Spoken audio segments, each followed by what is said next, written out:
The entire dungeon was littered with the bodies of his slain friends. They lay scattered in pools of their own blood. Is it possible to become an ordinary person, a truly strong hunter, just like he was? That unreal demon and killer?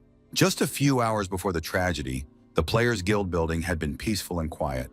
The guild had cleared out many mid-level dungeons, so some hunters were struggling to find anything for a solo mission.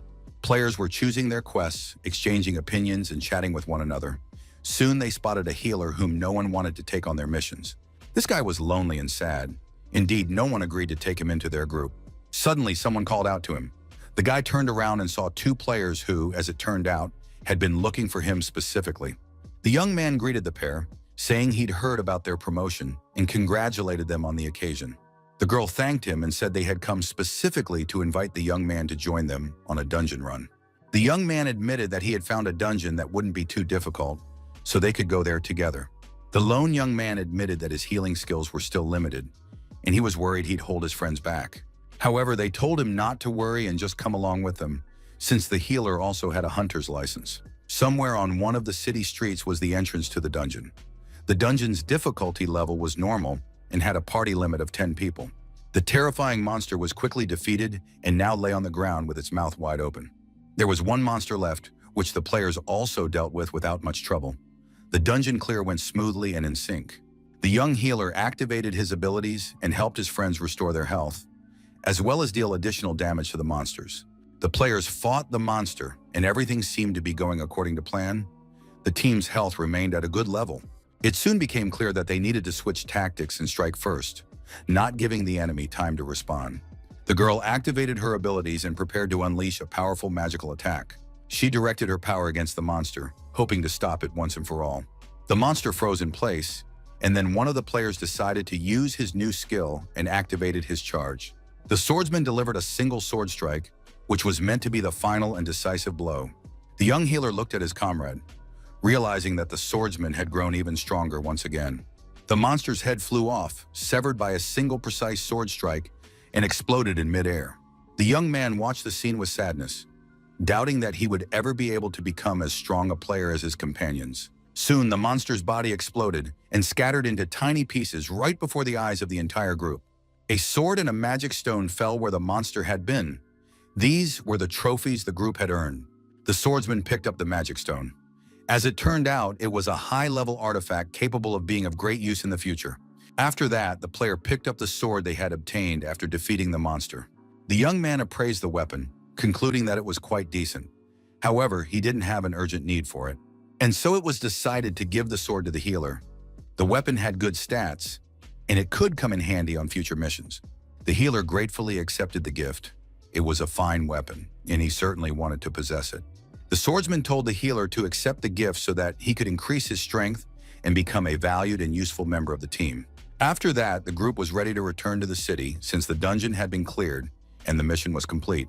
The young people were already leaving the dungeon, discussing their future plans, when suddenly the girl heard a noise coming from the depths. They continued discussing their future plans among themselves and therefore didn't hear the noise their friend had mentioned. Suddenly, a monster emerged from the wall. It had been camouflaged against the stone surface and had been completely invisible to the players until that moment.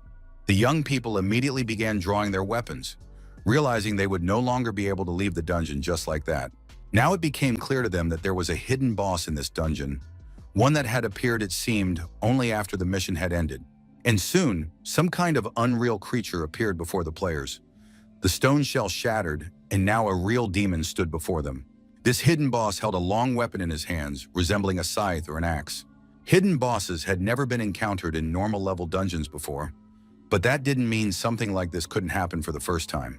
The young swordsman said they had no choice but to fight him, because if they won, they would earn a fortune. The healer tried to stop his companions, saying that hidden bosses are usually very strong and extremely dangerous. But the players believed that since there were many of them, they could handle this boss. Besides, the swordsman suggested they observe the monster first. One of his companions, who wielded an axe, was very confident, declaring that there was no need to be afraid of the enemy. The young man was convinced that there couldn't be anything truly scary in a hidden boss of a normal-level dungeon. And although his companions weren't quite as confident, the player said he would now show them how he would kill this boss. The young man activated his abilities and strode confidently toward the monster to face it head-on. The hidden boss stood before the player completely still, taking no action. This calmness was too suspicious. The swordsman understood that hidden bosses aren't as simple as they might seem at first glance. However, the young man with the axe said that he shouldn't underestimate it or fear it prematurely. And in the very next moment, he launched an attack, surrounded by his magical abilities. The dungeon boss cast a protective aura around himself, continuing to stand just as calmly in place. And the young man took a running start, pushed off the ground, raised his axe, preparing to bring it down right on the boss's head. The young man was right next to the monster when it raised its weapon, leaving the players no chance to maneuver or retreat. A single swing of the axe was enough to instantly dispatch the player. The rest of the group was shocked, as one of their comrades had just died right before their eyes. The swordsman ordered the mage girl to hurry up, use her skills, and reveal the hidden boss's stats. The girl immediately activated her foresight skill to gauge how powerful the enemy before them was, and her magical field gradually expanded and reached the hidden boss. What the girl saw made a terrifying impression on her. This monster's stats were simply out of this world. The girl couldn't stay on her feet because she saw everything and realized that the entire group of players would soon die. The swordsman tried to calm the girl down, telling her she needed to stop panicking. She had to explain exactly what she had seen. Although the hidden boss's health was low, all of his other stats were dozens of times higher than average. Of course, hearing this was very strange, and it seemed as though the mage had simply mixed something up or made a mistake in her calculations. But the mage couldn't even stand up. She didn't know what to do and was convinced they were all going to die. The swordsman tried to calm everyone down, saying there was no need to panic since it was just one boss, no matter how strong he was. The young man suggested they work together as a single team, and then they would have a chance to defeat him. The swordsman reasoned as follows. Sure, the hidden boss is strong, but he isn't all-powerful, and as long as the players can dodge the hidden boss's attacks, they have a chance to survive. All this time, the hidden boss stood completely still and made no attempt to do anything or attack. It was a huge monster with 5 eyes, horns, and powerful muscles. The swordsman tried to encourage his companions, saying that they would fight together and would soon be able to leave the dungeon alive. The swordsman said there was only one chance, so the players absolutely had to take it and survive. After that, the young man activated his powers to carry out the next step and ordered everyone to prepare for the attack. The hidden boss continued to stand, surrounded by his protective aura. He didn't try to attack and simply watched the players' actions. After that, all the players launched their attack. They had to strike and dodge the hidden boss's attacks. The monster waited until the group of players approached him and struck with his axe, immediately knocking the attackers back. The female hunter also unleashed her fire to continue the attack and support the team. Projectiles flew at the hidden boss from all sides, and powerful explosions rang out all around. The players realized that if they kept this up, they would indeed have a chance to defeat the boss. The mage girl reported that the hidden boss's health had dropped to half, meaning they needed to keep up the pressure. The swordsman told the others not to let up, to hang in there, keep attacking, and dodge the boss's strikes, all while making sure to protect the healer. The swordsman was the group's captain, and now he closed in on the boss once more for the decisive strike. The monster's defensive field had been broken, and the young man closed in for a powerful strike. The healers and mages also joined the attack, believing that they must not stop under any circumstances. Another wave of fiery blows crashed down on the enemy, and now everything around the boss was ablaze with bright flames. With such a powerful attack, it didn't matter how high the hidden boss's stats were, it definitely wouldn't withstand it and would fall. Soon everything around was engulfed in flames, and it became unclear what condition the enemy was in. The players noted with regret that all these explosions seemed to have no effect, and in the very next moment, the hidden boss began to counterattack. The guys realized they had to keep going and hold their ground, since the hidden boss's health wasn't infinite, especially since they were managing to deal significant damage to it. But the next moment, the hidden boss seemed to stretch on his toes, thrust his hands forward, and began to concentrate energy in his palms. Then with a snap of his fingers, he sent a powerful blast toward the players.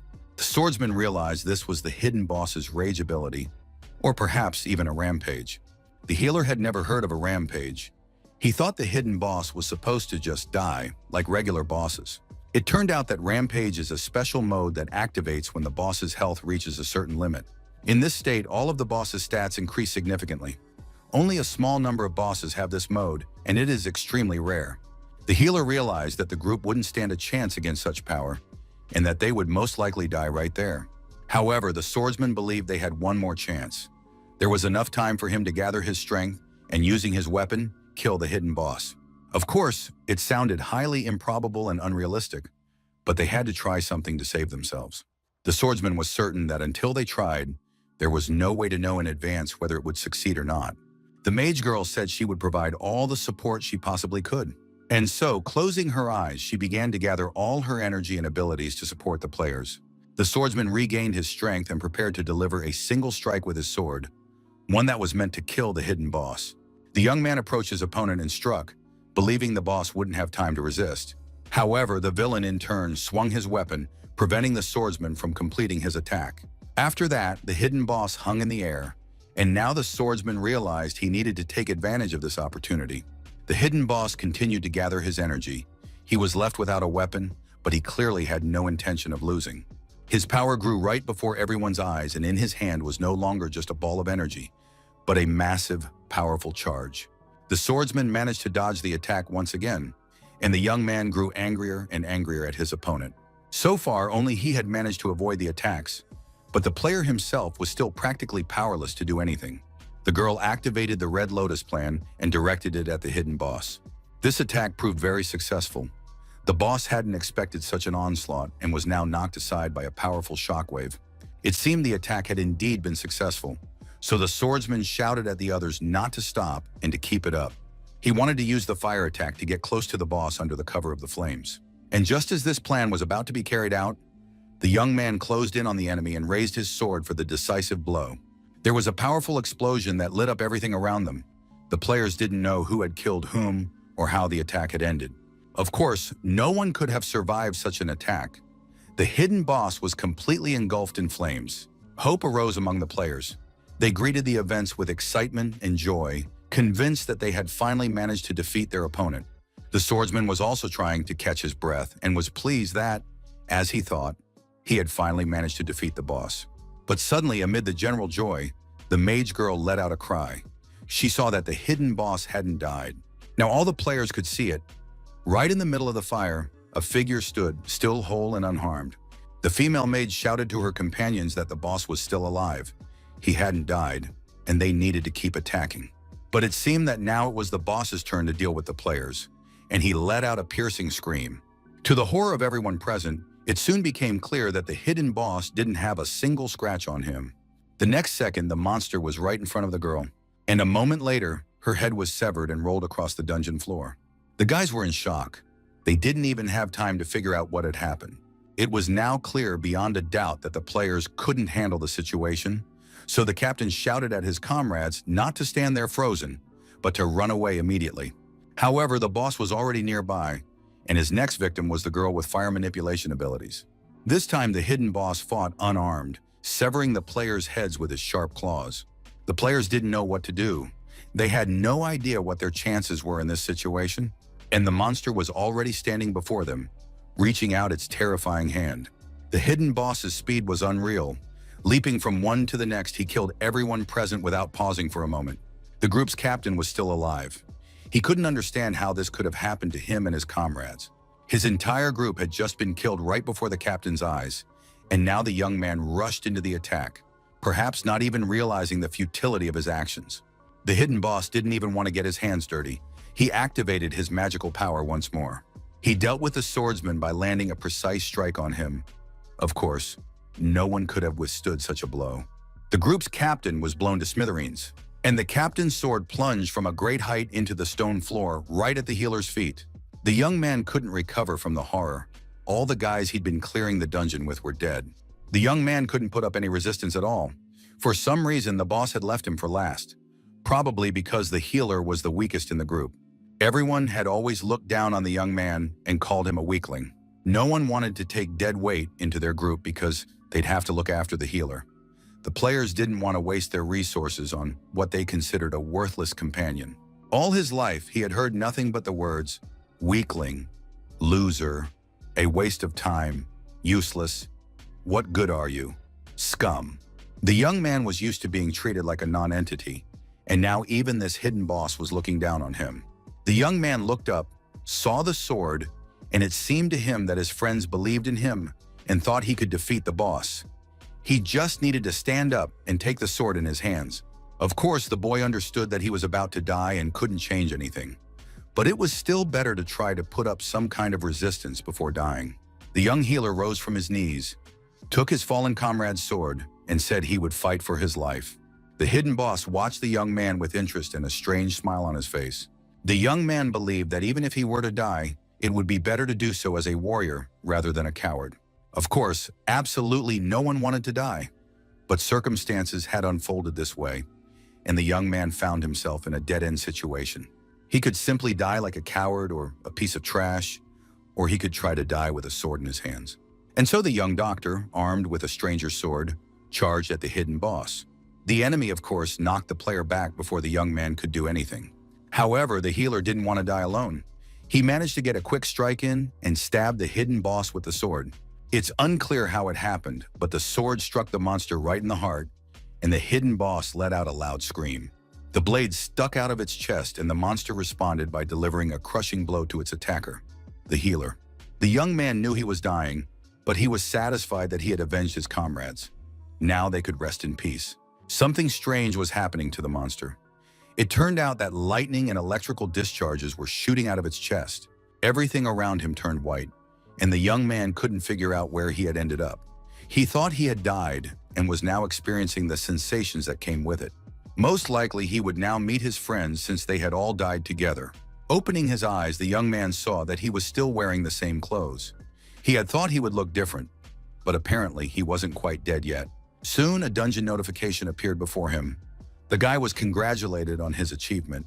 He had cleared the dungeon, defeated the secret boss, and survived. As a result of the mission, the young man received a sword as a trophy.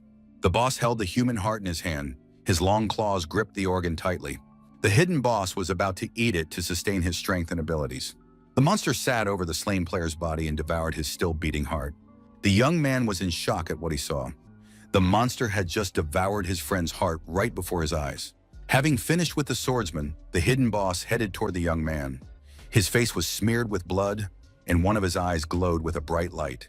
The boss approached the healer and had already raised his hand above the boy's head, while the boy, as if spellbound, watched what was happening. The young man opened his eyes in horror and woke up from his own scream. His body was covered in sweat. The boy sat up in bed trying to compose himself. He had been having the same dream over and over, and lately his nights had become one long nightmare. It was time to introduce himself. The young man's name was Chen Zhan. He was a healer, but his abilities were extremely poor and ineffective. No one wanted to take him on the team. A few weeks ago, his only friends took him into a dungeon where a hidden boss was lurking, and the guys sacrificed themselves to protect the healer. In the end, Chen Zhan was the only survivor of that dungeon. The guild didn't investigate the incident, but people now called the young man the cursed healer. Everyone believed that Chen Zhan wasn't worth the lives of his comrades, and now deserved nothing but loneliness. The young man was out of work and broke. Today he needed to at least go to the store for some water. It wouldn't hurt to tidy up the apartment, since it already looked more like a dumpster. The young man had practically no clothes either. No one wanted to work with him, and he was completely broke. The young man put on his jacket and pulled the hood low over his eyes. He didn't want people on the street to recognize him. Leaving the house, Chen Zhan tried to walk as inconspicuously as possible without drawing attention to himself. He didn't plan on going far and soon reached the nearest grocery store. The main thing was to leave the store completely unrecognized and unnoticed by the other people. The young man picked out his groceries while listening to the conversations of the people in the store. They were discussing the latest news. Two guys were just talking about a mass murder in the dungeon that had happened a few weeks ago. They knew that only one healer had survived. They said that this healer had killed his entire team in order to claim the dungeon's rewards for himself. The guys claimed that this was absolutely reliable information because one of them had heard it from his older brother in the guild. Chen Zhen listened as they called him a complete nobody and realized that now everyone was ready to kill him without a second thought. At the very least, these guys from the supermarket were planning to kill the healer, believing they were more than capable of doing so. Chen Zhan placed the groceries he intended to buy on the counter. The saleswoman cheerfully scanned the items and asked how the young man planned to pay for them. She then handed him the terminal so that Chen Zhan could use his credit card. However, the transaction failed. It turned out there weren't enough funds on the card, and the young man could now only afford a loaf of bread. Chen Zhan was hungry, so he took the only thing he could afford. For the first time in several weeks, the young man found himself on the street and now looked at the passers-by in the blue sky, feeling a strange sense of pleasure. On the other hand, a wave of sadness washed over him. He realized that in the future he wouldn't be able to count on joining a team to make a living. Now the young man had neither a team nor friends, but he still had to do something. With absolutely no means of support, Chen Zhan knew there was only one dungeon he could venture into alone. It was the most basic and simple dungeon for beginners. It had been created by humans, was located in the center of the city, and was usually used by novice hunters to familiarize themselves with and practice their own abilities. Chen Zhan arrived at that dungeon, realizing that he was exactly at the level of a zero-level dungeon and should be able to handle it. Of course, the reward after clearing such a dungeon was very small, but it was still more than nothing. Of course, the pay was pitifully small, but it was still money that could be used to buy food. Chen Zhan was not in a position to be picky about dungeons or missions right now. Undoubtedly, one thing was clear in this situation. Clearing such a dungeon would ultimately save him from starvation. Two players recognized Chen Zhan, that good-for-nothing healer. It was unclear what had brought him to the beginner's dungeon. After all, everyone knew he was incapable of fighting. However, the young man entered it regardless of everyone else's thoughts and opinions. Chen Zhan was now turning a new page in his life. He was left completely alone, and he no longer cared about the rest of the world's opinion. A notification appeared before the young man, welcoming him to the beginner's dungeon. This was very strange, because the boy had never seen such a notification before. The very next moment, the notification stated that, unfortunately, system testing had begun, and the player would enter evolution mode instead of the beginner's dungeon as compensation for the inconvenience. And soon a desert with towering cliffs appeared before him. On the horizon, the sun was slowly rising from behind the mountains. He had once dreamed of ending up in a mission like this, where monsters surrounded him and he himself was strong and invincible. But now it was all completely baffling and unexpected. Besides, Chen Zhan was hearing about evolution mode for the first time. Visibility around them was simply terrible. Everything was shrouded in a thick, blood-red fog. The blade the young man held in his hand began to react, and right before his eyes evolved into a rather serious and powerful weapon. Chen Zhan surmised that all these changes and the dungeon itself were caused by the sword he held in his hands. The young man began to move deeper into the territory. He was very curious to see what would happen next. Soon, a notification appeared before him, informing him that he needed to pass a small test to destroy 100 earth elementals. 100 earth elementals sounded very intimidating, since there were usually only about 3 of them. Chen Zhan realized that things were looking bad, and at that moment, a monster appeared out of nowhere right next to him. It was an earth elemental. Chen Zhan couldn't understand when earth elementals had become so huge. The monster was several times taller and larger than the player. The earth elemental's attack power had also increased significantly compared to its previous versions. However, the young man immediately realized that the earth elemental was still very slow. Chen Zhan had a hunter's license and was holding a weapon, so he prepared himself for a task that wouldn't be easy. Taking another look at the earth elemental's size, the young man decided that since this was a dungeon for beginners, the elementals shouldn't pose any particular problems. Chen Zhan decided to test his new power first. The young man sheathed his weapon, deciding he would fight with his bare hands. The young man wanted to see just how strong his opponent was. He approached the monster and raised his fist to strike. The earth elemental also raised its fist, and the difference in their sizes was like that of a pea and a watermelon. However, the young man didn't dwell on this at all and struck as if he were facing nothing more than a classmate. After all, in a fight, it's not size that matters, but strength, physical attributes, and combat skills. After several exchanges, Chen Zhan realized that the earth elemental was stronger than he had previously assumed, and he couldn't defeat it with his bare hands. It was time to bring the evolutionary blade back into the fight. The earth elemental began attacking the boy, but the young man raised his blade in defense, making it clear to his opponent that he wouldn't be taken down so easily. After that, the young man leaped forward and landed several precise blows with his blade. The earth elemental crumbled into tiny pieces. Chen Zhan felt very strange. It seemed as though he had grown stronger, but perhaps it was just his imagination. After making sure the earth elemental was destroyed, the protagonist realized that, having dealt with one, he needed to move on to the next immediately. The earth elementals didn't keep him waiting long. The young man realized that no one was going to give him a break. Taking advantage of the situation, Chen Zhan decided to test his healing skills, since they shouldn't be underestimated either. The young man had clearly seen an improvement in his core strength. The hero also noted an improvement in his speed and stability. It came just in time, because the entire space in front of him was already occupied by earth elementals. Now neither their number nor their strength fazed the young man in the slightest. He destroyed his opponents and leveled up with each one, making the battle increasingly successful. Soon, the last earth elemental remained before him, which he had to destroy to complete the mission. By the time the 100th one was killed, the young man felt confident in his abilities. And yet, just a short while ago, he had stood before this crowd with no idea how he would act or how it would end.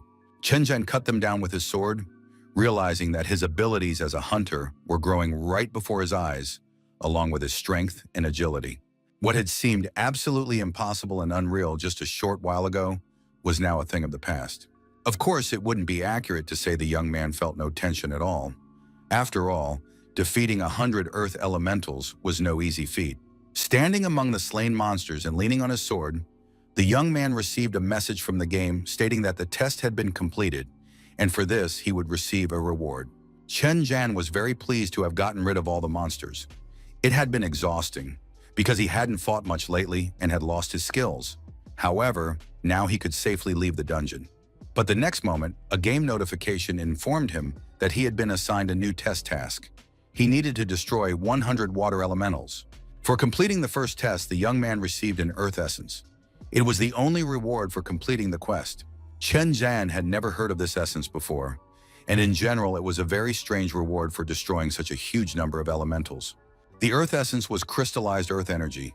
It radiated a dense and powerful aura and fused with the weapon, but it was completely unclear what purpose it served. Chen Zhan didn't want to figure it out right now. There wasn't time for that, and besides, it was completely unclear how difficult the next task would be. Chen Zhan had just managed to think that if things continued this way, he would die in this dungeon, when suddenly everything around him was illuminated by a white light, as if lightning had flashed. The young man couldn't even look and now covered his eyes with his hand, not understanding what was happening. Looking around, he realized that a fierce snowstorm was beginning. Miracles continued to happen and amaze him. It had all started just a short while ago with a bloody fog, and now the boy was catching snowflakes with his hands. Chen Zhan remembered that his mission was to destroy water elementals, and snow was, after all, water. It immediately became clear that the changing weather conditions were directly related to the mission. Gradually, the snowflakes began to crystallize and turn into hailstones, and now it seemed as though pieces of ice were falling from the sky. These pieces of ice fell to the ground, but instead of shattering, they gradually fused together. Chen Zhan already understood that this was unusual snow, and he needed to prepare for what was about to happen. Soon the ice chunks joined together, and the young man could make out a figure forming from the ice. Now these were no longer ice shards or snowflakes, but a massive water elemental towering over the young man. Chen Zhan understood that water elementals would not be ordinary or weak. It was immediately clear that the opponent was very strong and powerful. The monster's attack followed immediately, but the young man managed to move quickly, avoiding injury. Chen Zhan was quick and agile. He managed to jump to the side and was now standing behind the water elemental. After landing several attacks, the young man realized they weren't working at all. It was infuriating, since he couldn't cut through the water elemental with his sword. The young man tried a few more attacks, but his opponent remained unharmed. He had to come up with something new. Chen Zhan didn't give up. Trying to figure out why his attacks weren't working on the water elemental, he tried again and again. Finally, the young man managed to inflict a small amount of damage on his opponent, and now at least he understood the reason. It turned out that the water elemental had high regeneration and immediately healed any damage to its body. The ice elemental, like the earth elemental, had a high defense rating, and on top of that, it possessed a healing effect, constantly regenerating its body. Soon, the young man began to lose confidence in his abilities and in his ability to defeat this opponent at all. And of course, he didn't want to believe it. But the thought that he would die kept spinning through Chen Zhan's mind more and more often. And in one of those moments of despair, the game displayed a notification stating that he could use the earth essence to fuse it with his weapon. Chen Zhan didn't know where this would lead, but in any case, it was something. So the young man confirmed the fusion of the earth essence with his weapon. In any case, it couldn't hurt anymore, because the young man realized he was losing. The young man used the earth essence, infusing it into the sword, but noticed absolutely no changes. A notification indicated that the fusion had been successful, and now the weapon had gained a unique ability, petrification. It could inflict an effect on the enemy that reduced their movement speed. This was good news. Chen Zhan's spirits immediately lifted. The young man realized he now had a chance. Now he could attack the ice elemental again, hoping to deal significant damage to it. And indeed, as a result of the attack, this watery ice monster turned into a stone structure and froze in place. Chen Zhan could now strike with confidence, knowing that his opponent wouldn't have time to regenerate and restore his health. The blows shattered the monster into countless separate pieces, and now it was once again made up of scattered fragments. Chen Zhan continued to actively destroy the water elementals, realizing that he was now able to see the battles through to the end. Of course, the size difference was absolutely lopsided, but the young man no longer paid any attention to that. Chen Zhan attacked again and again, causing the water elemental to freeze and delivering slashing blows with his sword, splitting the enemy into tiny pieces. Finally, this mission was over. There wasn't a single monster in sight, and the young man could breathe a sigh of relief.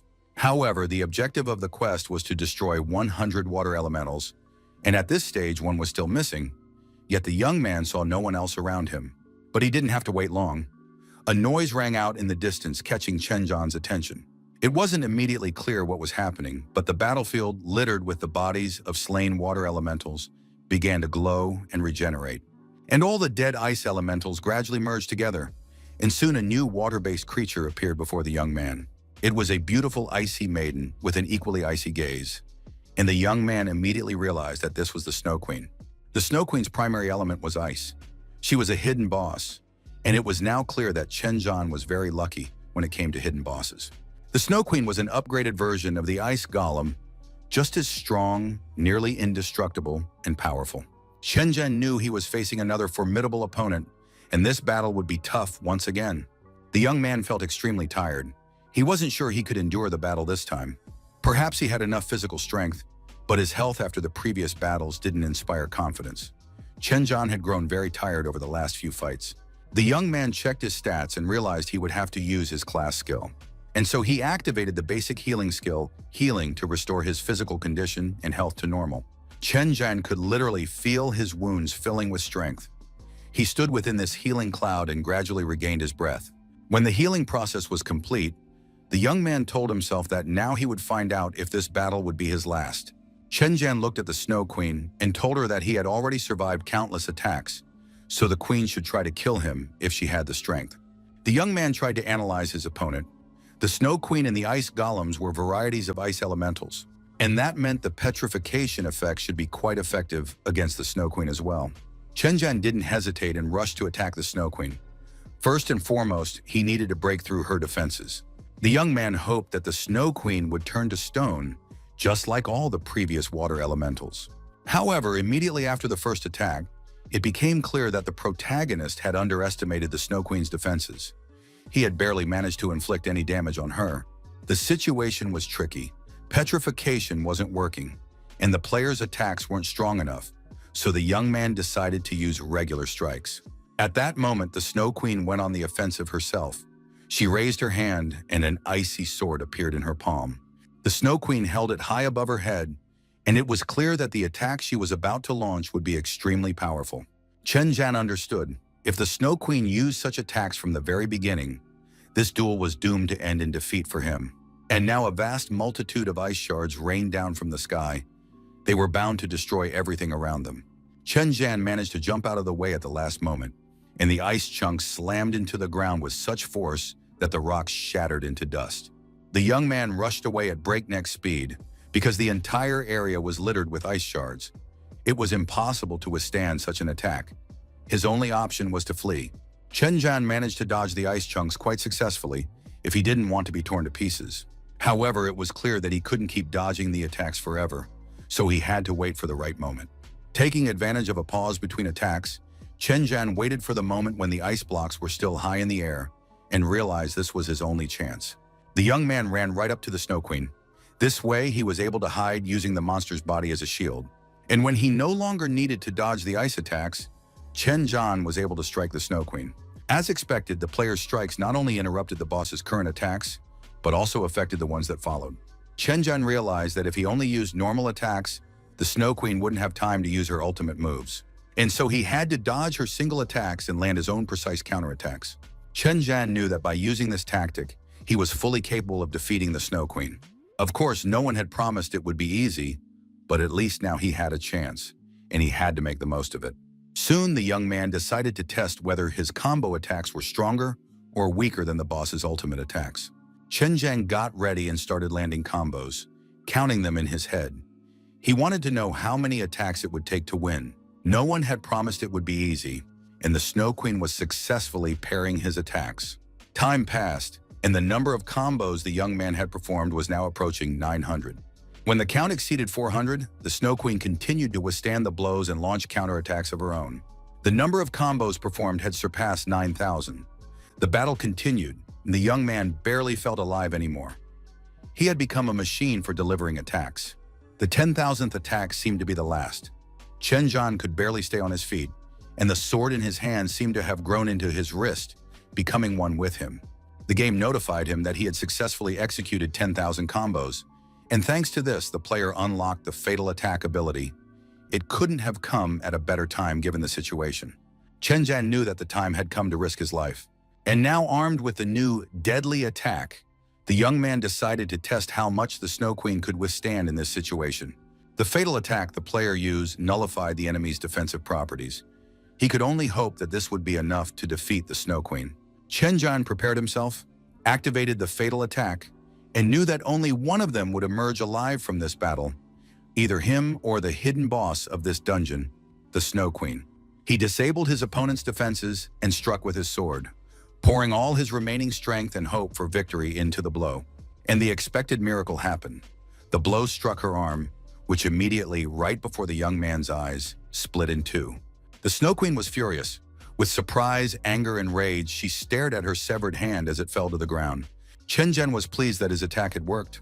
The young man asked the Snow Queen with a smirk how she was feeling and if she missed her arm. Of course, the Snow Queen would look very unattractive if she were left without a hand, so she immediately restored it by growing a new one. Only a few moments had passed and the Snow Queen looked as good as new. Her arm was exactly the same as it had been before it was severed. The incredible speed of regeneration, of course, stunned the young man. He realized that even though he could wound the Snow Queen, victory was still a long way off. The Snow Queen was just as strong and beautiful as ever. She exuded confidence and looked at her opponent as if he were some petty, insignificant insect. After that, the Snow Queen approached the player and struck with her sword, but the young man barely managed to dodge it. The more difficult the battle became, the more it angered Chen Zhan.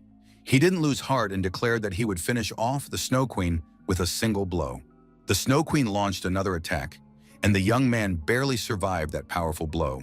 Now he realized that he had very little chance of fighting back. The Snow Queen's power was truly formidable. And indeed, the hidden boss seemed to be growing ever more ferocious and powerful. She raised both hands, gripping her icy sword tightly. Chen Zhan didn't have time to jump back and barely dodge the blow, but he had no time for second thoughts. The young man knew he simply had to seize the right moment. His strength was dwindling, and now everything depended on a single attack that would have to save the player. The Snow Queen approached the young man, spreading her sharp icy wings and clearly intending to destroy him. One more attack made with practically his last ounce of strength, but it seemed to have been fruitless once again. The Snow Queen literally exuded confidence in her victory and her own strength. Now she was simply waiting for the young man's energy to finally run out. Chen Zhan understood that under no circumstances could he allow the Snow Queen to use her special ability. The young man tried once again to get as close to the boss as possible, hoping to finish him off with a single precise strike. The Snow Queen unleashed her attack again, and sharp icicles rained down from above, meant to pierce the young man right through. However, the young man managed to get close to the Snow Queen. He struck a blow, and now it seemed as though both opponents, like moths at night, were circling around a blazing fire. Chen Zhan realized that this attack had ended in his favor, but the young man didn't even have the strength left to celebrate his victory. The small test for the novice was complete. A notification announced that he had received a reward for defeating the Snow Queen. This time, the boy received a water essence that could be fused with a weapon. The water essence was a shard of ice radiating cold. When combined with a weapon, it granted it a unique ability. The ability was called Ice Therapy, and as a result of each attack, the player's health would regenerate, albeit by a very small percentage. On the one hand, it seemed almost pointless, but at the same time, even that much recovery was better than nothing. Over time, this ability could be improved. Chen Zhan was very tired. He had spent a long time in the dungeon, and the young man decided it was time to get out. He pulled his hood back over his head. As he stepped through the portal out of the novice dungeon, the young man noticed that there were many people nearby. Some stared at Chen Zhan in surprise. They didn't understand why he didn't have a single scratch on him and how that was even possible. Chen Zhan also noticed these people. He immediately sensed that something strange had happened. Nearby were some people, most likely members of the League, who were now taking down information from the wounded young man. A little further away, another wounded man covered in bandages appeared to be receiving medical attention. There were people in uniform standing near him. Chen Zhan had no idea what had happened, since the difficulty of this dungeon was extremely low. It was unclear how these people had managed to get injured. At that moment, a cry for help rang out from the portal. Now it was clear that something strange had happened, and Chen Zhan wanted to find out exactly what the problem was. A young man literally crawled out of the portal. He was covered in blood, couldn't stand on his feet, and his appearance greatly alarmed Chen Zhan. The young man tried once again to understand how these players had managed to sustain such severe injuries in a dungeon for beginners. Looking around, he noticed a girl. She was wrapped in a blanket. Her wounds had already been bandaged by the doctors, but she still looked lost. Chen Zhan approached the stranger, apologized for disturbing her, and asked her to tell him what had happened. The girl was surprised that the stranger wasn't already aware of the situation and began to explain that something very strange had happened. Chen Zhan wanted to know all the details of what had happened, so the girl began to describe the events in detail. Just a few hours ago, she and her team had gone to the beginner's dungeon to practice their new abilities. The group had acquired these abilities quite recently and now needed to test their effectiveness in practice and hone their skills. At first, everything was exactly as usual. The young people were training, but suddenly a cloud of black smoke appeared above the ground. They had never encountered such a situation before, suspected something was wrong, and began to retreat. However, events unfolded rapidly and the group didn't have time to escape. Everything around them was engulfed in black smoke. When the smoke finally cleared, it turned out that the weak monsters inhabiting the dungeon had suddenly become incredibly strong. They looked like enhanced versions of themselves, and their strength far surpassed that of the players. The young people realized they wouldn't be able to handle such opponents and tried to flee. At one point, the girl felt a wound in her waist collapse to the ground and could do absolutely nothing.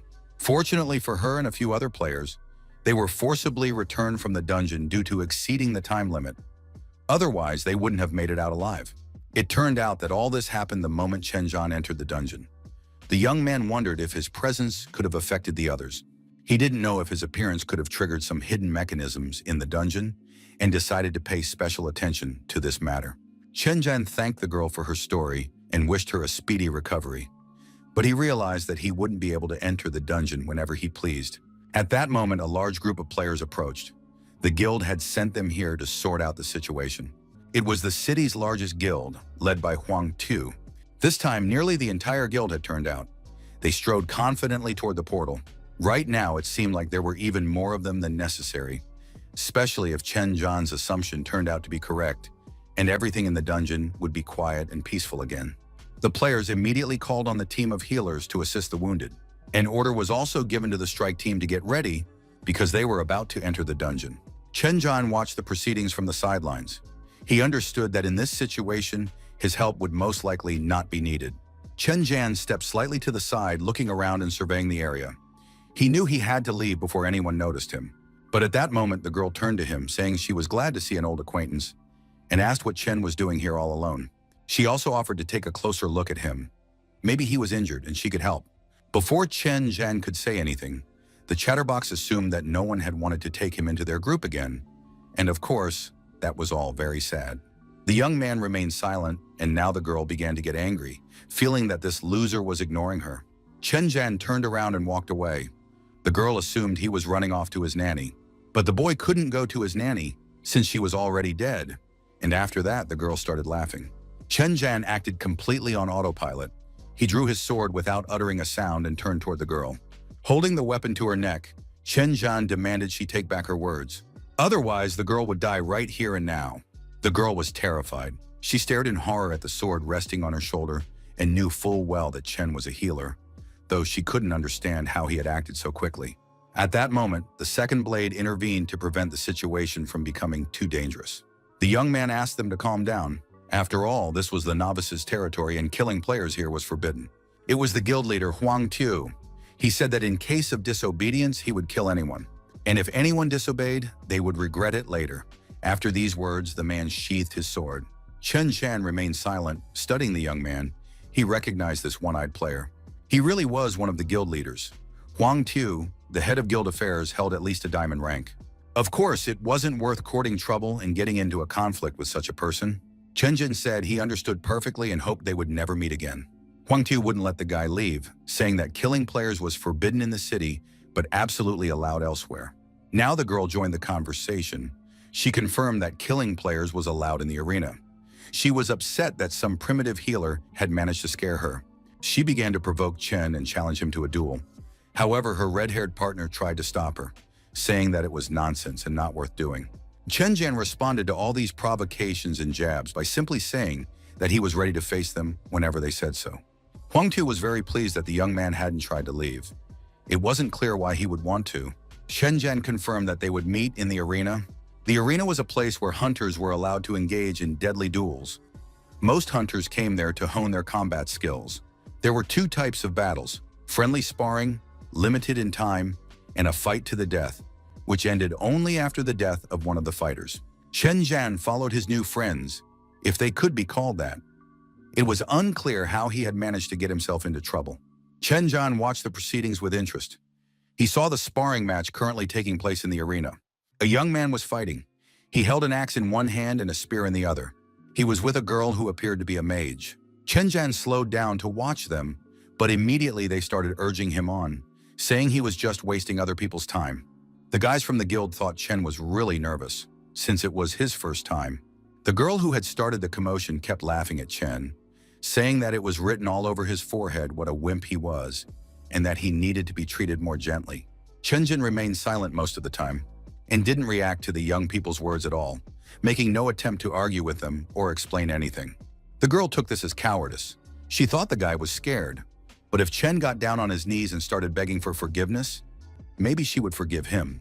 The girl held a dagger in her hands and asked how Chen felt about her proposal. If Chen refused to kneel and apologize, the girl couldn't guarantee that he'd be all right during the duel. So it's better to beg for forgiveness while there's still time if the guy doesn't want to suffer. Chen Zhan replied that there was no need for that. He would fight just like all the other participants. The arena manager greeted the players and warned that before the fight began, they had to register and choose the type of competition. The girl said it would be a friendly sparring match. She just wanted to show this guy how to lie face down in the dirt properly. Her red-haired partner said that thanks to this fight, the girl would improve her win rate in the arena. An opportunity like this couldn't be missed. The arena manager asked the young man about his objections, and he replied that he wanted to choose a fight to the death. The arena manager was alarmed. To choose this type of battle, permission from the Abyss's hidden boss is required. The girl was very surprised to hear that this weakling actually wanted to take the risk as soon as possible. He probably wants to join his friends who died a few weeks ago while clearing the dungeon with him. Besides, the girl was sure that Chen didn't even know what an Abyss permit was. But at that moment, the young man pulled something out of his pocket. He handed the package to the arena manager, saying that this was the Abyss permit. The other players in the arena realized that this was going to be a very interesting fight because the guy had an Abyss permit. The presence of this permit literally discouraged his opponents. They didn't understand where he'd gotten it, since the guy was only at the bronze level, and it was impossible for Chen to have defeated the hidden boss. The young people assumed that Chen Zhan had stolen this permit, because there was no way he could have earned it himself. Chen Zhan paid no attention to his opponents at all. He only asked if they were now willing to fight to the death. The arena manager gave his permission, saying that if the guy really did have the Abyss permit, the other side had no right to refuse. The girl immediately looked downcast, but she was certain that Chen couldn't have killed the hidden boss. Most likely, he had obtained the permit through some underhanded trick. Players in the arena began to gather. They had already heard that someone was going to fight to the death. Everyone was thrilled because a show like this was not to be missed. The players abandoned their own matches and began gathering as spectators. More and more players were coming over. They had never seen a fight to the death before, and this was exactly what they wanted to watch. The spectators assumed that it was most likely some kind of blood feud or that the players couldn't agree on how to split the loot. One of the combatants, Songran, was a healer and had no wins, losses, or draws. This was his first time fighting in the arena. Lu Mei was an assassin and already had 16 wins in arena matches. The girl asked her opponent if he had seen her record, and perhaps the guy already regretted his choice. Lu promised she wouldn't tear his body to pieces. The spectators were in shock. They thought it was some kind of joke. If the guy was a healer, there wouldn't really be a fight. It was obvious that Song Ran would be killed immediately, and it wasn't even worth the spectators' attention. Lu Mei drew her daggers and announced she was ready to begin. Chen Jian finally opened his mouth and said that everyone around him was constantly spouting nonsense, and it was already getting on his nerves. The young man drew his sword and told his opponent to attack. Before launching her attack, Lu Mei declared that the young man was about to die. The spectators watched Lu Mei closely, but one girl in the crowd couldn't take her eyes off Chen Jian. Soon she turned around, took out her phone, and started dialing a number. When the call was answered, the girl introduced herself and said it was her, Xiao Bai, and she'd like to speak to the boss. Xiao didn't understand what to expect from a bronze-ranked match, especially if it was a fight to the death. But the boss barked at her not to argue with him, but to follow orders. Xiao stopped arguing and said she would definitely carry them out. After that, the girl ended the phone call and started recording the stream. She introduced herself to the stream's viewers and said she would be broadcasting a live deathmatch, and also reminded them to like and subscribe. So, the duel was about to begin. The viewers were already warmed up, the combatants were in position, and there was practically no suspense. Lu Mei believed that her opponent simply didn't know when to stop, which is why the argument had taken such a serious turn. She went on to say that she was about to show the guy what she was really made of. Chen Jian was finally about to face the assassin's incredible speed. Chen watched the girl approaching him with daggers in her hands. Lu Mei was furious. It was a true disgrace that a pathetic healer had dared to raise a sword against an assassin. Lu was certain that was all he was capable of, and now she would show him who was right. After all, this worthless healer, with his level, couldn't even catch a glimpse of her shadow. Chen Jian simply laughed out loud in response, which infuriated Lu Mei even more. She thought the guy was too cocky. Of course, it was a shame to use her abilities on such scum. Liao said she was made for great battles. Her speed was incredible, and she circled her victim like a bee around a flower. Finally, the girl decided to strike from behind. Using her active ability for a rear attack, she raised both daggers and struck. Chen Jian didn't even turn his head. He simply took a couple of steps forward and thus dodged the attack. The spectators were in shock. Some thought the guy was just lucky, since he dodged the blow to the back. Or maybe the assassin had missed. Lu Mei, of course, knew she hadn't missed. It seemed like some kind of joke to her. She couldn't understand how Chen had managed to dodge her strike. Chen said that if this was the speed she was always talking about, then, unfortunately for him, it was too slow. Lu Mei kept analyzing the situation. It was all too strange since the guy was only a bronze-ranked fighter. Lu Mei told the young man not to get ahead of himself. She stood up and stepped aside to deliver another strike. Even though Chen managed to dodge the blow to his back, he's still much weaker than Liu. She'll crush him now without even using her abilities. And the girl launched another attack, saying that now the difference between their ranks would become clear. She swung her daggers, but just as the blow was about to land, Chen stopped her dagger by grabbing it with his hand. It was simply impossible. Lu Mei realized that the young man was revealing his true rank.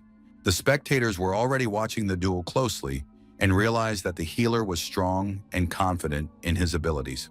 Lu Mei realized she wasn't facing a weakling and prepared to take her opponent seriously in order to destroy him. She activated her innate ability, Mist of Deception. The girl acknowledged that Chen was stronger than she had expected, but he couldn't withstand her innate ability. Chen Jian was now completely shrouded in a blood-red mist. The young man reached out and found that the mist was as thick as water. Chen used his sword to cut through the mist and said he didn't want to upset Lu, but her innate ability was too pitiful. Chen activated petrification and sliced through the blood-red mist with his sword.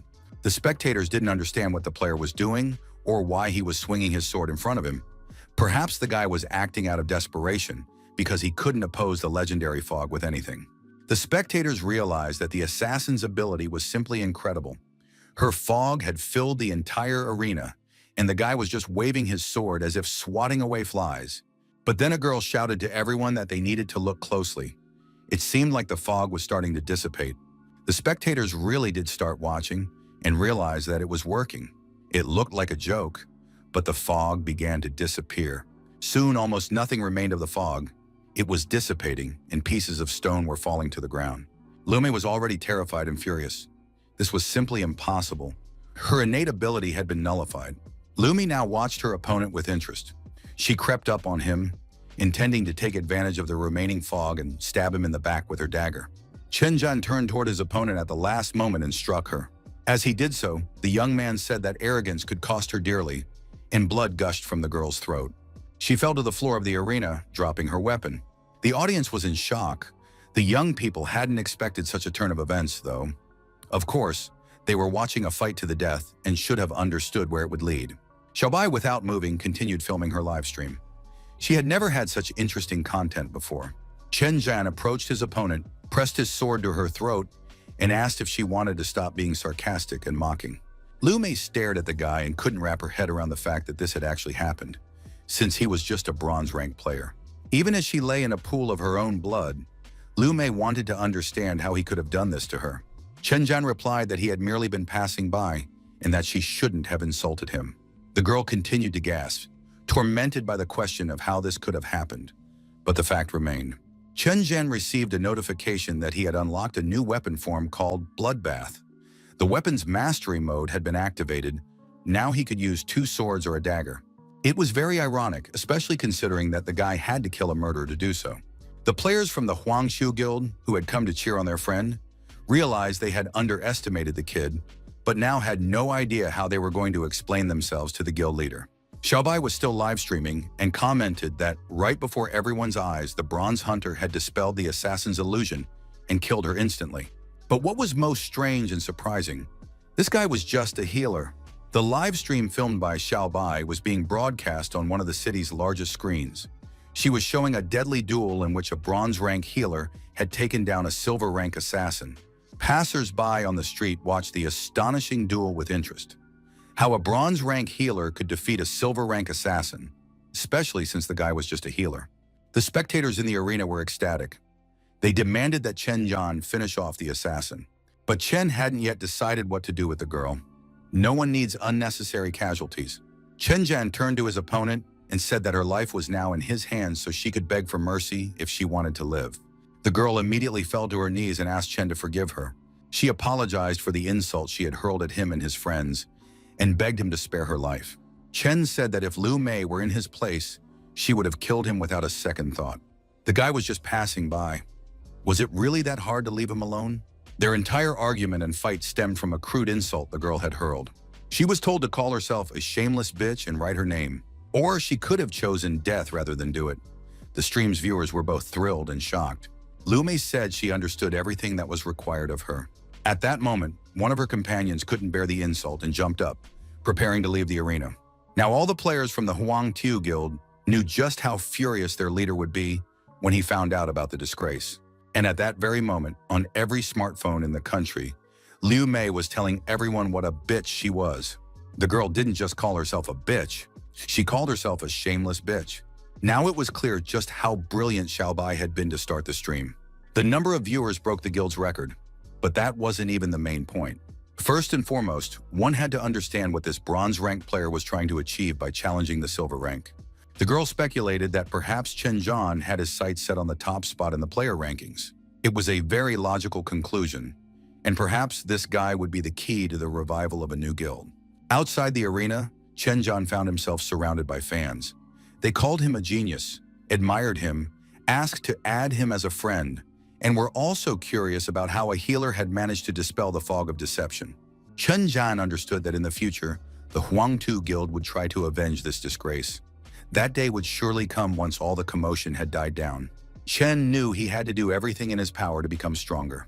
But in any case, no matter what the future held, right now the young man felt simply wonderful and had absolutely no regrets about his choice. At that time, the Huangtu Guild was in agony and could not sleep. Lumi had been brutally beaten.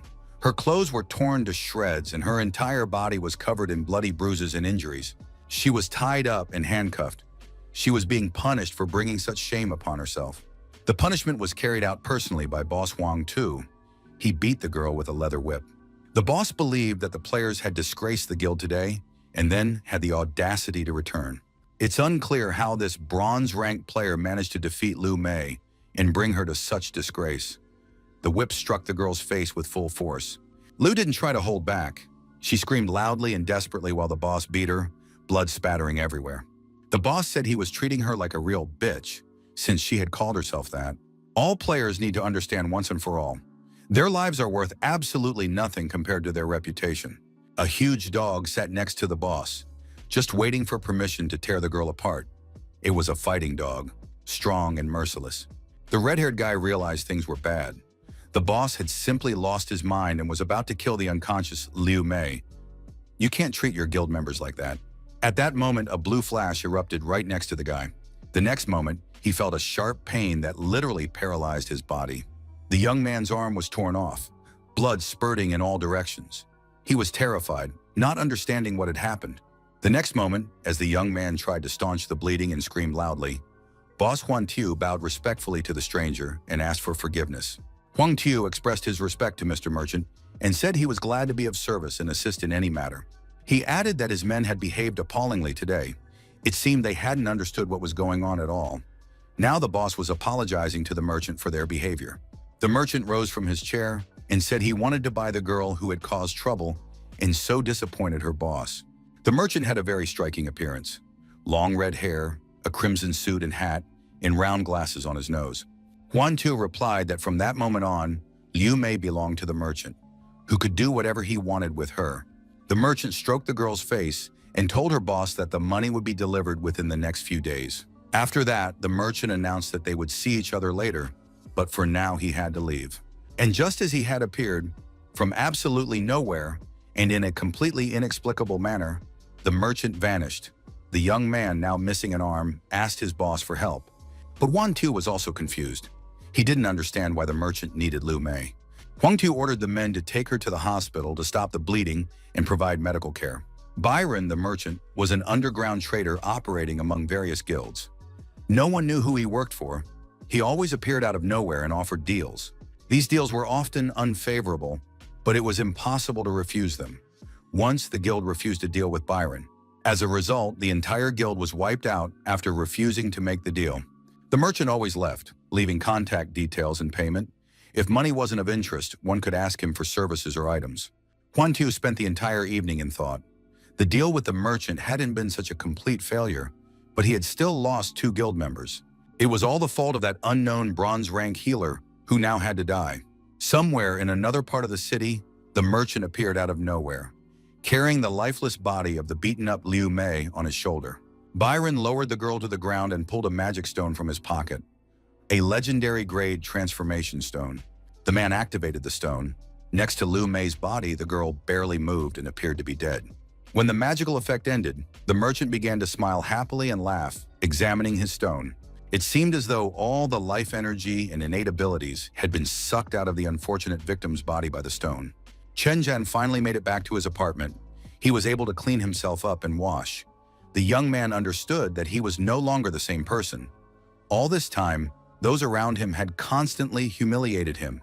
Because of his weakness, Chen Zhan had accepted this as his lot and endured the insults, but from this day forward, everything would be different. The young man recalled the words of his only friend who had died in the dungeon: "Live and grow stronger." Chen Zhan was now certain that no one would dare call him weak. The young man got a new haircut and looked very different, but suddenly felt terribly ill. His whole body was overcome by a terrible weakness. The young man barely made it to the couch. He was very tired, and it turned out that these were side effects from using it. The young man was literally green in the face. It felt as if he were about to be turned inside out. Suddenly, he saw a magical stone appear before him, seemingly out of nowhere. Meanwhile, near his house, under a large umbrella, stood Merchant Byron in a bright crimson suit. 2 days later, the players gathered in the main hall of the Hunters Association. Chen Zhan was thinking about how bad he was at healing. Most people awaken their innate abilities, but his ability had never activated. Since the awakened state was unlikely to occur on its own, one had to rely on awakening stones. Now, some players were standing in front of a board displaying the prices. The prices for stones capable of awakening interesting abilities were very high. Chen Zhen knew he would have to go into the troll mine. But to do so, he needed to be part of a group to obtain the awakening stones. If he entered the dungeon, the system would alter his configuration. Taking people with him would be tantamount to condemning them to certain death. Chen Zhan realized that the situation around him had become extremely awkward, and he needed to figure out a way to get out of it. Just then, someone called out his name. A girl was approaching him and said she was very happy to meet him. She invited him to join her party and go with her to the troll mine. It was Tang Xiaobai, the very same girl who had been live streaming his battles in the arena. Xiaobai was very surprised that the young man knew her name and asked where he had gotten that information. Chen Zhan honestly admitted that he wished he hadn't known her at all. But now he had become an internet star thanks to her stream, so of course it was hard not to know who she was. Xiaobai thought this was really cool. She had been streaming for years, but her videos had never been this popular before. At that moment, other players in the association building recognized Chen Zhan. Everyone started whispering. After all, this was Song Ran, a bronze rank healer who had challenged a silver rank player. Several people immediately approached the guy and asked to take a photo with him. He was now a real star, and the girls immediately noticed his new stylish hairstyle. Besides, everyone was curious about the nature of the player's relationship with Xiaobai. Such fame could only be a good thing. Chen wanted to escape this crowd of fans as quickly as possible. He took Xiaobai by the hand and led her away quickly, without explaining anything. Chen led the girl into the restroom and explained that he had been trying to stay under the radar, but now because of the stream, he was in a dangerous position. The Huangtu Guild had been disgraced, and they would most likely start pursuing Chen Zhan. Xiaobai understood that she was indeed to blame for this, and even felt guilty. Chen Zhan was about to leave, but the persistent Xiaobai asked him once again to join her in the party. The young man looked closely at the girl and asked if she really wanted this, and understood what kind of future awaited them now. After that, Chen laid out a series of conditions. He demanded that all the awakening stones that dropped to be given to him, and he didn't care about the rest of the loot. Xiaobai realized that the young man still hadn't awakened his innate ability, which meant he was indeed only at the bronze rank. The second condition was that they would go into the dungeon, just the two of them, and wouldn't take anyone else with them. Xiaobai didn't understand what the guy was counting on. These dungeons were designed for groups of 5. Did he really want them to get killed in there? Chen replied that he had only 2 requirements, which she had to accept. If anything didn't suit Xiaobai, they could forget about working together. The girl thought this was complete nonsense. If the guild leader hadn't insisted on finding out everything about this strange player, she would have left this arrogant jerk long ago. But now she was running after him, shouting that she was ready to accept all his conditions. After all the details were settled, the young people set off for the troll mine. This dungeon had existed for a very long time, and the young people quickly reached it, now standing before the portal. Xiaobai was absolutely thrilled. She didn't want to waste any time and suggested putting on the armor right away and entering the dungeon. Chen Zhan said he didn't have any armor at all. He only had a weapon. The girl was surprised again. Not only were there only 2 of them, but the guy didn't even have any armor. He must really want them to die in there. Chen didn't understand what the big deal was. You can die in absolutely any battle. Besides, he wasn't forcing Xiaobai to go with him. Xiaobai thought they were just talking about the awakening stones, but the guy was risking his life. But in response, she heard that it wasn't her business, but entirely his concern. Besides, he explained to the girl that she didn't need to do anything, just protect herself. As the young people entered the portal, Chen warned his friend. If she got scared, she could leave on her own. She shouldn't worry about him. Xiaobai realized she was dealing with a real lunatic. But if she told the guild leader about this or refused to go with him, trouble was inevitable. Xiaobai knew that if she failed this mission and couldn't complete the guild leader's task, she'd have to go back to doing boring live streams. But suddenly the girl realized that her partner had already entered the portal and had done so without her, without warning her. Not only did he look down on her, after all, Xiaobai was a gold-rank summoner, but she still needed to calm down and do her job. Xiaobai told herself that everything would be fine, and if she didn't like something, she'd just leave. She entered the mine and said that Song Ran wouldn't be able to find the boss without her. But looking around, Xiaobai couldn't understand or comprehend what she saw around her. Now the girl understood why the boss had ordered her to find out everything about this guy. Song Ran had fought his way through the dungeon alone. The entire floor was littered with the bodies of slain goblins, and magic stones lay scattered among them. Song Ran continued to slice the goblins like cabbage for a salad, swinging his sword. Xiaobai calmed down a little. Everything looked very comfortable so far, and even quite fun. The girl stood in the center of the magic circle and summoned the darkies to come out. She said they had to show Song Ran what the two of them were capable of. Now, together with her assistant darky, she would show that they were not to be underestimated.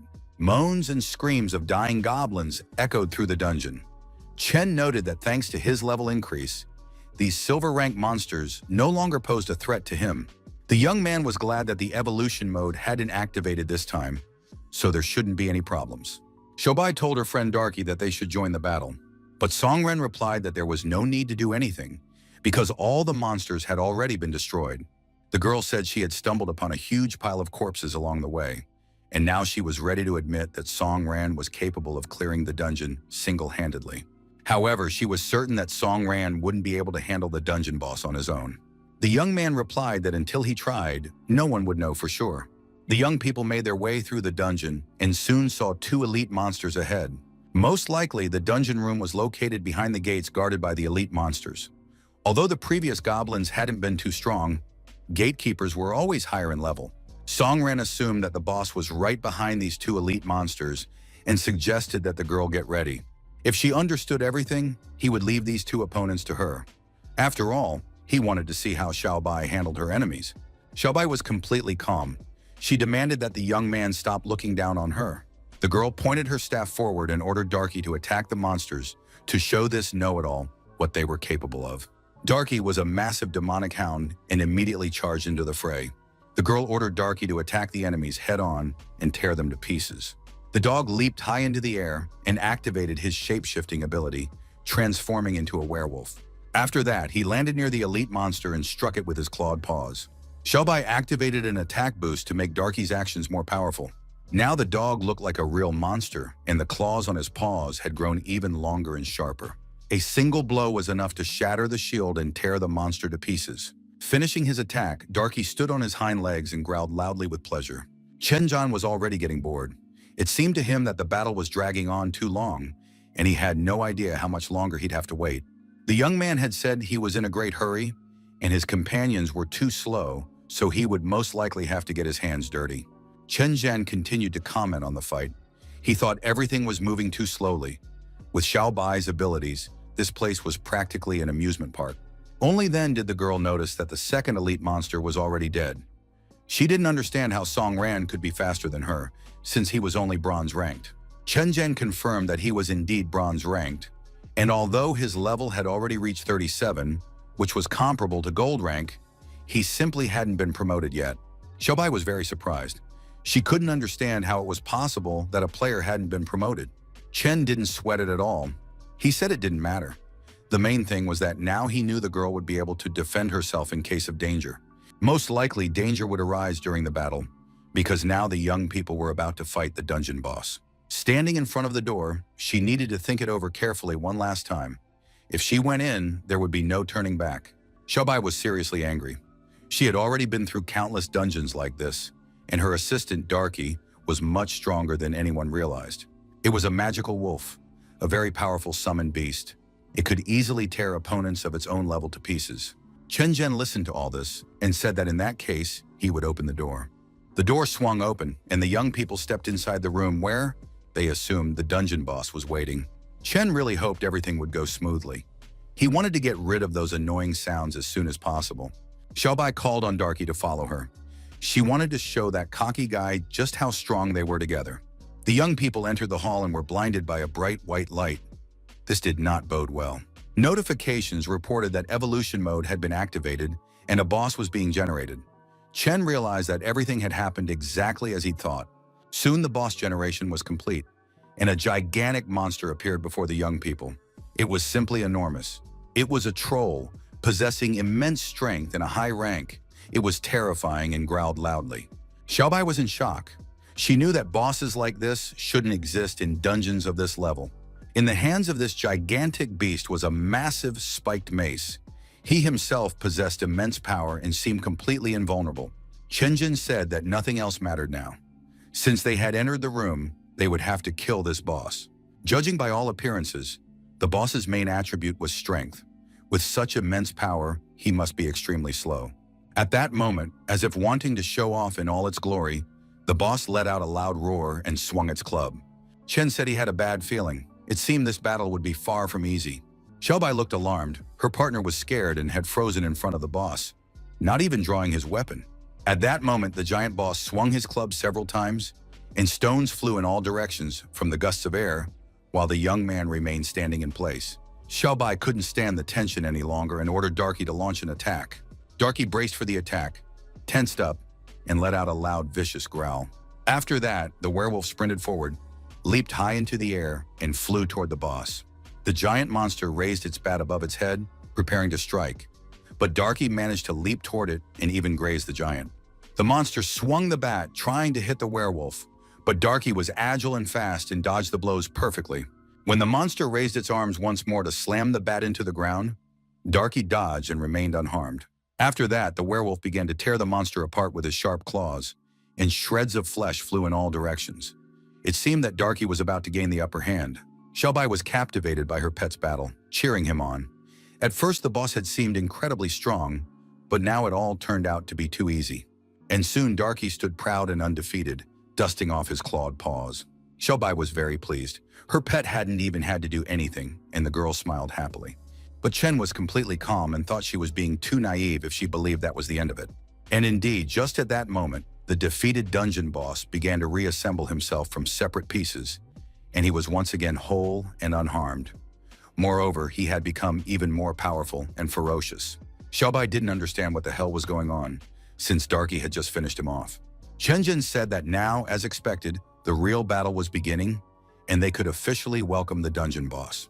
The monster was so enormous that it was impossible to even see its full height. It simply towered over the players like a giant rock. Xiaobai didn't understand what the young man was talking about. She was speechless and couldn't take her eyes off the enemy. Chen promised to explain everything to her later, but there was no time for that now. They had to attack. Chen added that this was the boss's second phase. Now Xiaobai's main task was to defend herself, and if she had any strength left, she could help. Xiaobai was speechless. Her eyes were about to pop out of their sockets as she stared at the young man who was about to die right before her eyes.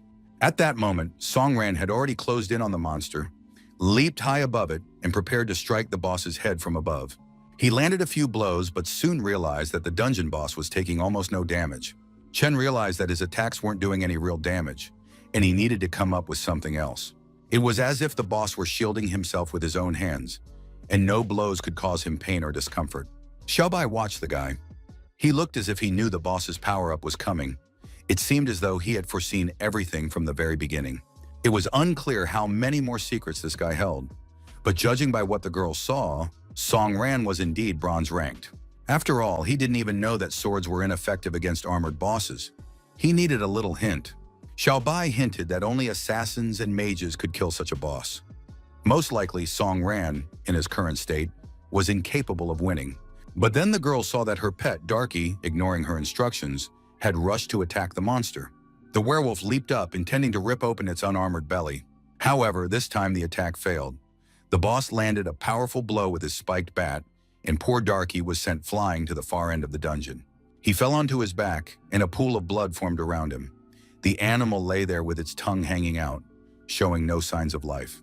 The defeated enemy had an effect on the boss. He seemed to wake up and became even more enraged. The boss felt he had won his first victory.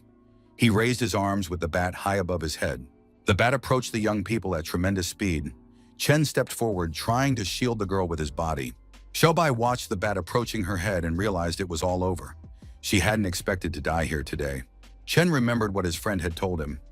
Only assassins and mages are capable of defeating such a boss. The young man realized he would have to use something. A few days ago, in his room, he had discovered a magic stone that had appeared on his desk out of nowhere. The boy examined the stone, but its name was unknown. Perhaps it had been absorbed by the Sword of Evolution. Chen decided to test it on himself right away.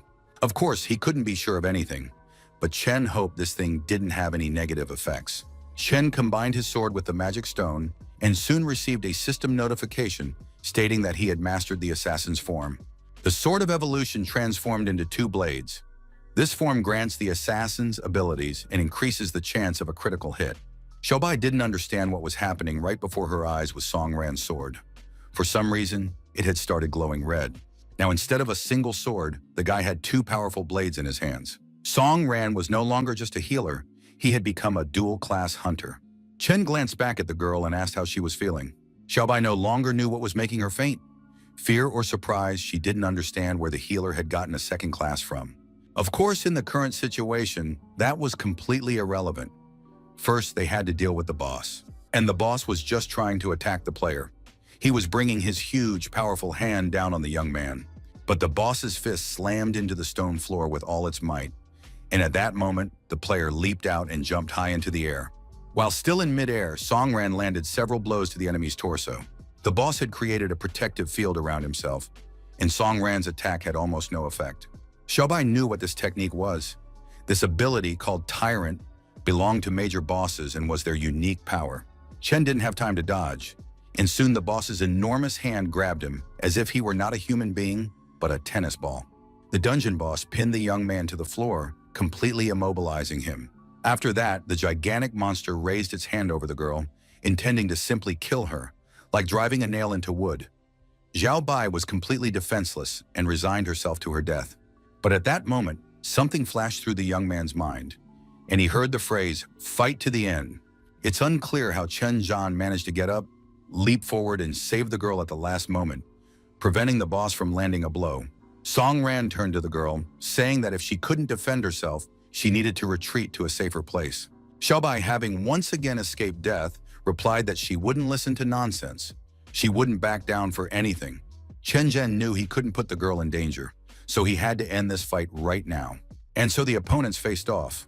The player held two blades in his hands while towering above him stood the massive, invincible dungeon boss. The young man didn't move, standing calmly and confidently. The giant monster thought it had broken the boy's spirit and swung its massive leg, intending to crush the youth like a bug. However, Chen Zhan managed to dodge, and the monster slammed its foot down on the floor with all its might, sending stones flying into pieces. The impact sent the monster's body lurching forward, and Song Ran took advantage of the movement, leaping at the boss and wounding him. The dungeon boss shielded his face with his hand, but Chen Zhan aimed for the monster's eyes, knowing he had only one chance.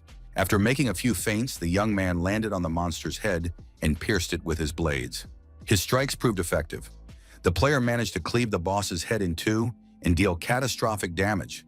After that, he was able to land amidst the rocks and debris. A notification stated that the Troll Lord had been defeated by a critical hit. The player gained the Precise Strikes ability, which increases the chance of a critical hit. Soon the smoke and dust cleared, and the troll mine appeared in a horrific state. It was littered with the bodies of slain monsters and magical stones. Xiaobai realized the boss was dead, judging by what was happening before her eyes, but she still didn't understand how two classes and abilities comparable to the gold rank could be combined. She wanted to know where the guy got such power. Xiaobai had never seen a healer's skill used like that before. Chen Zhan, as usual, took his time answering his friend's questions. He immediately said that the Awakening Stone, as they had agreed, would go to him. After getting the Awakening Stone, Chen Zhan said he'd forgotten something. The young man leaned toward the girl, whose body was covered in wounds and injuries, and performed a basic level healing. Chen Zhan activated his healing abilities and soon announced that she would no longer be in pain. Xiaobai clearly hadn't fully recovered from what had happened. The girl thanked Song Ran for his help and for saving her life. But then the young man said he had one more question and drew his blade, seemingly out of nowhere. Chen Zhen said he wanted to ask Xiaobai something. After all, the young man was too naive and inexperienced. He hadn't yet grasped the intricacies of the game. Chen pressed the blade to the girl's heart. At that moment, Darky was literally ready to tear his mistress's attacker to pieces. The young man said he had heard that magical wolves were very loyal creatures, ready to defend their master at any cost. And now he was convinced that Xiao Bai had an excellent partner and assistant. However, the girl imagined what would happen if Darky attacked Song Ran right now. Xiao Bai immediately turned to her furry companion and stopped him, saying there was no need to attack. They were no match for this guy. Now the girl clearly understood her own level and her situation. Chen took the blade and put it away. Xiao Bai had only seen the guy fight once in the arena, so she was curious why she had followed such a mediocre healer into such a dangerous dungeon and what Xiao Bai's true goals were. The girl began to explain. Her goals were actually simple.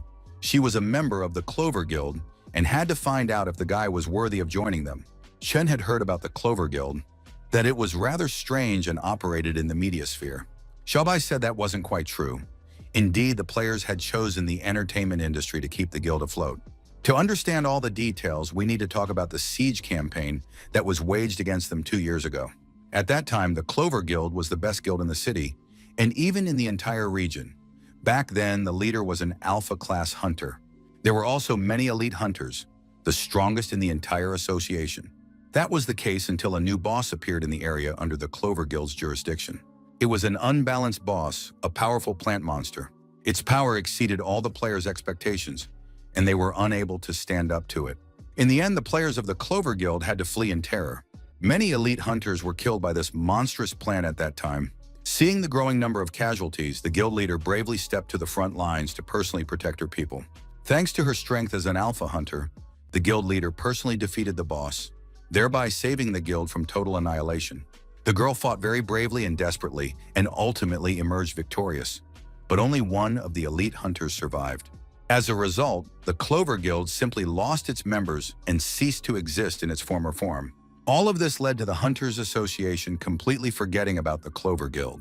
To ensure the guild, for which the former leader had sacrificed herself, could continue to exist, the players had to resort to actions that tarnished their reputation. The current leader of Clover doesn't want to deal with this. She has been constantly searching for a hunter who will restore the guild to its former glory. He must possess the potential of an alpha rank hunter. Having an alpha rank hunter is the only way for Clover to recover. Everyone knows that alpha rank hunters are like monsters in the area. There are no more than 9 of them. Searching for such people is like looking for a needle in a haystack. However, the leader of the Clover Guild has not lost hope. She had spotted the young man's potential during the arena battle. Now that Xiaobai had seen Chen Zhan with her own eyes in the dungeon, she fully agreed with the leader's choice. Because a bronze rank hunter who single-handedly cleared a gold rank dungeon and defeated a very powerful boss couldn't possibly be just an ordinary player. And even if Chen Zhan doesn't reach the alpha rank, he'll definitely make it to the royal rank, which is why Xiaobai now wanted to invite him to join her guild. Chen Zhan listened to her story and handed the girl the abyss ticket that had dropped earlier after defeating the boss.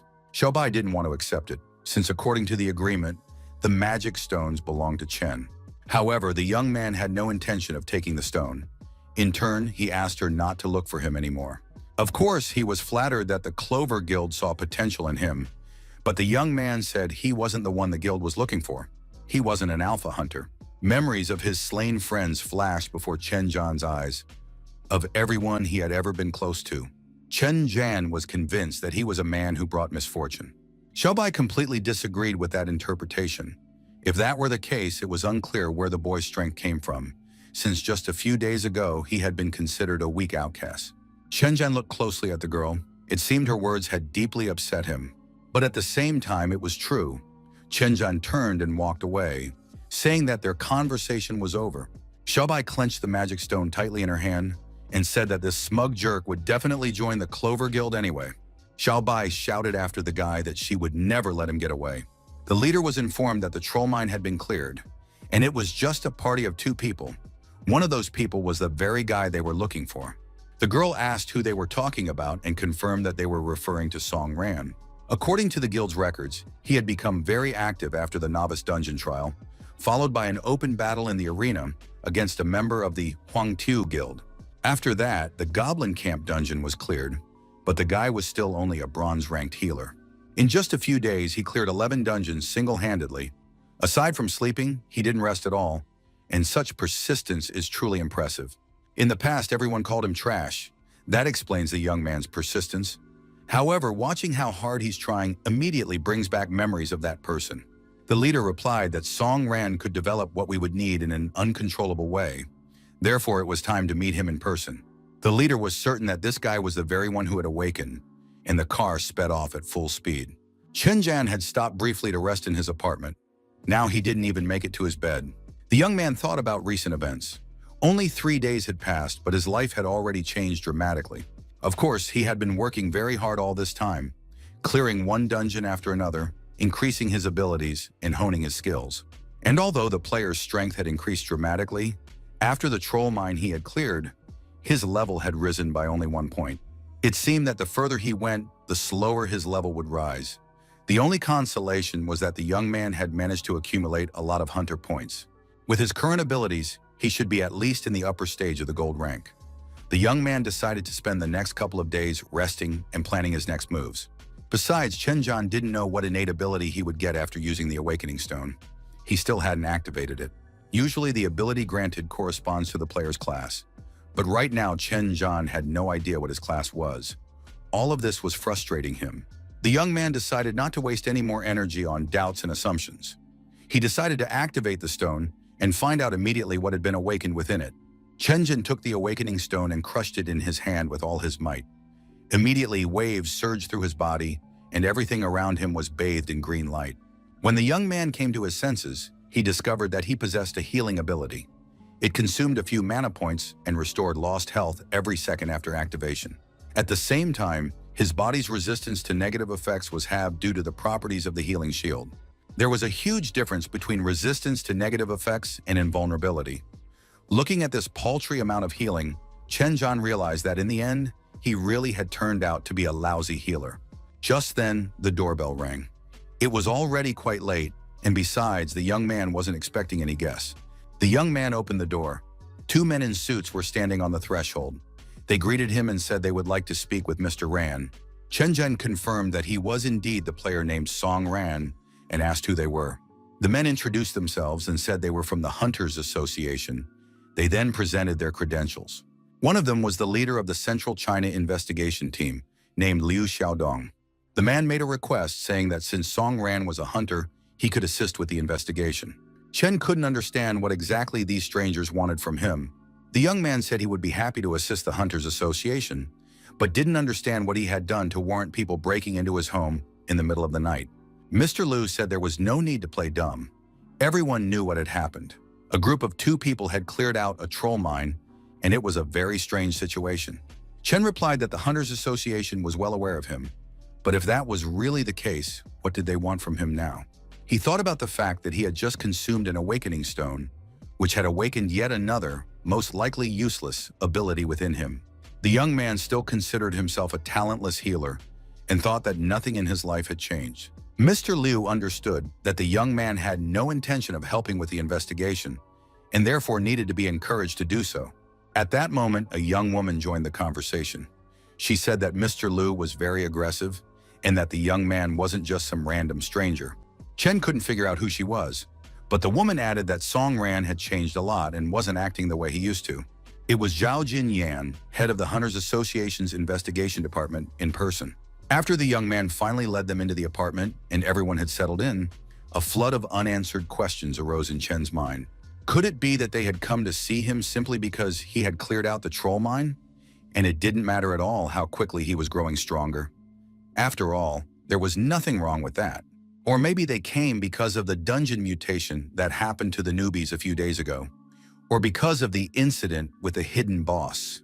Finally, after pouring some tea, Zhao Jin told the young man not to worry or fret. He had nothing to do with the mutation, and Chen wasn't to blame for the incident where the entire team was killed. The association has a hidden system that records hunters' activity in dungeons, so they know about all events unless the player tells them himself. The boss decided to play her trump card right away and asked if Chen wanted to know the truth about his mother's strange death. All this information about hidden cameras and the question itself shocked the young man. The truth about his mother's death was that the investigation hadn't moved forward one bit. That was precisely why Chen decided to become a hunter, to uncover the truth and seek revenge. Zhao Jin stated that they couldn't tell the young man the truth right now because he had too few hunter points. Hunter points determine which data is accessible. His mother's death is classified information, and given the young man's current strength, he has a long way to go before he can find out anything. But the seasonal dungeon will open soon. If the player Song Ran agrees to participate in this world-class event, he will be able to earn a lot of hunter points. This dungeon is called the Sea of Forgetfulness, and now the young man faced an important decision. Furthermore, given his recent achievements, Song Ran's rank could be raised if he agreed to participate, as his abilities now meet at least the gold rank standard. The young man immediately replied that if it concerned his mother's death, he would cooperate with the Hunters Association, and he would definitely remember the name of the dungeon, Sea of Forgetfulness. Xiaobai recounted how everything had happened. She believed that Song Ran's abilities had already greatly increased and improved since then. The leader of the Clover Guild thanked the girl, saying she had done a great job this time. Judging by what she said, the player had become much stronger in a short period of time.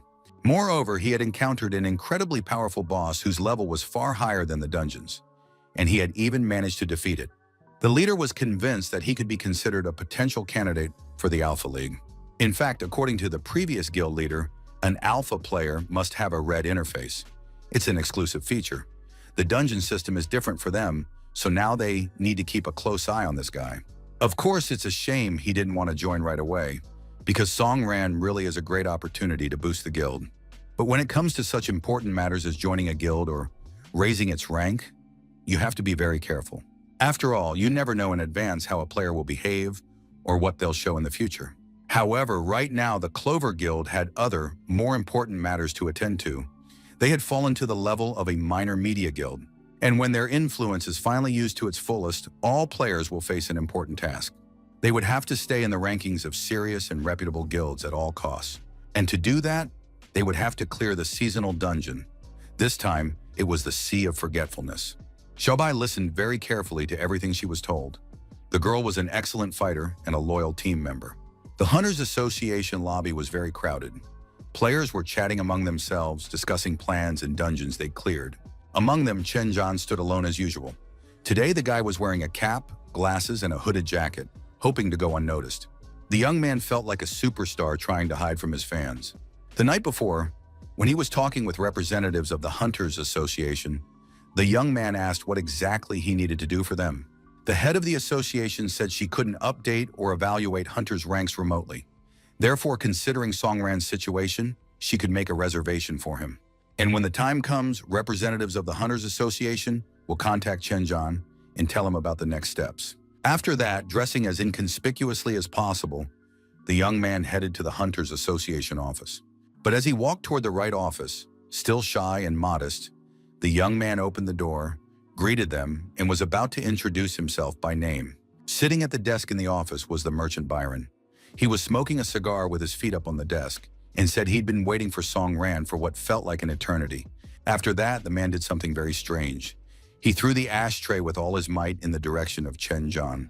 But the merchant darted forward at tremendous speed, outpacing the flying ashtray. And that wasn't all. The merchant managed to kick the ashtray away. He did it in a flash, quickly and powerfully, and told the young man to show what he was capable of. Chen Zhan, in turn, also managed to react and knock the flying ashtray away from himself. The ashtray flew out, shattering the window. The wall was damaged in the process, and part of the building was damaged as well. Chen Zhan then looked at the stranger and asked who he was. Besides, the young man was very curious about what this man wanted from him. The man in the pink suit and hat replied that, first and foremost, he wanted to assess the young man. For him, that was the most important thing right now. Chen Zhan immediately realized that the head of the Hunters Association was dragging him into some strange scheme. So far, everything seemed confusing and illogical. He was certain of only one thing. Standing before him was a very rare awakened, capable of possessing insane speed, reflexes, and strength. At that moment, the merchant reached out to the young man and said he needed to make sure this player deserved the title. They stood facing each other. Chen Zhan held his sword, still not understanding what was going on. It felt as if all the air had been sucked out of the room, and levitation, the power of the air element, had kicked in. Chen Zhan realized he was undergoing some kind of test. Stones were flying around him. Of course, it all looked strange, but the young man was scattering the stones at high speed, destroying them mid-flight. After that, Chen Zhan told the stranger that he didn't want to maim him and hoped the man would explain everything to him. The merchant laughed loudly. Upon hearing the word maim, he found it extremely amusing and said he had never heard such a thing said to him before.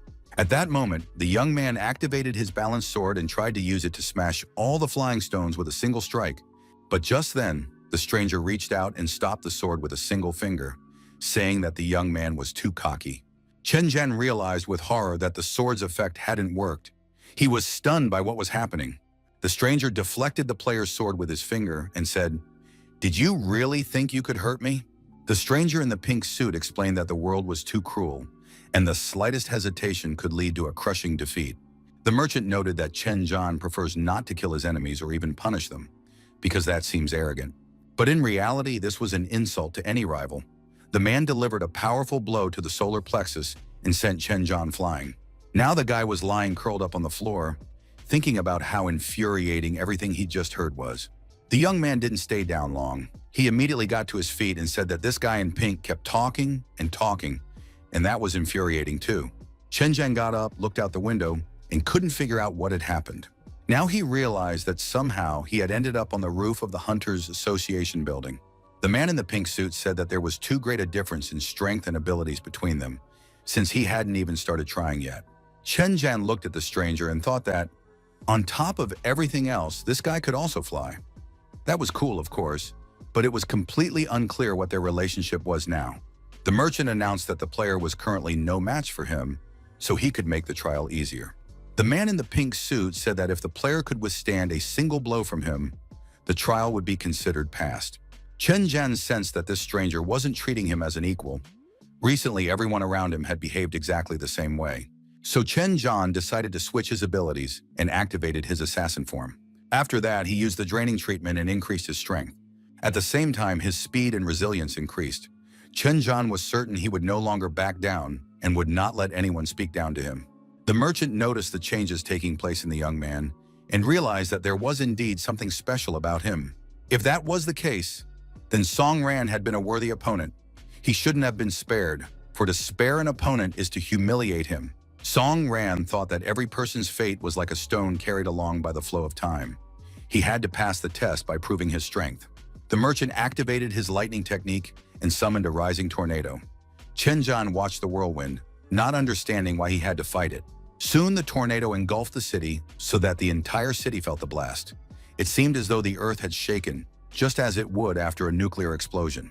Chen Zhan didn't think this explosion was the merchant's ability. Most likely, it was just a diversion.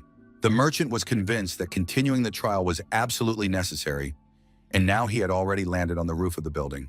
He approached the young man and said that since things had turned out this way, he would consider Song Ran to have passed the test. The situation was unfolding in a strange way. Chen Zhan didn't understand what it was, why it was happening, or where it would lead. He asked the man what rank corresponded to his abilities. But the merchant said that rank wasn't the issue here. The point was to determine whether Song Ran could be admitted for rank evaluation. For the most part, he was doing this out of personal interest. After that, the man turned and walked away, saying he didn't have time to keep playing games with the boy. Besides, there had just been an explosion. The stranger in the pink suit advised Chen Zhan to take a look at the city. There was something interesting there. Chen Zhan turned around and couldn't believe his eyes. The city looked completely different than before. On one of the streets was a huge portal, almost like the gray gates that had appeared 50 years ago. The siege mode had been activated prematurely. Team G headquarters recorded inexplicable seismic readings. On a massive screen, scientists watched the events unfold. All headquarters staff gathered in front of the screens. They didn't understand what had happened or why the alarm had suddenly gone off. The girl reported that a siege mode portal had been spotted in the city. Everyone present was certain that this was impossible. According to the calculations of scientists and observers, there was still a month left before the portal was supposed to open. The headquarters commander ordered everyone not to panic and to gather information from the scene first, then discuss the current situation. He ordered the observation team to compare the data they had received with the model created by the scientists. The communications team was to immediately contact all hunters in the vicinity of the portal. Chief Zhao was walking down the hallway when her assistant, Mr. Liu, ran up to her. He immediately began reporting on the current situation. It turned out that the city had prematurely entered lockdown mode. This was disastrous for everyone in the industry. Zhao Jin immediately turned around and shouted at her assistant to contact the commander-in-chief and warn him that the head of the Hunters Association was on her way to see him. The woman was very alarmed. She was worried that they were late yet again. Chen Zhan was still on the roof with the merchant. He asked for details about the siege mode, during which monsters emerged from the portal and destroyed everything around them. He was also very interested in why the portal had opened early, but the merchant said it could have been a calculation error or unforeseen circumstances. Overall, it wasn't that important. Of course, the siege mode had started at the wrong time. In situations like this, players usually come to the people's aid, but right now there was just a handful of newbies at the Gray Gates. The merchant looked at Chen Zhan with interest and smiled. The young man couldn't understand what was going on. After that, everything the merchant said seemed even stranger and more incomprehensible. He acknowledged that the young man had been through a lot and achieved a great deal, But his current strength was insufficient for the Sea of Oblivion, so he needed to undergo an assessment immediately. On the third floor of the association's headquarters, there is a portal leading to the Sky Tower. A player's rank will be determined by the floor of the tower they can reach. As he said this, the merchant held Chen Zhan firmly by the jacket and led him toward the edge of the roof. The young man didn't understand what the rush was. After the rank assessment, he would be able to return to this place to gain experience. The merchant had promised to give Chen Zhan unlimited access there. For now, however, the young man had to go to the tower and remain there until the start of the Sea of Oblivion. At that moment, the young man noticed a notification. The system was reacting strangely. The notification stated that due to the premature start of the siege mode, a siege monster had appeared, and the Hunters Association was offering a reward for its destruction. After that, a live stream hosted by Xiaobai loaded. The girl was showing the monster on air, which other players were trying to deal with. This siege monster had already managed to destroy everything around it. As a responsible hunter, Xiaobai was about to join the battle. She hoped that viewers would support her with subscriptions and donations. The merchant said that, as expected, an extremely high reward was promised for this monster. If the Alpha League couldn't react quickly, their only hope lay in sheer numbers. He tried to say something else to the young man, but the latter wasn't listening anymore. He said he was heading off to fight the boss right now because a huge number of hunters would be arriving soon, and he wanted to claim the prize and fight to the end. After that, the young man apologized for leaving his companion and admitted that rank was the last thing on his mind. Although Chen Zhan still didn't know who was standing before him, he was grateful to the stranger in the pink suit for granting him access to the Sky Tower. Now the young man was about to enter the portal. The merchant assumed that Chen Zhan's interest was in the girl hosting the stream, since they had cleared the troll mine together. But Chen Zhan said that wasn't the case. It was much simpler. He just wanted to claim his reward. In a distant quiet town, in his little garden, a man was watering the flowers and humming. Zhao Jin was very worried. The girl turned to Master Du, saying she was glad to find him so quickly. The old man, Commander-in-Chief Du Niani, warmly greeted the girl, assuming she had come because of the siege in the city. Zhao wanted to know his opinion on what had happened. The girl was clearly worried. The Commander-in-Chief said there was no point in hiding the truth anymore. Everyone already knew that the premature onset of the siege mode was just a common system glitch. Following the plan moving forward, we need to offer a generous reward, after which we'll send out an expedition team. This was necessary to quickly establish a defensive line within a 3-kilometer radius of the portal. That should be enough until the main offensive began. The girl understood that mobilizing an expedition team would be impossible. Once the siege mode begins, monsters will automatically emerge from the portal. Even if the players hold out for a couple of weeks, they won't be able to stop the monster's main assault. In other words, humanity has only a few weeks left. The Commander-in-Chief confirmed, if nothing is done during this time, the city could be completely destroyed. The Alpha League is currently very busy, and the rest of the players will have to try very hard to at least delay the tragic outcome. After that, the Commander-in-Chief asked how the mission he had entrusted to Zhao Jin was progressing. The girl said she had plans for the Sea of Forgetfulness, but there was no guarantee that everything would go smoothly. The guy's name is Song Ran. In recent years, only a few awakened ones have appeared.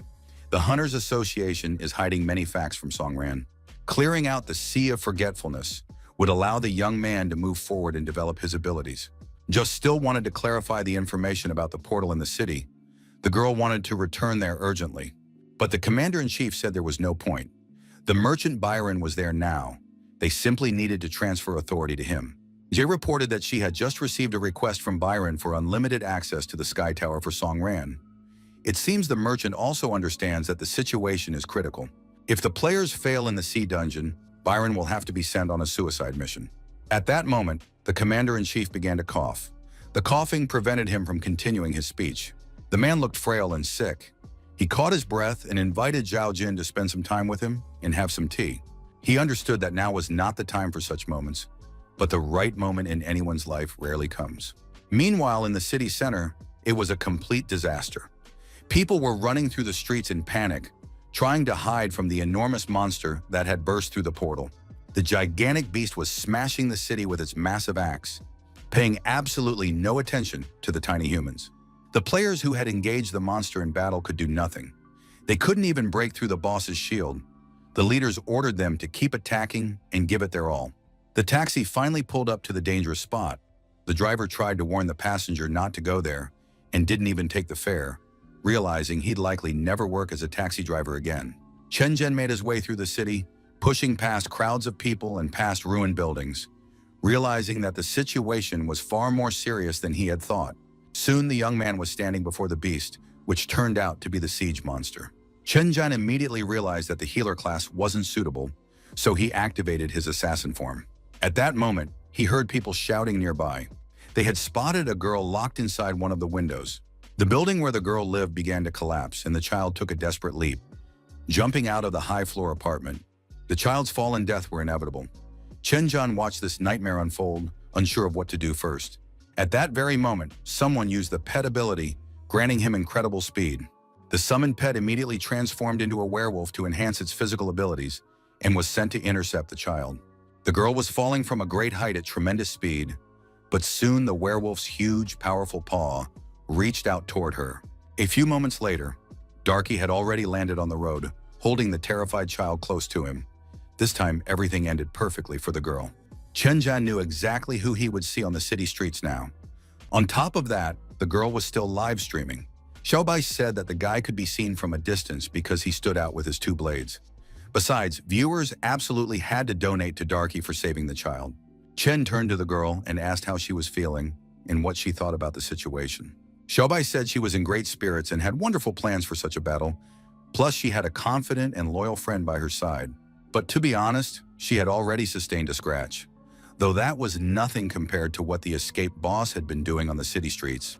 Chen Zhen immediately activated his healing abilities and restored the girl's health, even though she said it hardly hurt at all. While the healing was underway, Chen asked how the players were faring in their battle against the siege monster. Xiaobai admitted that, in her opinion, the situation was very dire. After the announcement posted by the Hunters Association, about 30 people arrived. They quickly organized their defenses, but it soon became clear that their attacks were ineffective.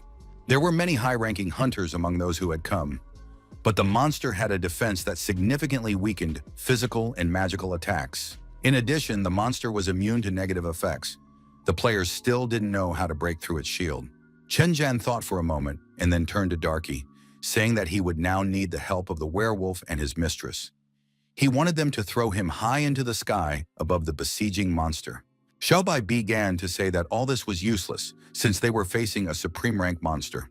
But the young man wasn't going to listen to her. He believed they needed to start the fight, and they'd figure out how to finish it once they were in the thick of it. Xiaobai knew it was pointless to argue with him. The girl addressed her viewers, saying that her stream was over. The viewers were outraged, saying that the fun was just beginning since Song Ran had arrived and now the outcome of the battle could change. Xiaobai decided to trust Song Ran and give it her all. She began to activate her abilities, preparing to fulfill the player's request. But she was distracted by the sound of a motorcycle and the shouts of a man demanding that people move out of the way. The unfamiliar player on the motorcycle demanded that no one get in his way. He didn't need the siege monster. He wanted to earn the prize. The young man picked up tremendous speed without slowing down and raced toward the monster, becoming one with the motorcycle. Finally, he turned to the players and stuck out his tongue, making it clear that by standing there, they wouldn't get anything. Song Ran understood this perfectly, so he immediately launched an attack, summoning the Darkies. Xiaobai was unhappy because now she, too, felt like a pet summoned by Song Ran. The players tried to reach the siege monster. The guild leader set off explosions near it, but it was all to no avail. The players didn't understand how the shield worked. But soon the players' attention was diverted, and everyone stared at the sky, their mouths agape in surprise. They saw a motorcyclist who had accelerated on the roof of a building and jumped toward the monster. Mid-air, the player abandoned the motorcycle and found himself face to face with the enemy. The motorcyclist activated the blade mastery technique as he approached the besieging monster. The young man landed a double strike, then bounced back onto the asphalt, trying to gauge the effect of the attack. It looked as if a bee had flown past an elephant, which hadn't even noticed it behind him. The motorcycle fell onto the asphalt and exploded. Now the guy was left without his main helper, and the besieging monster didn't even turn around, completely ignoring the player. It hadn't taken any damage. It was just a shame about the motorcycle. The player got even angrier and prepared to repeat the attack. The girl shouted at him that it was completely pointless. Not even 100 hits would damage the monster. But the motorcyclist wouldn't listen to her.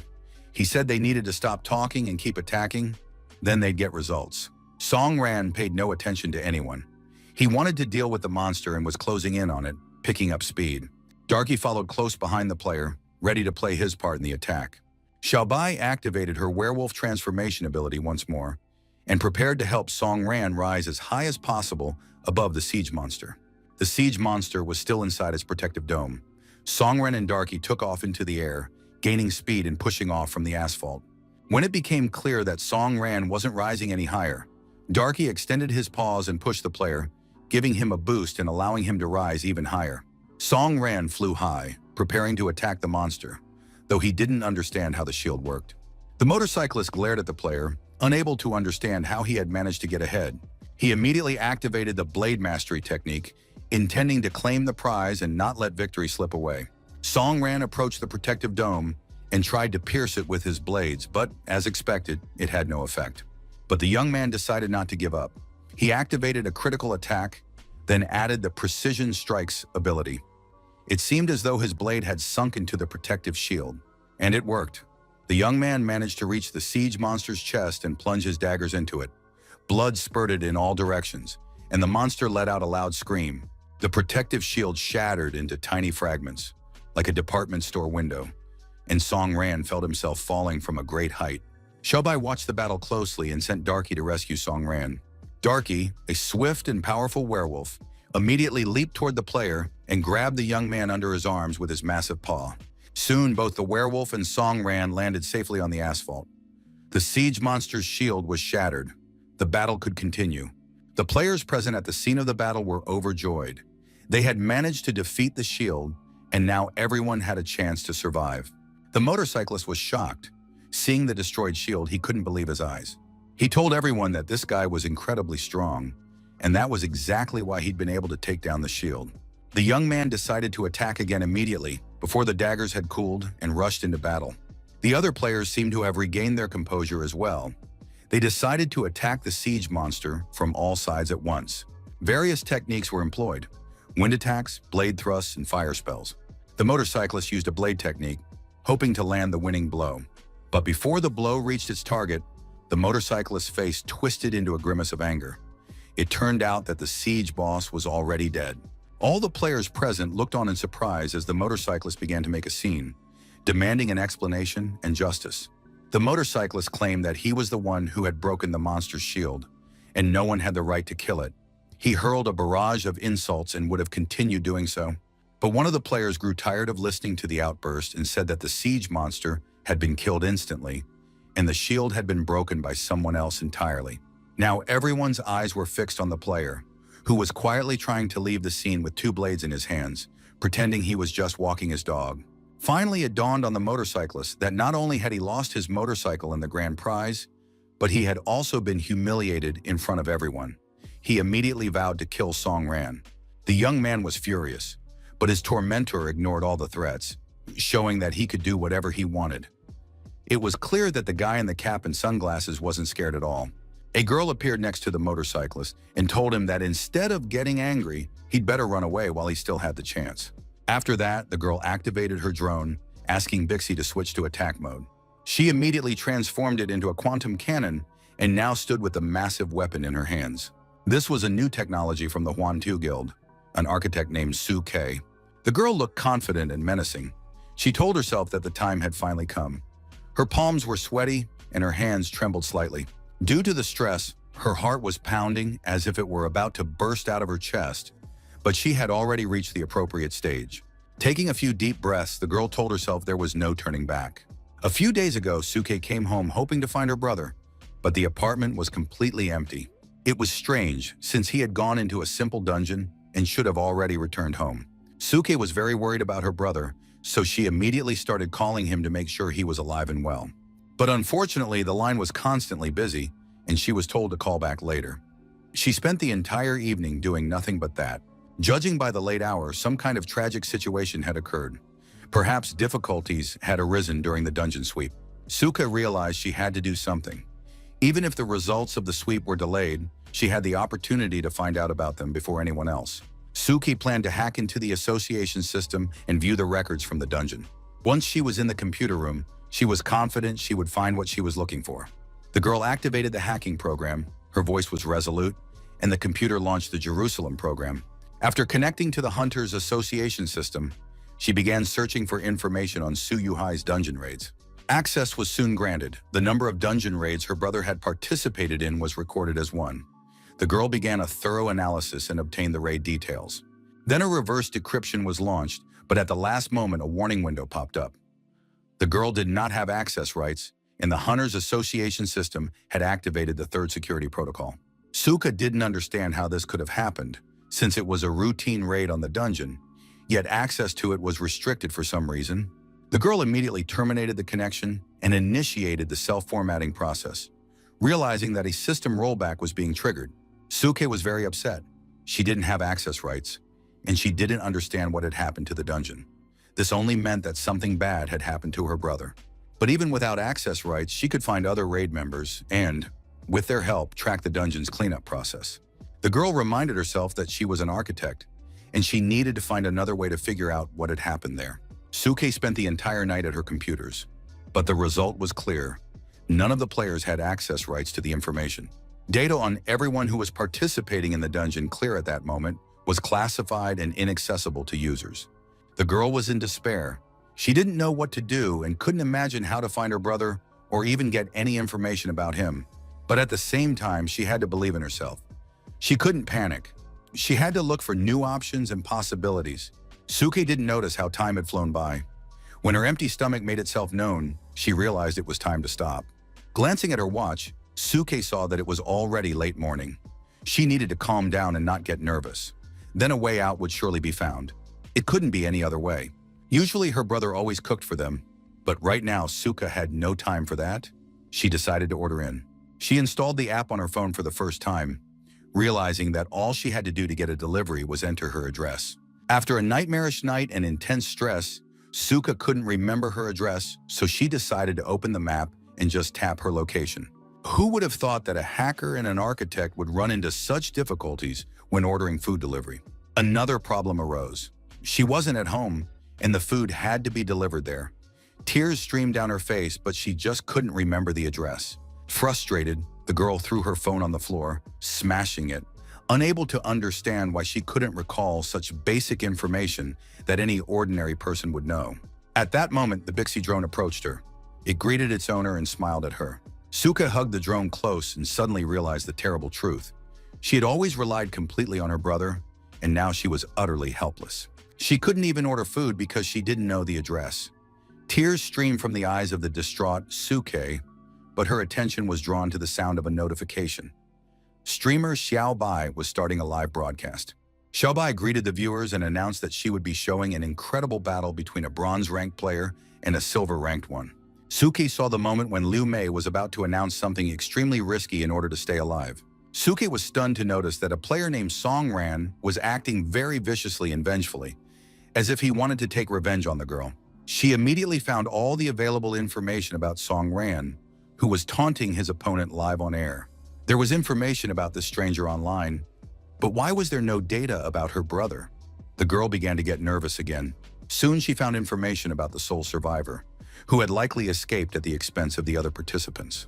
An idea popped into Suke's head, helping her take her mind off her problems and, at least for a little while, stop thinking about her missing brother. Suke realized that she was largely to blame. She had been too foolish and naive. The girl set about studying the blueprints. From that day on, Suka was determined to behave differently. She turned to her drone assistant, saying that from now on, Bixie would exist for the sake of the revenge they would carry out together, and then justice would prevail. A few days passed, and the Huangtu Guild gathered in the office for a meeting. An assistant entered the guild leader's office and reported that a woman wanted to meet with Huangtu in person to discuss joining the guild. The assistant added that she was an architect, and architects were always interesting to work with. Huangtu was surprised. He usually surrounded himself only with assassins. However, the guildmaster told the assistant that it was no problem, he just found it amusing. Architects usually only assist with dangerous work. Instead of hunter points, they use the association's silver cards as currency, which they receive for contribution points. Since they cannot directly use the system, they can only analyze monsters and their abilities using a scientific approach and other methods. Roughly speaking, these are ordinary people who want to feel like hunters. Normal people have no need to deal with monsters, so there are very few architects. And to believe that if such a unique person had come to them, that was interesting in and of itself. The guildmaster ordered his assistant to let the girl in for a conversation. Soon, a delicate young woman appeared in the office. A straight-A student in a modest blazer and a blouse buttoned all the way to the top, wearing glasses. She stated that she was an architect and wanted to join the guild. The guildmaster wanted to know the reason for her actions and her desire to join. The girl replied that it was all connected to Song Ran. Her brother had been on the same team as that player during the infamous incident. As a result of that unfortunate incident, only Song Ran made it out of the dungeon. The girl believed he was involved in the tragedy that occurred inside. Furthermore, the live stream in which Song Ran defeated Lu Mei Li and publicly humiliated the girl, tarnishing the reputation of the Huang Tiu Guild, convinced her that they had a common enemy. Suke and the guild master shared a common interest. The young man had to be punished since, in Suke's opinion, he was responsible for her brother's disappearance. Huang Tiu listened to the architect's story, but tried to pretend he wasn't too interested, and immediately stated that two important points needed to be clarified. He confirmed that the guild had investigated the dungeon incident and could confirm that everyone who had been there, except for Song Ran, had died. The guild leader told the girl that her brother hadn't disappeared. He was simply dead. The girl couldn't hold back her tears and sobbed uncontrollably, unable to comprehend what could have happened in the dungeon. Huang Tiu said that they hadn't been able to uncover all the details, but they believed that the same circumstances had led to Liu Meili's defeat. The second point was that Song Ran was not an enemy to the guild, but an obstacle. The guild's motto was to punish those who oppose them and protect their own at any cost. Therefore, Song Ran's murder is not an act of revenge, but a matter of principle that guides the guild. If after everything he's told her, Sukai still wants to join, Huang Ju is ready to welcome her. Sukai said that if this is truly related to Song Ran, she wants to join the guild and seek justice. She added that she was ready to kill that guy with her own hands. The girl was already leaving the office when the head called out to her. He wanted to add something. The Huang Tu Guild is the largest in the city, and the head wanted Suka to reach rank B within a month. To earn enough association contribution points, he advised the girl to join the guild's group quests. Suke listened to this and told Huang Tu that he didn't need to worry or spell everything out to her like she was a little child. She was no longer a foolish and naive girl capable only of doing research. After that, the architect left the guildmaster's office. The assistant asked his boss if he had overreacted by speaking so harshly to the naive girl. Huan Tu didn't understand what the problem was. Did his subordinate really disagree with him? But that wasn't what the young man meant at all. The guildmaster was certain that the girl didn't really want to join them, punish offenders, and protect everyone at any cost. Huan Tu said he couldn't allow such a naive girl to become one of them. However, what the guildmaster could do for his organization was simply to make good use of this silly girl. The enormous monster still lay in the city streets, though now without its protective shield. Now all the players rushed into the attack, determined to finish the job. They hoped to seize the moment while the monster was knocked out and used every weapon they had. They even used a quantum projection grenade launcher, a diamond rank weapon rarely seen on the city streets. The quantum projection aroused envy among other players, displaying an interface showing the monster's health, armor, magic power, and other stats. In addition, the user could see the enemy's weak points, which made attacking much easier. The archer was thrilled and told the guild leader that he now had a chance to destroy the monster. However, despite all their efforts, the monster began to rise. It seemed as though it had caught its breath on the asphalt and was now ready to continue the battle. The guild leader shouted to her people that the monster was rising again and ordered them to continue their attacks without retreating a single step. All the players were already mentally and physically exhausted, but they didn't dare disobey the leader. Besides, they wanted to kill the villain. Suke was among the players as well. The girl believed that the Huang Tu Guild had now become her home, and she needed to earn as many guild points as possible. The special reward came at just the right time. She decided to act right then and there. She activated superconductivity and prepared to fire at the monster.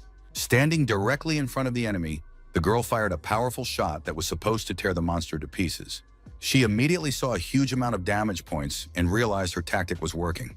But at that moment, the monster's armor bars began to flash, and one of the players received test results that could be broadcast to everyone via the battle channel. To his horror, the young man saw that the monster had the ability to regenerate a shield, and when the shield was active, the monster became immune to negative effects. To defeat the monster, they had to use high damage abilities to destroy the shield, or target its weak points. the left shoulder, right shoulder, lower abdomen, and lower back. Until the weak points are targeted, the shield will recharge from time to time, and any actions by the players will be in vain. Players would have to break the shield at least 4 times before they could defeat the monster. The more they analyzed their opponent, the clearer it became that they were powerless on their own. At that moment, the motorcyclist decided to take a chance. Right before his eyes, an unknown man in glasses had just shattered the monster's shield. Obviously, now he needed to try to break the shield too and attack the monster. But the motorcyclist decided he would let Song Ran break the shield one more time, and he himself would deliver the final blow. All the players present were now looking at Song Ran, expecting him to handle the shield again. Song Ran understood what everyone was thinking and told the players that unfortunately, he wouldn't be able to do it again. The players were surprised. How was that possible if the guy had already done it once? Song Ran tried to explain that he couldn't repeat the attack. The players didn't understand and felt disappointed. How could he not repeat something that had already worked? He explained that his debuff was a passive ability that only triggered after the explosion, and that he had no active abilities to deal significant damage. The players didn't understand why he was even there if he had no active skills, especially since he was a bronze tier player. It seemed like he'd broken the shield by accident, just a fluke. However, the guild leader reassured the players, saying that the debuff was a very rare ability, and now they had to help destroy the shield. The female mage declared that she could apply an explosive status.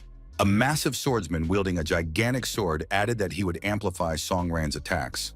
The other players also agreed to join in to defeat the monster together. The motorcyclist was the most dissatisfied of all.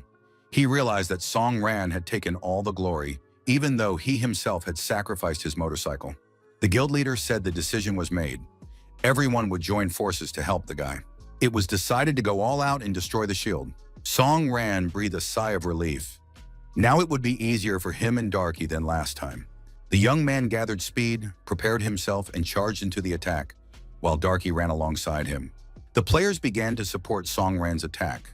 Everyone added their abilities: the Seal of Destiny, the Archangel's Power, Sparkling Energy, and Activated Reboot. Song Ran could feel the immense power gathering around him and knew he couldn't let down the players who believed in him. He soared high into the air alongside Darky. With such power, this pair had a real chance of defeating the monster. Now everything depended on their coordination and teamwork. The monster no longer seemed invincible. Now with such universal support, Chen-jun was confident that he would definitely succeed. The young man wanted to shatter the shield with a single blow, and rising high above the monster, readied both daggers. Indeed, the strike was successful. The shield couldn't hold and shattered. At that very moment, Song Ran received a notification about earning the Incredible Blitz achievement, as well as a new ability.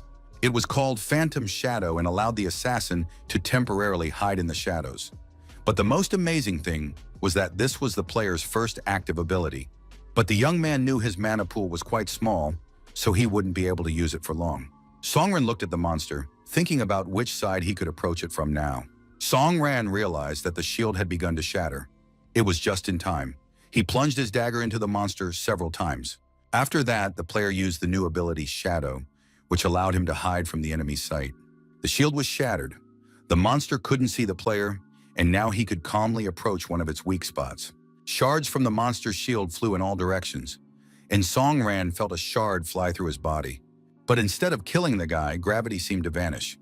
Perhaps this was what free movement through the location felt like. Song Ran realized that in this case, the buffs were still active, and he needed to keep attacking. Song Ran decided not to hold back and to go all out, using the shadow effect. The young man closed in on the monster's weak spot. The motorcyclist was very unhappy with what was happening. He realized that thanks to the efforts of all the players, Song Ran would take all the rewards for himself. The motorcyclist didn't want to stand by and watch such injustice. He aimed for the monster's weak spot, but before the young man could reach the monster, he was overtaken by a girl wearing glasses and holding a huge blaster. She probably wanted a piece of the reward too. The motorcyclist used an electric shock and struck a blow with his sword. In the girl's hands, and this was Architect Suke, was an anginator cannon from which she fired several shots. The monster felt the damage, and it was now clear that it wasn't as alert and energetic as before. The player reported that the attack was going very well. 2 weak points had already been attacked simultaneously, and the monster's shield was completely disabled. The guild leader ordered the players to launch the next attack together. They couldn't wait for the shield to regenerate. They had to finish off this monster. The players rushed to attack in a united surge. The monster also realized it had very little time left, so it activated Rage for the second time in a row. And now the players realized that they would have to, at the very least, start all over again. At the same time, they imagined that the monster would be even stronger. Everyone was certain that the monster would finish off the players who were in its immediate vicinity.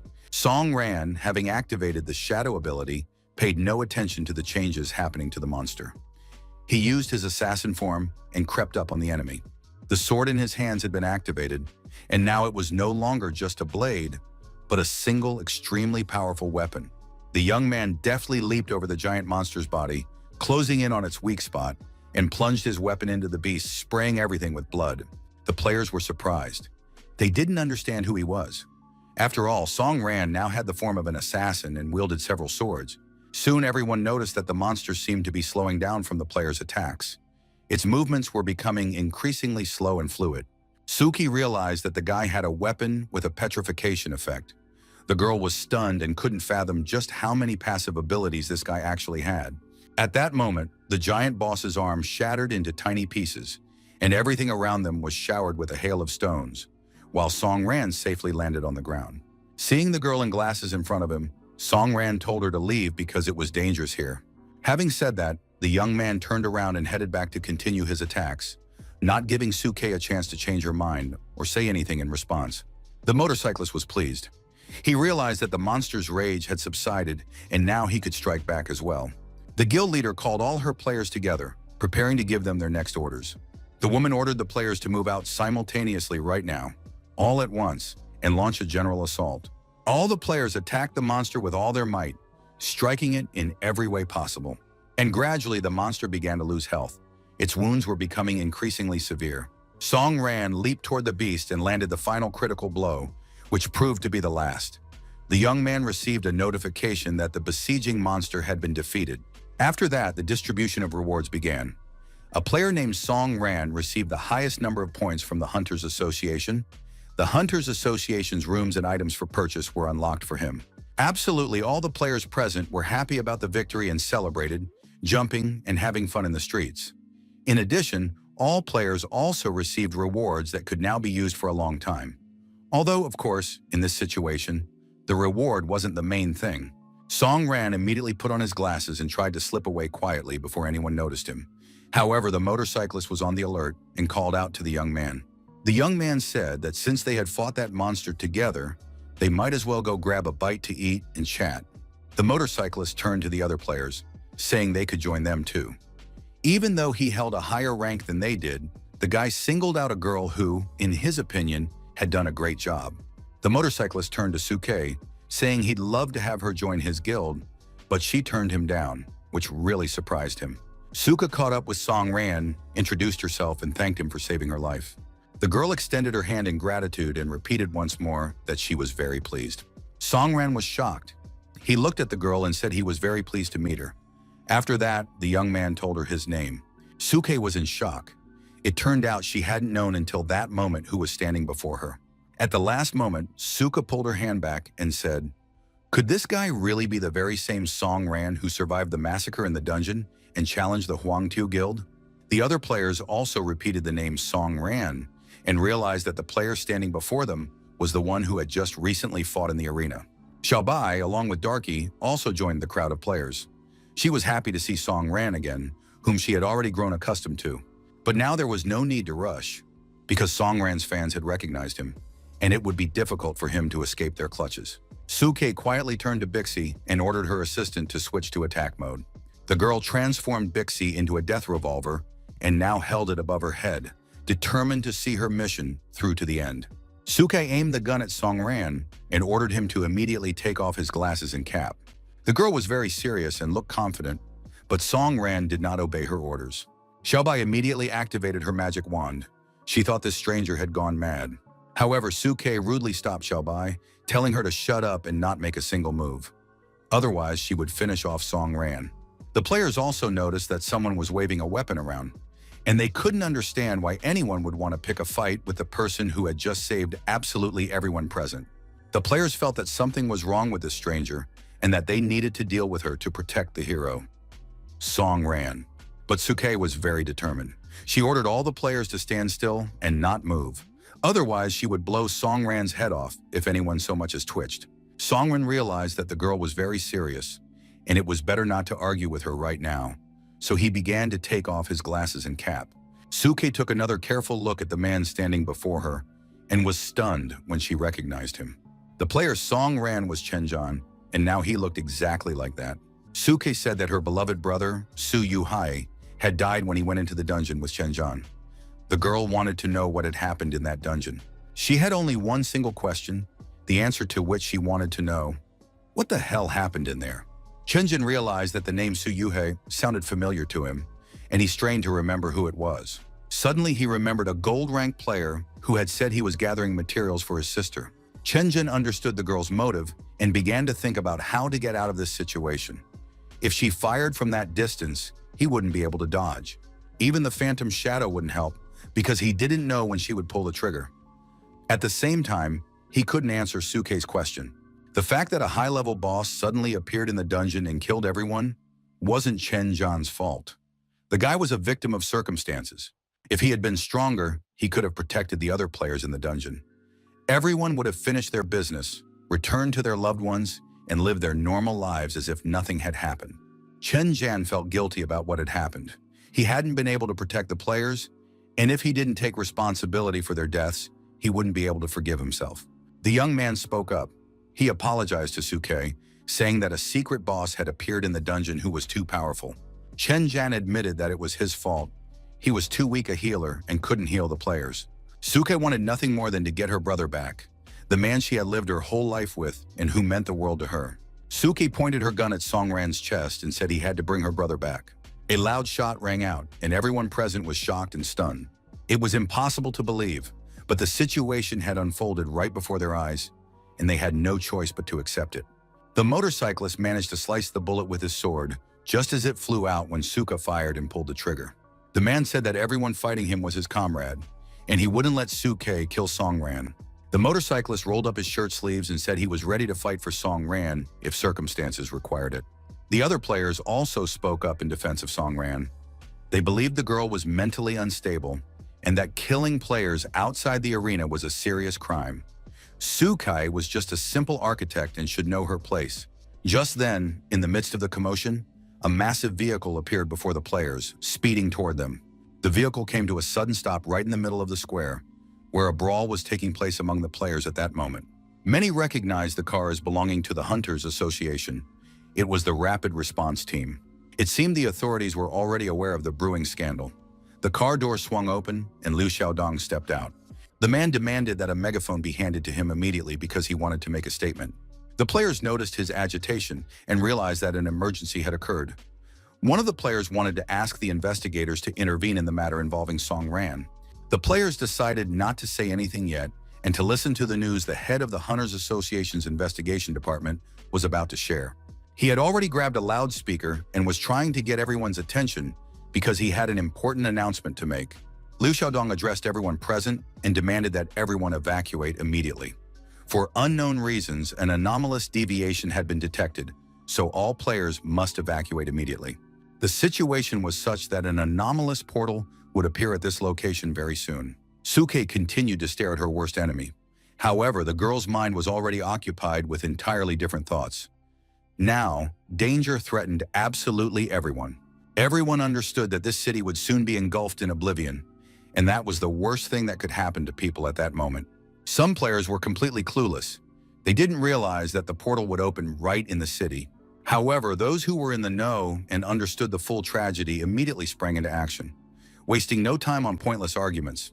Others began shouting at all the players to run away and save their lives immediately. After all, if the portal opened, but the girl didn't have time to say anything else, and the body of the monster that had been killed just moments ago began to vibrate and tremble. In the huge hall of the dungeon, the boss sat on the throne. He was completely motionless, and it seemed as though he were asleep. At that very moment, the remains of the slain monster in the city began to vibrate, and a red cloud appeared around them. This mist indicated that the monster was using the remnants of its energy. Using this energy, the monster was attempting to expand the space to open a portal. And at that moment, the players realized it was too late.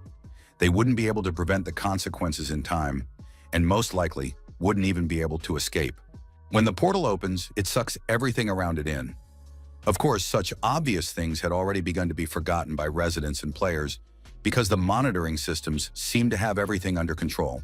But now it became clear that either the monitoring was faulty or the situation had unfolded differently due to other circumstances. The young man drew his sword and said he would handle this himself. However, he hardly had to deal with it because the portal opened and a powerful explosion engulfed those present. Those who were closer to the portal died instantly. Song Ran shouted at Xiaobai to grab his hand immediately, and together they tried to survive. The representatives of the Hunters Association felt themselves being sucked in as well. There was nothing they could do to help anyone. And in the next moment, a powerful explosion tore through the air, and everything around them scattered into countless particles, molecules, and atoms. Meanwhile, in the dungeon, the guards came to their senses and began to wake up. All that remained of the city were ruins, scattered in the middle of the desert, amidst the sand and rocky mountains. A few surviving players gradually came to their senses, clearing their throats and looking around. Now everyone knew what the Sea of Oblivion looked like. An absolute desert, a blazing sun, and a complete absence of life all around. A notification stated that the copy was being processed, and Chen Zhan found himself inside the portal. The young man heard a voice saying that it could only take him this far. Chen Zhan couldn't see who was speaking to him. The bright light blinded his eyes. A small girl, smiling and pretty, said she hoped Chen Zhan wasn't angry with her. The young man still didn't understand who they were or where they were. The girl introduced herself and said her name was Doris. The girl was his personal guide, and they were now in the Sky Tower. Chen Zhan couldn't figure out how he'd ended up in the Sky Tower, but at least now he understood what it was. Chen Zhan realized he was in the Sky Tower, but looking around he saw that he was alone. It was unclear why he had been drawn here. Doris replied that the other players must be in the Sea of Oblivion. The girl added that Chen Zhan was in the Sky Tower now because he was special. The young man thought that ordinary, normal people would be very happy to hear such a comment directed at them. Doris replied that she knew what Chen Zhan was most worried about. He wanted to uncover the whole truth about his mother's death. Chen Zhan immediately tensed up and looked at Doris suspiciously. He wanted to know how she knew that. Doris replied that she simply knew because it was her job to know everything about Chen Zhan. She also knew that when the guy went into the dungeon, everyone except him had died. Or, for example, she knows that he was threatened with punishment for something he wasn't guilty of. And she also knows that Chen Zhan may seem calm on the outside, but at the same time he feels guilty for the deaths of his friends and therefore does absolutely everything to atone for his sins.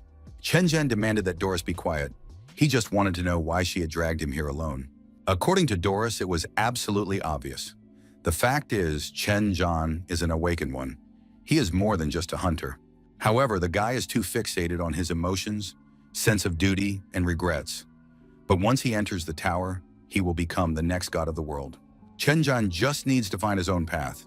And although the heavenly tower had already been opened, Doris said she would do it for her Chen Zhan. The girl held out her hand, clad in a white glove, spread her fingers, and began moving them as if controlling some invisible screen. Doris activated the evolution mode in the heavenly tower. And now, before the astonished boy's eyes, the tower seemed to fill with powerful energy and was completely enveloped in a blood-red mist. The players who were in the Sea of Oblivion felt terrible. They had headaches, weakness, and general fatigue. Xiaobai tried to find Song Ran among the players, but he was nowhere to be found. The girl ran from one player to another, asking if they had seen Song Ran, because she knew for sure that he had saved her, and they had fallen into the portal together. One of the players said he hadn't seen Song Ran, the guy with blue hair, since they had arrived here. At that moment, the young man spotted Suke, who, as it turned out, hadn't died either. She was still alive and was now in the Sea of Oblivion along with the rest of them. Lu Xiaodong couldn't let the players get into arguments and fights. They needed to get ready immediately, because the first wave of bosses would appear soon. The players had no idea what he was talking about. What first wave of bosses? So there would be a second one, and then another one after that. Lu Xiaodong said that he wasn't a hunter, but he was still a member of the association. He had studied all the previous strategies and reports on the Sea of Oblivion, so he knew that the first boss would appear soon. The hunters needed to get ready. Soon, something began to stir. It was a sandstorm that was meant to stop the travelers and prevent them from moving forward. And the god of the Sea of Sand will appear before the lost people. Lu Xiaodong quoted from the records he had previously studied. And indeed, soon the sand cleared slightly, and a huge boss appeared before the players. He was dressed in black, with two enormous wings spreading out behind him. It was Thoth, the god of wisdom in ancient Egypt, who created the Book of the Dead and placed his heart on the scales to distinguish evil from good. He wanted to know why the players had come. The detached god appeared alongside the light of the world, and on that very day shed a tear from which the human race was born. Now they were met by the guardian of the Sea of Sands. He continued to quote from the book, and his tear, which took on human form, partially melted into the darkness and became the scourge of humanity. Now the great god, the god of justice, stood before all the players, but they did not understand what message this monster carried, and they felt the storm intensifying while their strength had not yet recovered. None of them were in top form, but they needed to regroup urgently and prepare to act. Of course, there was too much dust all around, and a difficult path lay ahead of them. One of the players, the same brave and desperate motorcyclist, said he was ready to go first. And he who holds evil will not be able to withstand the weight of the balance. And at that moment, the young man was already lying there, armed with a sword to turn the guardian of the Sea of Oblivion. The guardian of the Sea of Oblivion watched closely as the player approached him. He stopped reciting the Book of the Dead, created by the god Thoth, and slammed it shut. After that, he announced that he was ready to pass judgment on these people, and a huge flame appeared near the guardian. Chen Zhan fought the monsters, using all his abilities and resources. Notifications congratulated him on the fact that the Lord of Fire had been defeated, and the 9th floor of the Sky Tower had been successfully cleared. So far, everything had been fairly simple. According to Doris, the Sky Tower is a unique dungeon divided into an infinite number of floors with monsters that gradually grow stronger. A boss was located on every 10th floor, and if the player survived, the dungeon was considered cleared. The reward was calculated based on the number of cleared floors. And now Chen Zhan was moving on to the 10th floor, which meant he was about to face that floor's boss. The young man emerged from the bloody fog. He was curious to see what awaited him here. In the distance, he saw a figure sitting on the ground. Before him was the first boss of the Sky Tower, the Guardian of the Red Soul. Hearing movement nearby, the Sky Boss was delighted, saying that finally at least someone had turned on the mode. Chen Zhan was very surprised. Having heard human speech, he had never before encountered monsters capable of communicating in human language. Chen Zhan was amazed. After all, he was only on the 10th floor, and he had already encountered a monster with advanced AI. It seemed the Sky Tower wasn't as simple as it appeared. At that moment, the boss said that the damn conditions for unlocking the mode had kept him locked up for almost his entire conscious life. But now the monster was happy to be able to fight again. Not everyone is capable of that. But if the player wants to move on to the next floor, he'll have to survive a battle with the Red Soul's Guardian. The huge monster pulled its sword out of the ground, and now it had to be defeated, just as some other strong people had done long ago. Chen Zhan said there was no need to bother the monsters. He didn't plan to linger after all. This was only the 10th floor and the very beginning of the tower. The defender of the Red Soul realized that he was being underestimated and compared to ordinary bosses. And that was definitely not something to do. Chen Zhan didn't think the boss was much different from other bosses, aside from the fact that he knew a few words. So the guy wanted to cut the chatter short. He was rushing to the next floor and didn't want to waste too much time on the first boss. The extent of his self-confidence and vanity shocked and outraged the boss of the 10th floor. He raised his hand, gripping his gigantic evolved sword, preparing to finish off the player with a single blow. The Guardian of the Red Soul shouted that the guy would simply remain with him on this floor forever. Chen Zhan activated the Shadow ability at that very moment. The boss struck, but it turned out he had missed and simply plunged his sword into the ground. It was a very unexpected turn of events, and now the boss couldn't see his opponent. But in the very next moment, the player jumped onto his back, realizing that the monster couldn't catch his shadow. And although the young man struck a blow and blood spurted from the boss's body, he still said that the player was rejoicing too soon. It was only just beginning. After that, the Red Soul's defender thrust his sword into the ground. It was clear that he had activated his rage. Chen Zhan immediately felt the sword's effect. Energy emanated from it, possessing the properties of fire magic and berserker rage. And now the entire boss had turned into a berserker, for whom nothing was more important than killing. No one in the Clover Guild slept that night. The guild leader was listening to the news broadcast. Based on her sources, she learned that the seasonal dungeon, Sea of Oblivion, had opened ahead of schedule, and now people were contacting the correspondent. Immediately, the guild leader received a notification. If her guild was interested in clearing the seasonal dungeon, they needed to register. Judging by the traces at the scene, it seemed that practically everything around the portal that had formed had been sucked inside, including a large number of hunters who had been fighting the siege monster. The girl called the guild leader and reported that Xiaobai had been sucked into the portal of the Sea of Oblivion. The manager wanted to know what they should do, but the guild leader was completely calm. She believed that with Xiaobai's abilities, nothing could threaten her. Of course, the Clover Guild wouldn't leave her there alone. The Sea of Oblivion was a unique opportunity for the guild to regain its former power. The leader of the Clover Guild ordered all players to prepare to set out the next day. Huang Tu was also thinking about what was happening around him. He had to do something for the sake of the people and his reputation. Suka wasn't worth much at all, but she had performed quite well in the battle against the siege monster. Of course, the guild in the city couldn't pass up the Sea of Oblivion. Heksuke had to gather everyone and head to the Sea of Oblivion, while also keeping the guild's motto in mind, to always grow and expand. Huang Tu thought only of the fact that his guild must grow at any cost. The boss of the 10th floor was furious. He believed that if a player had nothing more to show him, then they were unworthy of being there. Chen Zhen used the shadow ability, trying to remain an invisible target to the boss. Even though this was just the first boss, he shouldn't be underestimated. Now it was clear that the new shadow ability had come in very handy. The boss landed another powerful blow.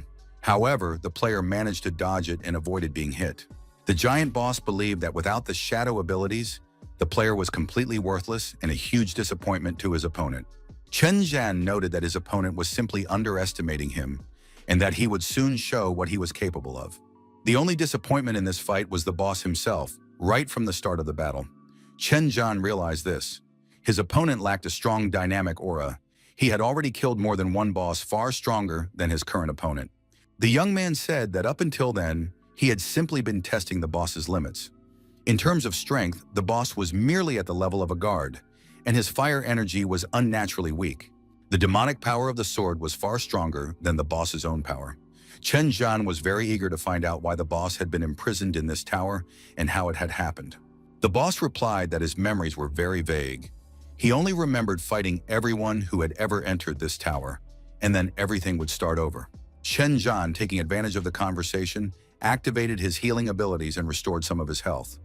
After that, he said that if the boss couldn't tell him anything worthwhile, it was time to end this battle. It had dragged on long enough. Of course, the boss was furious and started screaming that he was going to tear the player to pieces right then and there. Chen Zhan, continuing to restore his health, dodged all of the boss's attacks with absolute ease. He saw that his opponent was enraged and said he wouldn't dodge anymore, thereby demonstrating his absolute superiority. At that moment, Chen Zhan's body began to sustain damage, and his clothes were torn to shreds. Blood spurted in all directions, and the boss's attacks didn't stop. However, the player continued to heal himself, paying no attention to the damage. The boss was forced to admire his unique healing abilities. He was surprised to find such a professional standing before him. But be that as it may, the player had to be killed, because he deserved to die. Chen Zhan also said that he planned to end this duel with death. The young man reached out and calmly stopped the sword aimed at him. He activated petrification, fully realizing that the boss was incapable of anything without his sword. And now, with a massive colossus standing before him, he could be destroyed. The boss was stunned. He couldn't believe that this player had broken his blade. Chen Zhan agreed that this was an unforgivable act on his part, but there was truly nothing left of the sword now. With a single stroke, the young man severed the boss's arm, which immediately shattered into tiny pieces. Shortly before his death, the boss managed to think that he would never have expected such strength in such a young hunter. It seemed that only the guys on the upper floors of the Sky Tower could match him.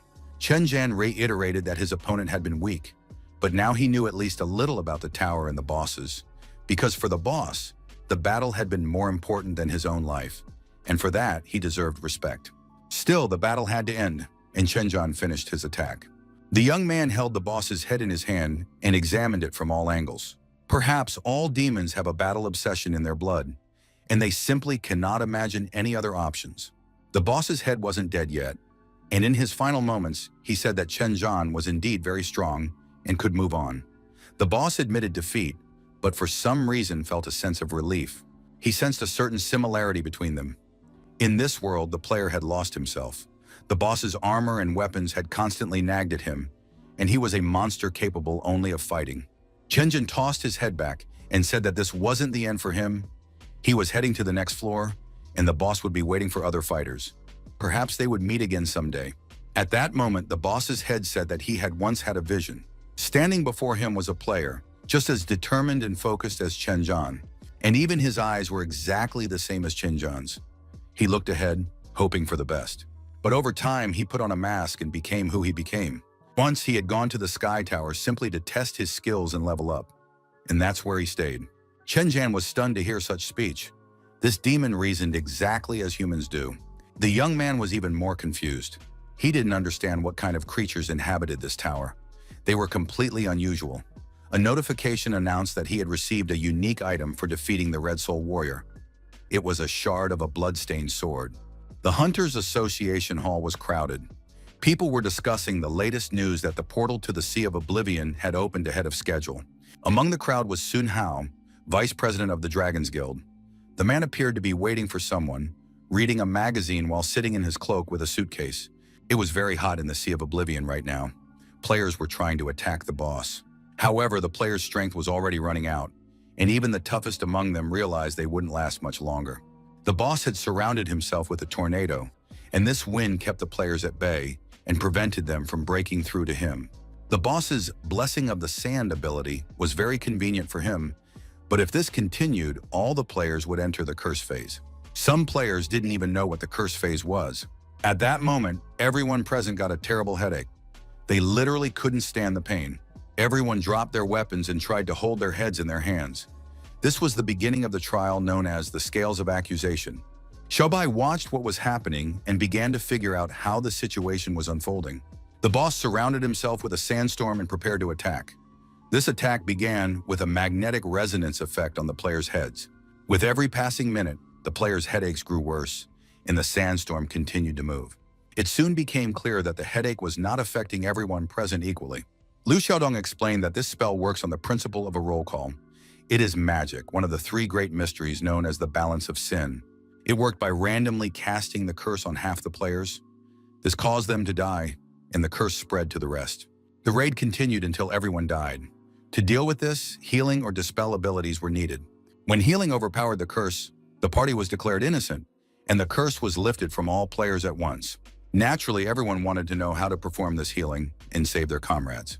The guild leader wanted to know if they had a chance and if they had enough strength to lift the curse, but it seemed impossible. The players had just been fighting a siege monster and had very little mana left, so they couldn't cast powerful healing spells. They needed to find another way and deal with the Sea of Sand shield, which referred to the boss's protective barrier. The best strategy in this situation was to suppress the god's power. A strong hunter with advanced skills needed to attack the boss. Under heavy pressure, the boss's ability reading would stop, and then the players could kill him and lift the curse. But after that, the players would once again face the third riddle, called Real Illusion. Before the man could explain what Real Illusion was, he clutched his head and closed his eyes. Xiaobai tried to support him, but Mr. Liu Xiaodong seemed to be losing consciousness. He only managed to utter the word curse. The guild leader wanted to know if there was a strong hunter among them who could still fight, because if things continued this way, they would all die. And death in this dungeon meant true death. The players couldn't fight. They knew that death would literally strike them all down. The curse was spreading faster and faster, and everyone knew they would soon perish. One of the players said he would pull everyone out of this sea of doubt, no matter what it cost him. They just needed to ignore the wall of sand and prepare for battle. Moss noticed that one of the players was trying to destroy his sand tornado. He considered this sheer folly. But suddenly the girl felt a powerful blow. She didn't understand what had happened since the boss was on the other side. The boss continued reading the Book of Death and did nothing because his sand tornado provided complete protection. It was unclear where this was all heading, but suddenly a real car flew out of nowhere into the sea and crashed into the sand wall. Most of the players were already lying on the ground, showing no signs of life. But there was one last hope: to destroy the boss and at least avenge those who had already died. The player was determined. He gradually advanced toward the boss, making his way through the sand barrier. Having gotten relatively far, he activated advanced demonic strikes and unleashed several powerful sword attacks around the boss, causing a real sensation. It turned out that without the sand barrier, the boss was completely incapacitated and unable to do anything. It was just a regular vegetable covered in sand, but now it was finished, and the girl plunged her sword into the ground. Xiaobai realized that this was an execution using advanced dynamic strikes. She had interrupted the boss's spell and killed him at the same time. Xiaobai noted with delight that the sand wall had completely disappeared. A tremendous force had been unleashed by the player. Soon, the survivor's attention was drawn to the next obstacle. A real illusion appeared before the players. The boss towered over them once more, declaring that now all mortals would die. He gathered dark, demonic power around himself and unleashed a strike at the players. The attack took the form of a huge, long arm with hideous fingers trying to grab the players. It looked terrifying. The players tried to run away, but the hand with long, clawed fingers was approaching at tremendous speed. It was clear that this was the work of black magic, but understanding the situation did nothing to make it any easier. The girl tried to run away, realizing she was in the Sea of Oblivion, and the monster's treacherous fingers would soon close in on her. At that moment, Darky was successfully summoned. Fearless of the boss, he leaped right in front of him, thereby breaking the spell. As soon as Darky appeared as an obstacle in front of the boss, his magical power and illusion dissipated, and the magic staff fell to the ground. The player realized that the ability had stopped, and now no hand was trying to grab him anymore. He guessed that even if he tore up the Book of Death, it would be nothing more than a shadow. But Xiaobai's pet, nicknamed Darky, managed to stop the boss's ability. His only ability was the staff, and Darky knocked it out of the boss's hands. The player asked Xiaobai to explain to the pet that under no circumstances should he give the staff to the boss, because that was his weakness.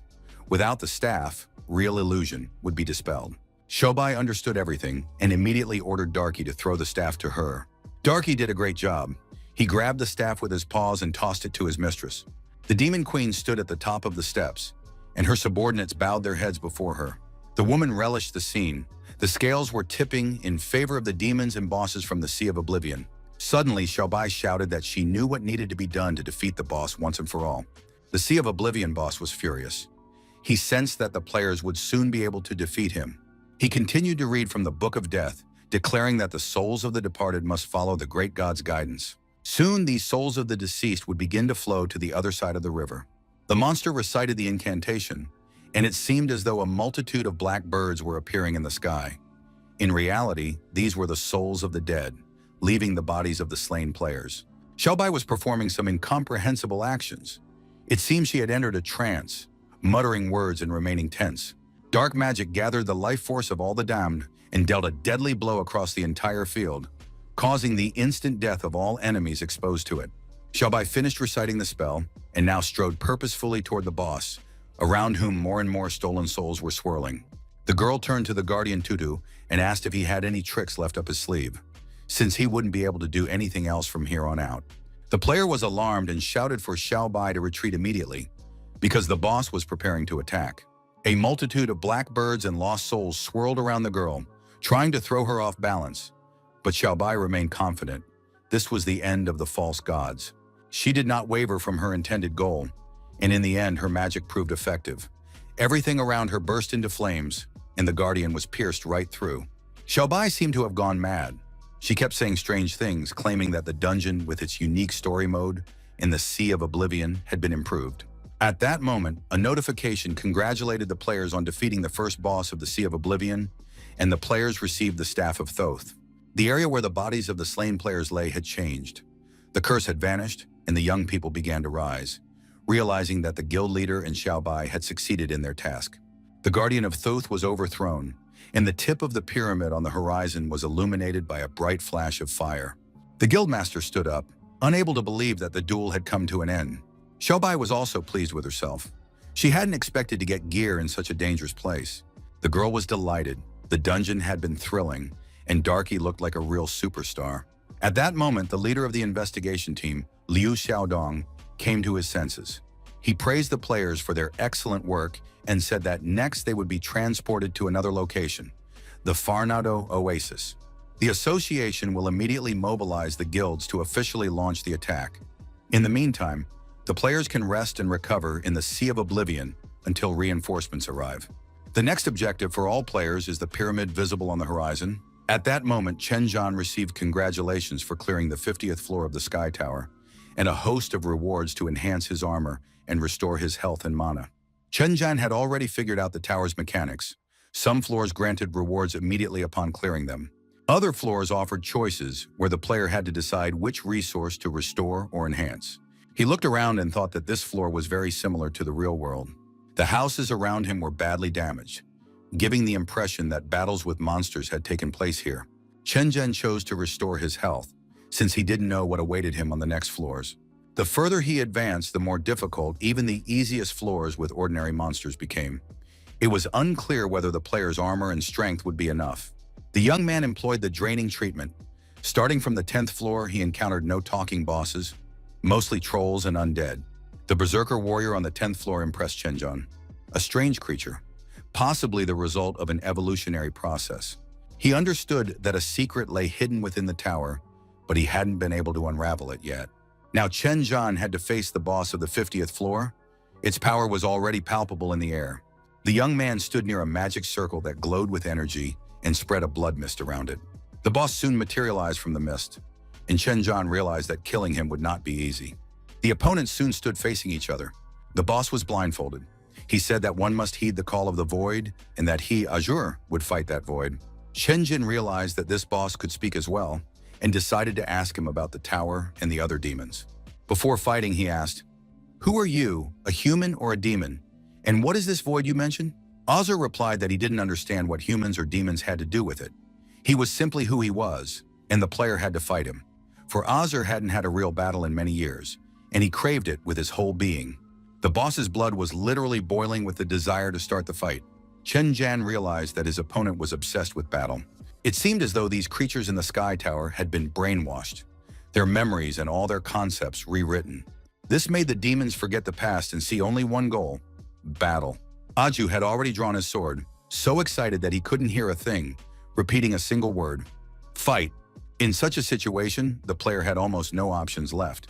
Chen Zhan said he was ready to fight, since that was exactly why he had come to this floor. Azure looked terrifying. Hatred and anger were etched on his face, and his body had turned into a single, deadly weapon. Chen Zhan landed a few blows, but the boss just laughed, clearly enjoying the spectacle.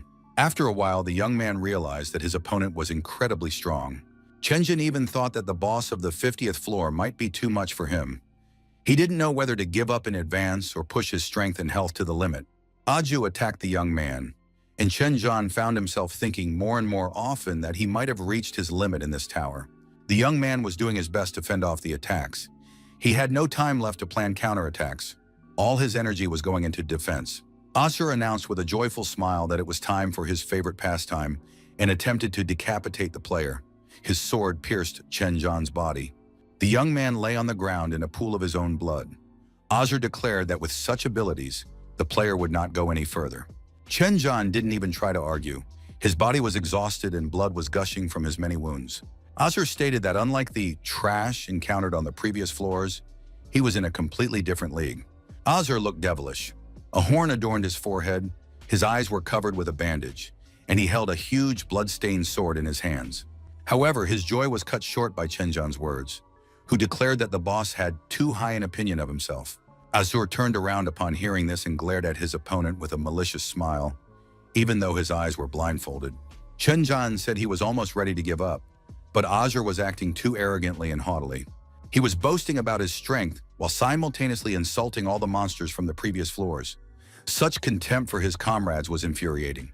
Azure laughed and said he would cut the player to pieces until he ceased to exist. Choking with rage, he promised that after the killing, he would trample the boy's pitiful corpse.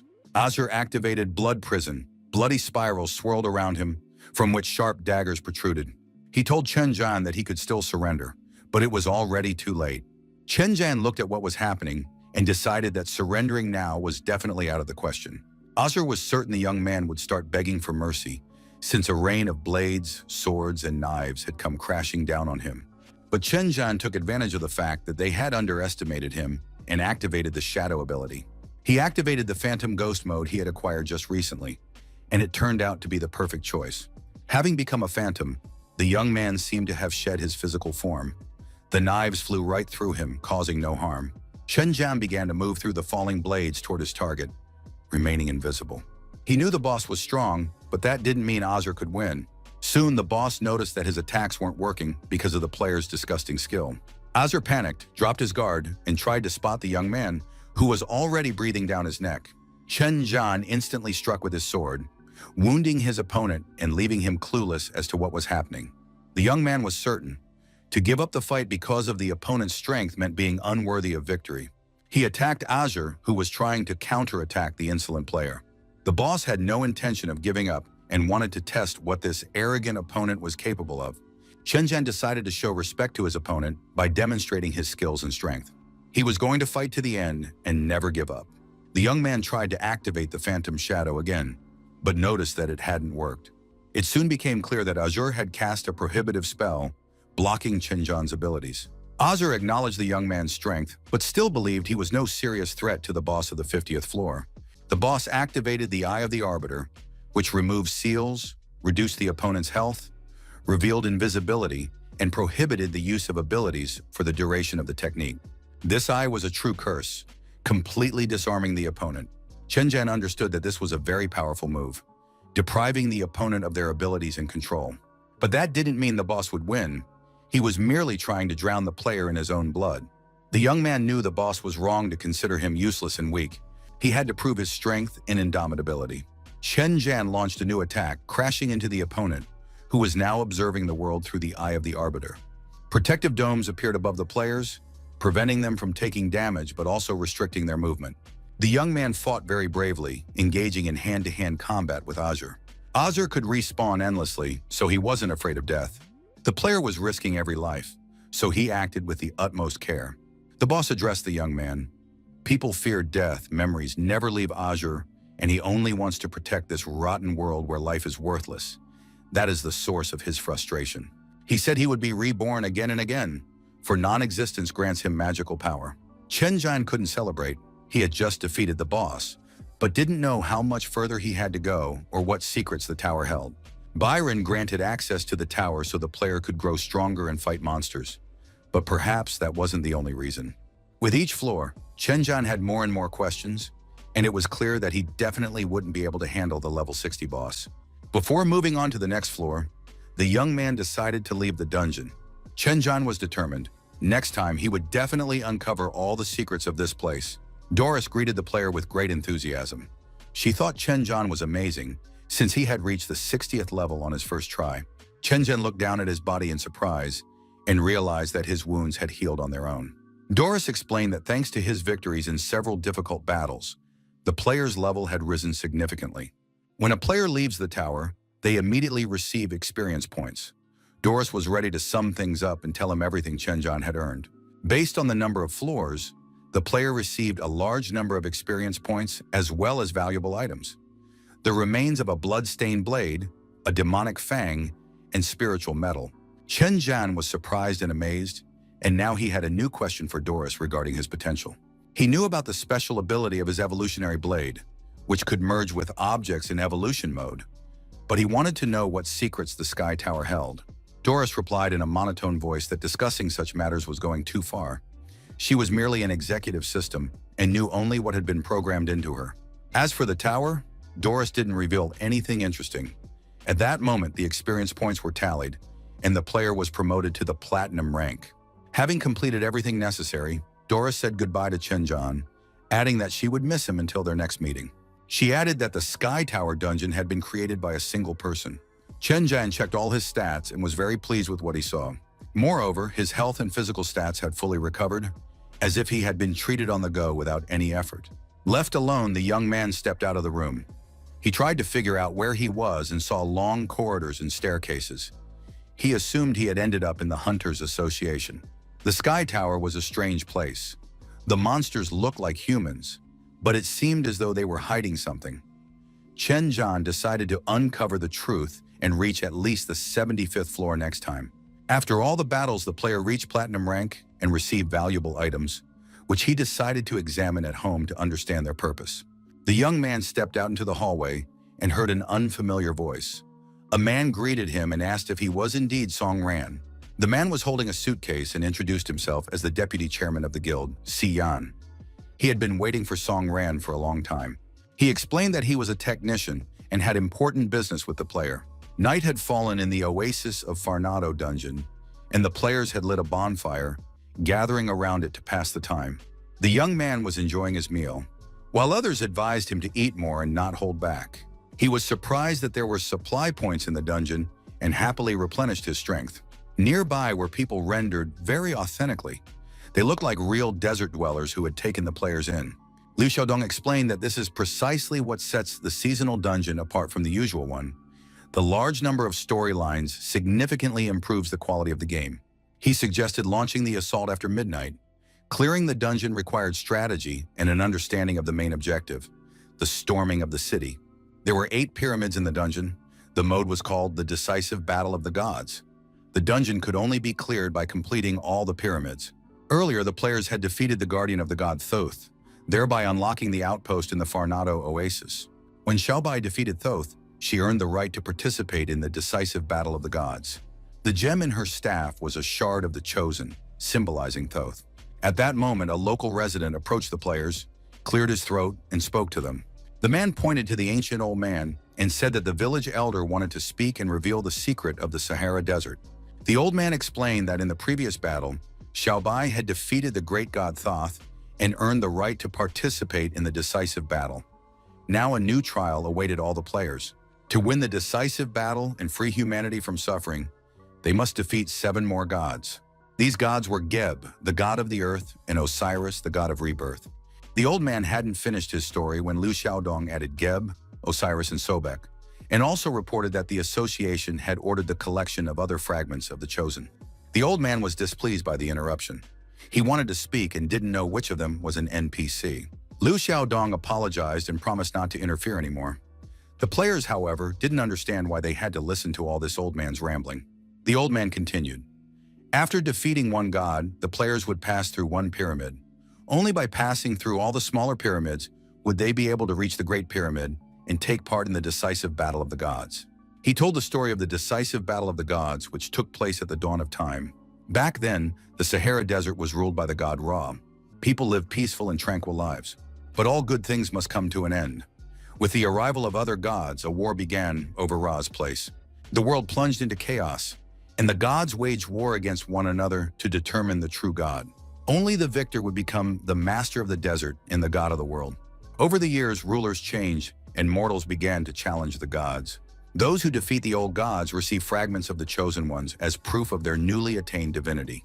After that, the battle of the gods will begin anew, and the Sahara will find a new master. The locals believe that in the darkest of times, a single hero would awaken.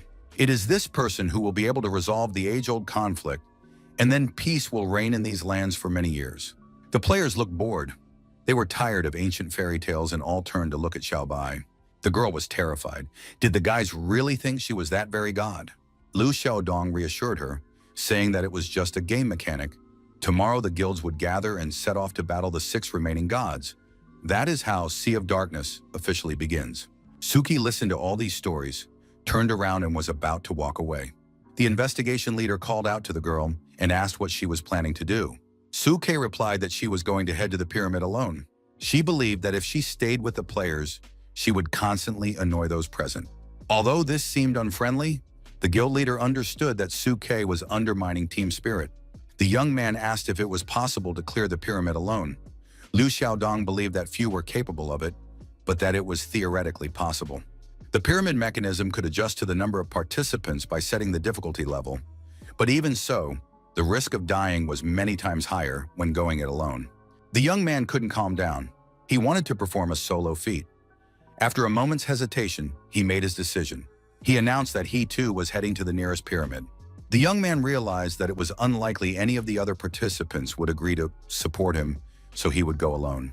The remaining players sat around the campfire, wondering if they had any chance of surviving after the start of a global war. Chen Zhen immediately asked the technician how he had found out about his presence there. Chen Zhen was certain that no one knew he was in the Sky Tower. After all, even he himself didn't fully understand how he'd ended up there. The man explained that he had figured it out using some tricks. He used the person's physical parameters to determine which dungeon the player was in. The technician noticed that Chen Zhan had ended up in a completely different dungeon than the others. So he decided to take the opportunity to ask a few questions, but first he needed to have breakfast. Chen Zhen said he wasn't feeling his best and wanted to go home, change clothes, and rest. The technician said he had waited all day yesterday and had gone to the nearest shopping mall to buy some clothes. He took a bag out of his suitcase and handed it to the player. Chen Zhan thought it was a nice gesture on the guild's part and agreed to accept the clothes. He put on a red long-sleeve t-shirt and a lilac jacket. The clothes fit perfectly. The girls in the association building remarked on how stylish and handsome he was. Chen Zhan turned to the technician, suggesting they take a walk and talk.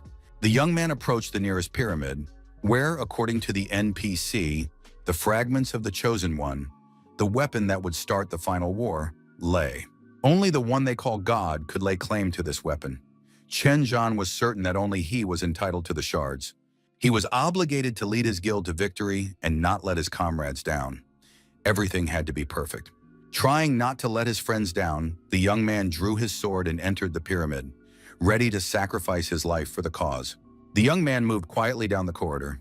Torches along the walls cast a soft light, and there was no sound. After going a little deeper, he found himself in an arena, where in the distance he saw a silhouette turning toward him. Brave warrior. The inhabitant of the pyramid introduced himself as the son of Geb, the defender of the great Ra, Set, the god of strength and war. Set had a strange appearance. Thin, curled horns, a skull-like face, wings on his back like a dragon's, and upper limbs that were slender, while his lower limbs were powerful, like those of a goblin. The young man introduced himself as the head of the Blazing Dragon Division and declared that he would become the greatest of his time. He gave his name, Sai Yan, head of the Dragons Guild, drew his sword and pointed it at the god of the pyramid. Seth looked at the young man in surprise, not understanding his intentions, and then spoke. The rivals met at the right moment. It was time to engage in battle. If Si Yan defeated Seth, he would be able to move on. Si Yan was confident and activated his ultimate move, Light Barrage, attacking his opponent. Seth didn't even flinch. He held out his hand, creating a protective barrier and completely stopping the attack. Si Yan repeated the ultimate Light Barrage, but his opponent activated a shadow ability to dodge the attack. The opponents rose into the air. Si Yan attacked, and Seth raised his hand to defend. After a short while, Si Yan realized things were looking bad. The opponent was too strong, and he couldn't handle it alone. The head of the Dragons Guild was certain that Seth was at least Diamond tier. That was the difficulty of the Sea of Oblivion. Why fight in a situation you knew you'd lose? Seth called the player foolish and powerless for daring to challenge the God of War, since it was clear to everyone that he wouldn't survive. Si Yan got a little angry. "Don't underestimate me," he said, pushing off the ground and leaping into the air to attack. But Seth was neither foolish nor weak. He raised his defense, and the player's attack proved useless. On top of that, Seth punched him in the jaw. Sai Yan flew through the air, spraying blood everywhere. God landed another blow. Wanting to teach the arrogant player a lesson, Si Yan felt terrible. Seth knew these were the last seconds of Si Yan's life. The Dragon Guild leader lay flattened in a pool of his own blood. His sword lay nearby, and it was clear he would no longer be able to fight. Si Yan thought that his opponent was too strong, and without a healer on the team, it would be difficult to defeat the boss alone. Crouching on all fours, the young man realized it was time to drink the potion. With a single motion, Si Yan emptied the vial of the potion, which in his opinion should come in handy. Si Yan glanced sideways at his opponent. The god of Set was very strong, but that was only half the problem. It turned out that the boss of the Sea of Oblivion would be even stronger, and it was completely unclear how Suke's life would end. Suke looked around, trying to figure out what was going on. She had already walked through the entire pyramid and found herself in the central arena, but she hadn't met anyone. It couldn't possibly be empty here. The girl even scanned the entire building, but the scan yielded no results. If that was really the case, she would have to leave the pyramid. Suka slung her weapon over her back and strode confidently toward the only closed door. "I hope no one finds me here," she thought. As she climbed the stairs, the girl reflected on recent events, unable to understand why everything had turned out this way. Suke suspected that her brother had died because of Song Ran, and she was ready to give her life for revenge. However, Song Ran saved her, and then said he was to blame and had let his comrades down. But it was Suka who had shot him in the first place. Now she still had to take her revenge in front of the guild. She mustn't forget about the Huang Tiu Guild. She needed to build good relationships with all the guys. In time, perhaps Suke would be able to settle the score with Song Ran as well. Suka was sure of only one thing. She didn't want to be hated. But suddenly the girl heard a voice. "You're mistaken!" Suka spun around sharply, holding her weapon in front of her. She didn't know who was speaking to her, but the voice continued. If you forget about this place, you'll have to say goodbye to the rest. The voice explained that he hated his father's friend. This villain had killed his mother, just as Song Ran had killed Suke's brother. The moment revenge was exacted, the stranger gained incredible power, obtained the hook and the chain, and became a god. A thought of forgiveness took root in Suke's mind, simply because Song Ran had saved her. The girl felt dizzy, not understanding where the voice was coming from, and demanded that it be silenced immediately. The voice continued, "You can't run away from yourself." Suke sat down on the floor, dropped her weapon, and tried not to listen to the stranger. Liu Xiaodong asked the NPC which gods were inside the 6 pyramids. The village elder said he would explain everything, but first he needed to look at the dungeon map. The god Anubis sits inside the Great Pyramid. A red-haired guy set off for Set's pyramid. According to the association's data, Set's quest was divided into 2 stages. The first involved killing mobs that grew stronger and more dangerous with each corridor traversed. Only one participant could advance to the second stage, the last one, for the final battle with Set. Once alone in the pyramid, the player skipped the first stage and went straight into combat. After that, the NPC told him about a girl who was in the pyramid of the god of the mountain. Liu Xiaodong grew alarmed upon hearing these words. The old man was also replaying the events in his head. His expression spoke of a serious problem. The city cafe was cheerful and pleasant. The atmosphere was friendly and peaceful. Warm, hearty food on a plate was always welcome. The technician explained why Chen Zhan had grimaced when he met him. A sudden encounter with a crazy girl had left a bad taste in his mouth. But it's not for nothing that they say most technicians are madmen, he added. The man admitted that, despite her apparent saneness, he knew Suke and considered her a talented girl who had made a name for herself while still a teenager. Chen Zhen suggested that they might have known each other. The technician replied that he hadn't met her personally, but a few years ago the government had been gathering gifted young technicians under its wing. At the time, the technician was a friend of guild head Xiang, and for the sake of his dream of a top-tier guild, had signed up for the project. After being placed in the second cohort, he realized he had ended up in an experimental group. Suke was in the first group. By that time, she had already developed a selection system and was unmatched among the trainees. She had a strong and determined personality. After the 5 technicians were assigned to the experiments, Suke changed drastically. Later, everyone was sent home, and the Prometheus project was shut down. Only now did the man realize that the entire project had been carried out for the sake of experiments that had failed. The technician didn't know all the details of the government's experiments. He was young, and the organizers had told him very little. Shenzhen decided to ask the question that interested him. Perhaps the technician knew who the awakened were. His companion paused to think, then asked, "Could it be that Song Ran saw the underground city?" Shenzhen couldn't answer. He had already seen too much. The night dragged on, and by the campfire, the players tried to figure out what to do and how to survive. The guild leader wanted to understand the significance of what was happening, and it was clear that Liu Xiaodong had a better grasp of the situation. Liu Xiaodong explained that the problem lay with the mountain god. He had no physical body, and his pyramid was a continuous labyrinth. The method of dealing with intruders in the pyramid was called Sweet Dream. By influencing the opponent's subconscious, Gore plunged them into illusions where he performed depraved rituals. The victims gradually went mad, eventually committing suicide, acting like puppets. Suke didn't understand what was happening to her. She found herself in the middle of a crowd and saw a familiar figure. The girl stopped. It was her archenemy, Song Ran. She realized she had to seize this chance to exact her revenge. "Don't pay attention to anything," Suke told herself mentally as she rushed after her. For her, there was now only one goal. The girl dashed across the road amid a stream of cars that could kill her at any moment. The situation could only be handled by working together, pulling the girl out of her delusion, using soothing magical energy, and awakening her. But it was completely unclear who should do this, since the girl was alone in the labyrinth and her mental state was unstable. Suke was now a tempting target for the pyramid's master. She ran up to the guy, grabbed him by the shoulder, and called out his name. But at that moment, she was hit by a car, and the girl was thrown high into the air. Suke's lifeless body landed at the young man's feet in the middle of the road. The guy said he could see and recognize her. She turned out to be a tough girl. She recovered very quickly after her brother's death. How terribly pitiful she is. The stranger began to laugh loudly. In the arena, the two continued their fight. There was no one around who could stop them. Set kept striking, and Sai Yang's blood spattered in all directions. The young man was completely exhausted again. He thrust his sword into the ground and leaned on it. His opponent was still just as strong. Although the player had managed to hold out for quite some time, fighting such a dishonest boss was a real drain on his strength. Seth called the player a reckless braveheart who had talked confidently at the start of the fight, but hadn't managed to block a single blow. I clearly overestimated my opponent, the god admitted. Saiyan wanted his opponent to shut up.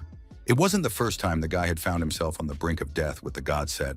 The player decided to take another potion to find the enemy's weak spot. But suddenly he realized he was out of potions and had nothing left to restore his strength. God Set realized what had happened and began to laugh loudly. Saiyan, you should be proud. I will never forget you. The god promised to remember the player until the dungeon was reset. Then he shouted, "Now you'll die!" Took a running start and launched his final attack. Saiyan managed to shout that he wouldn't give up. He thought only of his guild. Is this really the end? What will happen to my friends? He didn't even notice that there were now 3 of them in the arena. One swing of the sword and God Set was wounded. Blood was pouring from his hand. To his surprise, Saiyan realized that standing before him was Song Ran, who had just saved his life. Song Ran was now ready to continue the fight in place of the weakened player. He turned to Saiyan. I owed you for that bullet you stopped with your sword. Then Song Ran activated a healing technique and began to heal the wounds. Saiyan watched his wounds close and was happy. He even laughed and asked how Song Ran had ended up here. It turned out that the technician Sun Hao had sent him here. Song Ran explained that he had planned to go through the Sea of Oblivion later, but Sun Hao said that usually the guildmaster does this alone, and he was very worried about Saiyan. He asked for a favor, to help the guildmaster pass the trial. Sun Hao teleported Song Ran into the pyramid. It was a very powerful technique of the Deputy Dragon Master. Saiyan listened to everything and thanked the player for his timely help. He admitted that he had already been certain of his death. When the explanations were over, Song Ran suggested, enough talk, let's take care of this boss. Saiyan had completed the quest alone for the sake of his goal, to become the best guildmaster. The young man hadn't teamed up with anyone in a long time, and now he enjoyed working together again. Godset thought he was seeing double. Another player had appeared before him, one he had considered petty and worthless. Seth declared, violation of battle protocol. I will punish both players for this. He reminded them that the god of war stood before them, and that assembling a team of weaklings was pointless. God Set activated the Spear of Elemental Discord. He struck, and it seemed as though the underworld had opened up. Everything around them was illuminated by flashes of white light. God promised that today the boys would learn what a real battle is. Song Ran realized that his interference had made the monster stronger. The god Set was too loud and overconfident. However, in the next moment, the guys realized that their opponent possessed frenzied strength. The bosses of the Sea of Oblivion appeared before them, many times stronger than the usual ones. Saiyan reassured his friend, no matter how strong this horned god Set is, he's just one. The 2 of us can handle him. But in the next second, Saiyan's opinion changed drastically. He saw something. Before them stood an inhuman number of undead and skeletons, ready for battle. It was clear that Set was skillfully throwing people off balance and summoning his minions. And now a solid army of the dead appeared before the boys. An army they would have to fight. It was a massive army. The boys realized they were unlikely to get any rest today. In this battle, they would have to cover each other's backs, trust one another, and be certain that their rear was protected. Song Ran said to his partner, if you even think about giving up, now is absolutely the wrong time. Saiyan honestly admitted that until that moment, he'd been thinking about how to escape as quickly as possible. But now he was definitely staying to fight. Song Ran was certain this wasn't the end yet, but the guys had to face this trial together. He activated the Blade of Balance and prepared for battle. The players decided not to waste any time and began attacking the undead. These skeletons were weak, but their sheer numbers posed a serious threat. Saiyan also acknowledged that the army of the god of Set was simply endless, and at this rate, they would spend quite a long time here. The young people were destroying the skeletons, but sometimes they were overcome by pessimistic thoughts. To distract Saiyan from his gloomy thoughts, Song Ran asked if the player had ever been to the Sky Tower. Song Ran admitted that after visiting the Sky Tower, he was ready to fight this crowd of skeletons all day long. However, that wouldn't solve their problem. Sooner or later, the players would run out of steam, so they needed to come up with escape plans. At that moment, the god Set was listening to the players' conversation and thought they were cowardly rats who knew nothing about war. As long as the army's lord is alive, his army will fight relentlessly until only one remains. Morning had come to the Fanado Oasis near the pyramids. A group of players in fine clothes, confident and well-rested, appeared near the pyramids. Liu Xiaodong noticed that guests were approaching them. The players introduced themselves. They said they had been tasked by the association to come to their aid. Xiaobai was very pleased. Finally, her guild leader had arrived, and now the girl was no longer alone. And indeed, standing before the players was Lu Zhoujiao, the leader of the Clover Guild. In addition to the girls, the Jiangcheng Guild appeared, led by their leader, Ji Xuan. Liu Xiaodong was very pleased with this reinforcement. He said that with their combined efforts, they would be able to clear the Sea of Oblivion as soon as possible. One of the players remarked that too many cockroaches had gathered in one pile, and because of that, they remained cockroaches. That voice belonged to the leader of the Huangtu Guild. His name was Xing Jieyu. With him were a couple of other strong and capable players. The leader said that for the sake of the association, he had found strong allies from abroad. Xing Jieyu greeted the head of the Clover Guild, saying they hadn't seen each other in a long time. Who would have thought she'd end up becoming a TV host? And now she had come to this battle as the guild leader? She had no respect at all, because people remembered how, just recently, Ms. Look had been hosting live broadcasts. After that, the introductions and presentations of the main fighters began, the ones on whom great hopes now rested. Among them was Wang Fen. He was in the first echelon. Next came the bruiser Luo Wenhei, also a member of the first echelon. Not all players understood what the first tier meant. It turned out to be the guys from Division C, the 9 strongest. The head of the Clever Guild looked at these players. The girl believed that her guild should have been in the first echelon. Even the leader of the investigation team, Liu Xiaodong, was surprised that the first echelon had shown up for this battle. The man stepped forward, introduced himself to the player, and said his name was Liu Xiaodong and that he worked under the minister. But Wang Fenyu couldn't care less who was standing in front of him. He hadn't caught the man's name, but it didn't matter, because the player just wanted to wrap things up here quickly and head to the bar to have some fun with the girls. Unfortunately, some preparatory work had to be done before the battle began. However, the players from the first echelon didn't want to listen to anything. They believed the association simply didn't know what to do. Luo Wenhei volunteered to explain everything that was happening. Usually, the guys from the first echelon didn't help guilds like Huantu. The day before, the head of the Huantu Guild had explained what was happening in the Sea of Oblivion. However, the guys from the first echelon hadn't come here to help the Huantu Guild, but because of an order they'd received from above. Liu Xiaodong listened to the player with interest.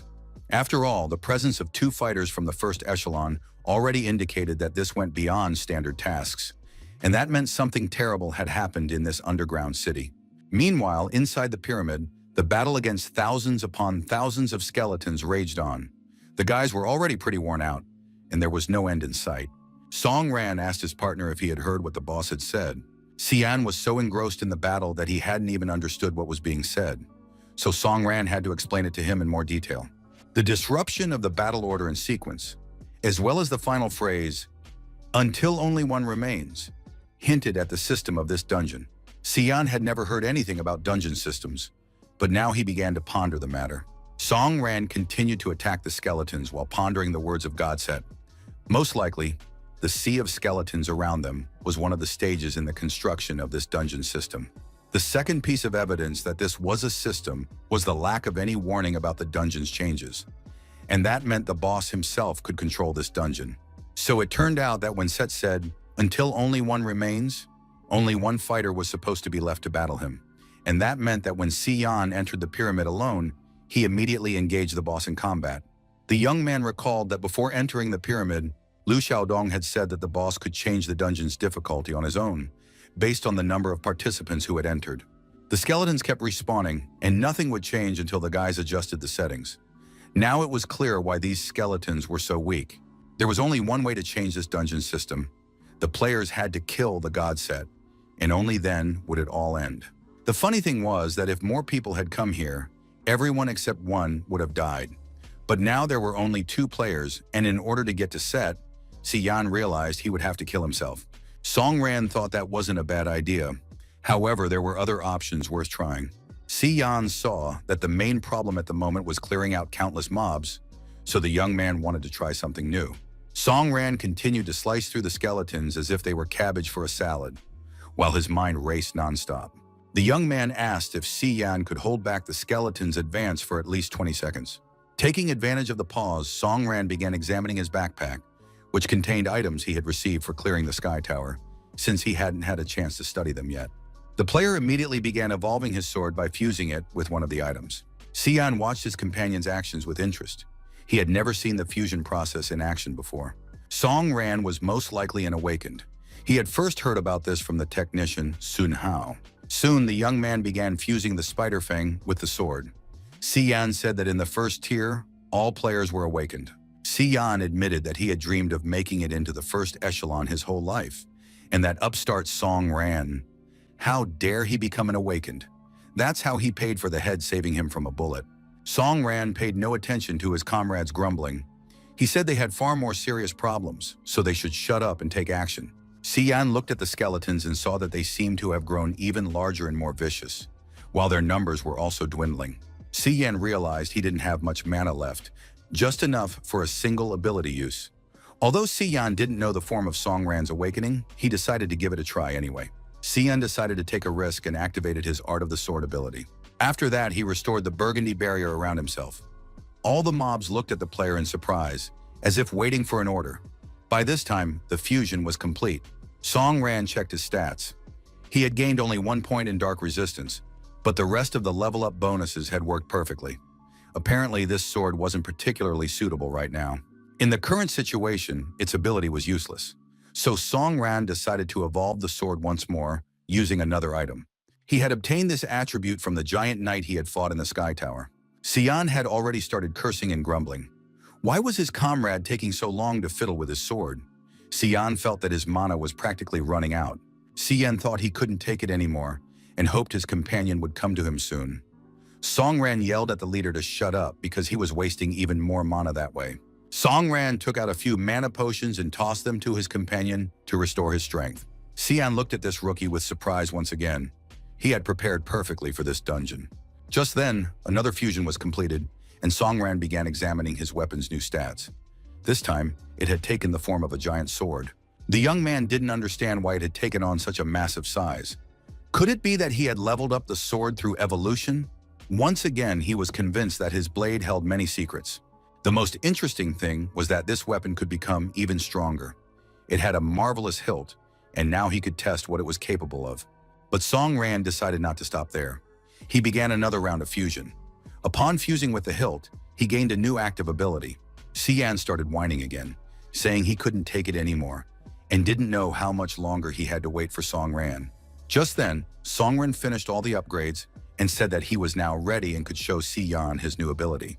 Song Ran activated the giant sword form and was now ready to fight any opponent. Si Yan told his comrade that he needed to recover his health, and in the meantime, Song Ran would fight the mobs on his own. Song Ran decided to test his sword on these dead souls. The young man ran up to the army of mobs and swung his sword once. Items left behind by the skeletons immediately scattered in all directions. Si Yan was in shock and couldn't believe his eyes. Song Ran looked at his companion and said that clearing out the mobs was no longer a problem for them. The young man continued to destroy the skeletons, realizing that they needed to deal with the god set. Soon the dungeon was completely cleared of mobs. Si Yan noted with admiration that his companion was far too strong. Si Yan wanted to know what Song Ran had been doing while the players were going through the Sea of Oblivion. The young man admitted that the system had sent him to the Sky Tower, and he had leveled up there. Song Ran analyzed his actions. The new abilities had decent effects. The Dance of Bloody Destruction required a lot of health, but it could be combined with a health-regenerating heal. Thanks to this combination, health stopped being lost and even regenerated, albeit only slightly. In other words, at the start of the battle, the player lost some health upon activation, but had already recovered it all thanks to the activation. Now the only problem was mana. Therefore, it was necessary to finish this fight as quickly as possible, since mana wasn't infinite. Song Ran approached the boss. However, the god set was outraged that some nameless boy, having approached him, dared to hope to kill the god set himself. But instead of a response, he received a sword strike that greatly surprised the boss. Si Yan dealt a blow his opponent clearly hadn't expected, but the player had been waiting a very long time for the right moment to take his revenge. Seth was displeased to have been struck from behind. However, now Si Yan would not be able to escape him. God Set said he could replicate the ability that Si Yan had just used. God Set activated Deadly Strike and unleashed it right beside him. He didn't let Sion go, preventing the young man from hiding from the attack. The barrier he had erected kept Songran at a distance, and God Set wanted the redhead to feel death seeping into his muscles and bones. Sion was in excruciating pain. The god's attack was far more powerful. However, the young man refused to let go of his blade. Sion turned to his comrade with one last request. Sion knew the young man was very strong, but he still asked Songran to leave the boss to Sion. Songran unquestioningly agreed to fulfill his friend's request because he believed in him. Now the young man stepped back, allowing the duel to continue without his participation. The god Set laughed upon hearing these words. He said that words about faith could only be heard from the mouths of fools. And all this happens only because people have no other choice, and they are forced to believe in something. As long as Sion holds his blade, he will die a slow and agonizing death. But if he lets go of the blade, he will lose his only chance at victory. God Set assumed that the redhead was hoping his friend would save him, but that was impossible. As long as Sion remained near God Set, the disparity in their strength would not change, and therefore a choice had to be made. God Set gripped his staff tightly and said that they would both test its power. Songren saw his comrade perishing and the army of the dead drawing ever closer. Sion shouted that he would not let go of the blade he had plunged into God Set's chest, no matter how much pain he had to endure. And the god Set would never understand this, because he still did not grasp the true nature of humanity. Memories flooded the young man's mind. As he walked through the city streets, he had seen a boy scavenging near the trash cans. His name was Sun Hao. His family had recently moved. His parents were constantly at work and didn't spend any time with their son. On top of that, the boy's face was paralyzed. He was often bullied by hooligans, and he couldn't even fight back. The kid said he was the fiercest fighter and bully in the neighborhood, and his name was Sion. But now it was his turn to deal with the wimp Sun Hao. Could it really be that he couldn't stand up to his bullies? Sun Hao said nothing, so the bully Sion approached him and said he didn't understand his behavior. Sion grabbed the boy by his clothes and asked, "Do you really think you're a weakling?" But the boy remained silent. After that, the bully Sion started yelling at the boy even louder, saying that he breaks people like him as easily as a willow twig. The boy remained silent the whole time while Sion struck him and beat him. Sion grew angrier and angrier, thinking that the boy was very insolent, didn't want to fight back, and was now looking down on him. Sun Hao sat there, displaying a mad stubbornness, and this irritated his tormentor more and more. Sion, like all the bullies before him, demanded that the boy hand over the money immediately, and then he would leave him alone and go away. And at that moment, the boy spoke up. Sun Hao called all the bullies a bunch of trash. Sion had never heard such words directed at him before. He was literally shocked. Sion wanted to beat the boy up again, this time for the insult. But at that moment, Song Hao lashed out. It seemed as if he was ready to vent all the grievances he had been enduring. The boy raised his fist and said he would kill anyone right then and there. After that, a fight broke out between the boys. They called each other freaks and promised a lot of trouble in the future. Soon, both boys were exhausted. They hoped that the lessons they'd taught each other wouldn't go to waste and were ready to meet again in a fight next time. Well, something clicked between the guys. Sion handed the boy a wooden sword he had made himself and named it Crimson. Sion told his new friend that, according to tradition, until you've fought with someone, you don't really know them and can't call them a friend. Sion explained that he would definitely teach his friend how to use the sword. First, you have to place it against your lower back, then arch the blade upward, swing it, and shout a battle cry. This would be the art of the sword, Shining Fang. Sun Hao tried to repeat everything his new friend had explained to him. Though he did think the name Shining Fang was pretty silly, Sion encouraged his new companion and said that if anyone picked on him while he was ready to fight his enemies, he could always count on Sion's help. Sion promised that he would always come to Sun Hao's aid. The main thing was not to give up and to keep fighting. Just then, some bigger guys approached the boys. These were the next level of bullies. One of them snatched a wooden sword and said that with this piece of wood, he was trying to play the hero. One of the bullies held Sion back so the boy wouldn't get in the way. Meanwhile, another bully pinned down the unfortunate Sun Hao and took his money. Sun Hao screamed loudly, offering no resistance. He begged the men to take his money but not to hurt his friend. The thugs didn't like those words at all, and they beat the guy up, saying he'd gotten too cocky. After that, they declared that you can't act like a hunter if all you have in your hands is a toothpick. They beat up the poor boys, and now the villains had dealt with them in one fell swoop. After that, the bullies left, saying they would come back to this neighborhood many more times. After all, this redhead decided to become a hunter. What a joke. Si-yeon felt terrible. He hadn't been able to protect his friend, who had been counting on him. Si-yeon began gathering the fragments of the wooden sword to calm himself down and hide his inner turmoil. Sun Hao approached his friend, trying to offer support and show concern. Si-yeon was disappointed because he hadn't been able to protect his friend. Si-yeon apologized to his friend, turned around, and walked away. Sun Hao tried to stop his friend. He said that he had always known he didn't belong in this world, and no matter what other people did or how they provoked him, he never paid them any mind. But now Si-yeon had shown him that this wasn't trivial. He needed to learn how to deal with people like that. But Si-yeon didn't stop and went about his business, while the broken wooden sword lay on the ground. A few days later, the local school was bustling and noisy. The kids were discussing the latest news while looking out the window. Si-yeon walked into the classroom and overheard his classmates talking about some bespectacled kid who had challenged a senior to a fight. It looked like he was about to get a good beating, and this rich, straight-A student was going to get it. Si-yeon continued to sit at his desk flipping through a book, but suddenly heard, "Look, look! That weirdo has a wooden sword in his hands." The guys were amazed and said that the guy had pieced the sword together from scraps and wrapped it in duct tape. It was laughable. It was unclear where he'd even dug up such junk.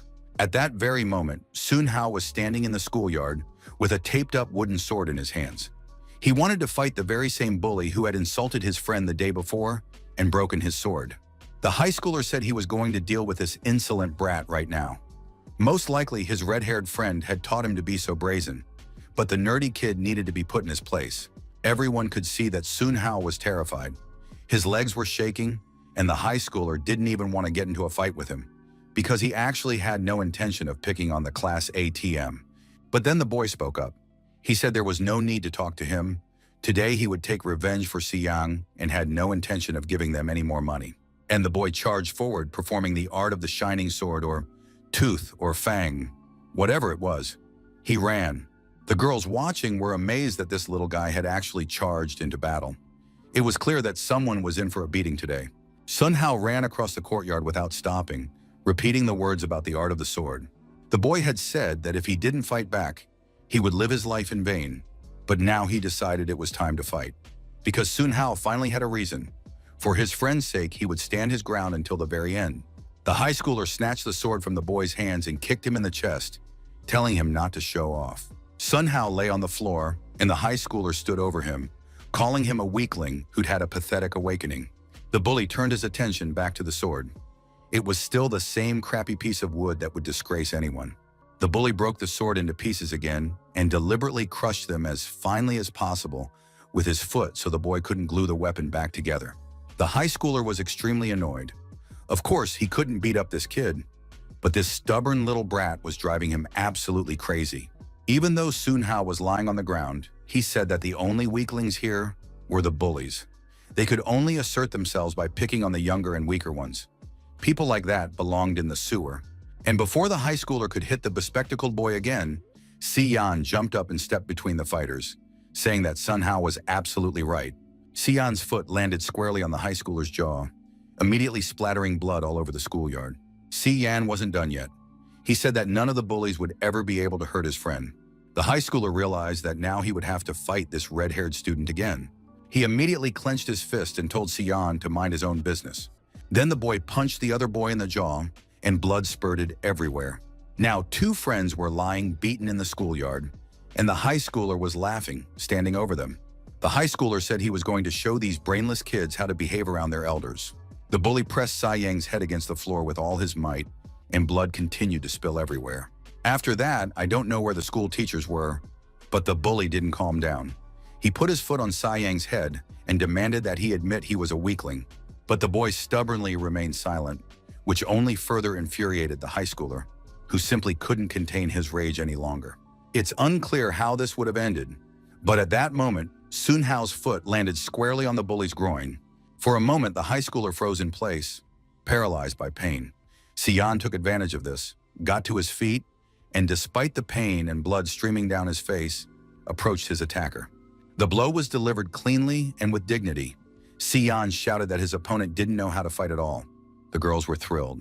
Sun-hao walked over to his friend. He apologized for breaking the wooden sword again, but the boy promised he would definitely fix it.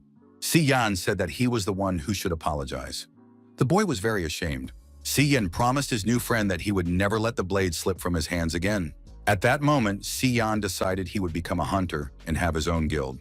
Sun-hao was thrilled to hear the news and said he would become the best technician. And as soon as Si-yeon's weapons or armor were damaged, he would definitely fix them. The friends agreed on that. And now Si-yeon once again never let go of his blade, and the presence of the god of Set was merely a minor hindrance. The hunter was not the same as before, and it was no longer possible to stop him. From early childhood, Si-yeon had known he would be a hunter and would never back down. That was his guiding principle. And just as before, the young man activated the divine gift with his blade. The Crimson Rift contract was activated, and the space around Godset began to crack. Song Ran watched the battle from the sidelines. He noted Si-yeon's unique ability. He used the blade's strength, turning it into a fragmentation projectile. Godset began to laugh. Now he knew what the way of the hunter was. For the first time, opponents had appeared before him who could defeat him as a team, but he didn't understand the point of it. The Godset reappeared in the pyramid again and again, fully restored. He had already experienced and seen much, and new times would soon dawn. However, for humans, they would not. Gradually, the Godset began to crumble, and the same thing happened to his entire army. The boys walked toward each other, realizing they had gone through a living hell. And the second-in-command, Seth, was cast into the Sea of Oblivion. Song Ran praised Si-yeon's combat skills. However, the boy said he had done all this only thanks to Song Ran's mana. With his help, he was able to activate his final ability. But he still missed something, and now he considers it a huge mistake. Si-yeon once saw how, during a battle, Xiaobai let go of her staff, and as a result, received a new staff after defeating the boss. But now things had turned out very badly. Some junk dropped from the god of Set, which can't be used to make a weapon. Si-yeon said he can't fight anymore, so he asked Song Ran to take this magic stone and clear the dungeons. Si-yeon asked him to take this magic stone, open the gate, and once Song Ran clears the dungeon, he'll return it to the victor.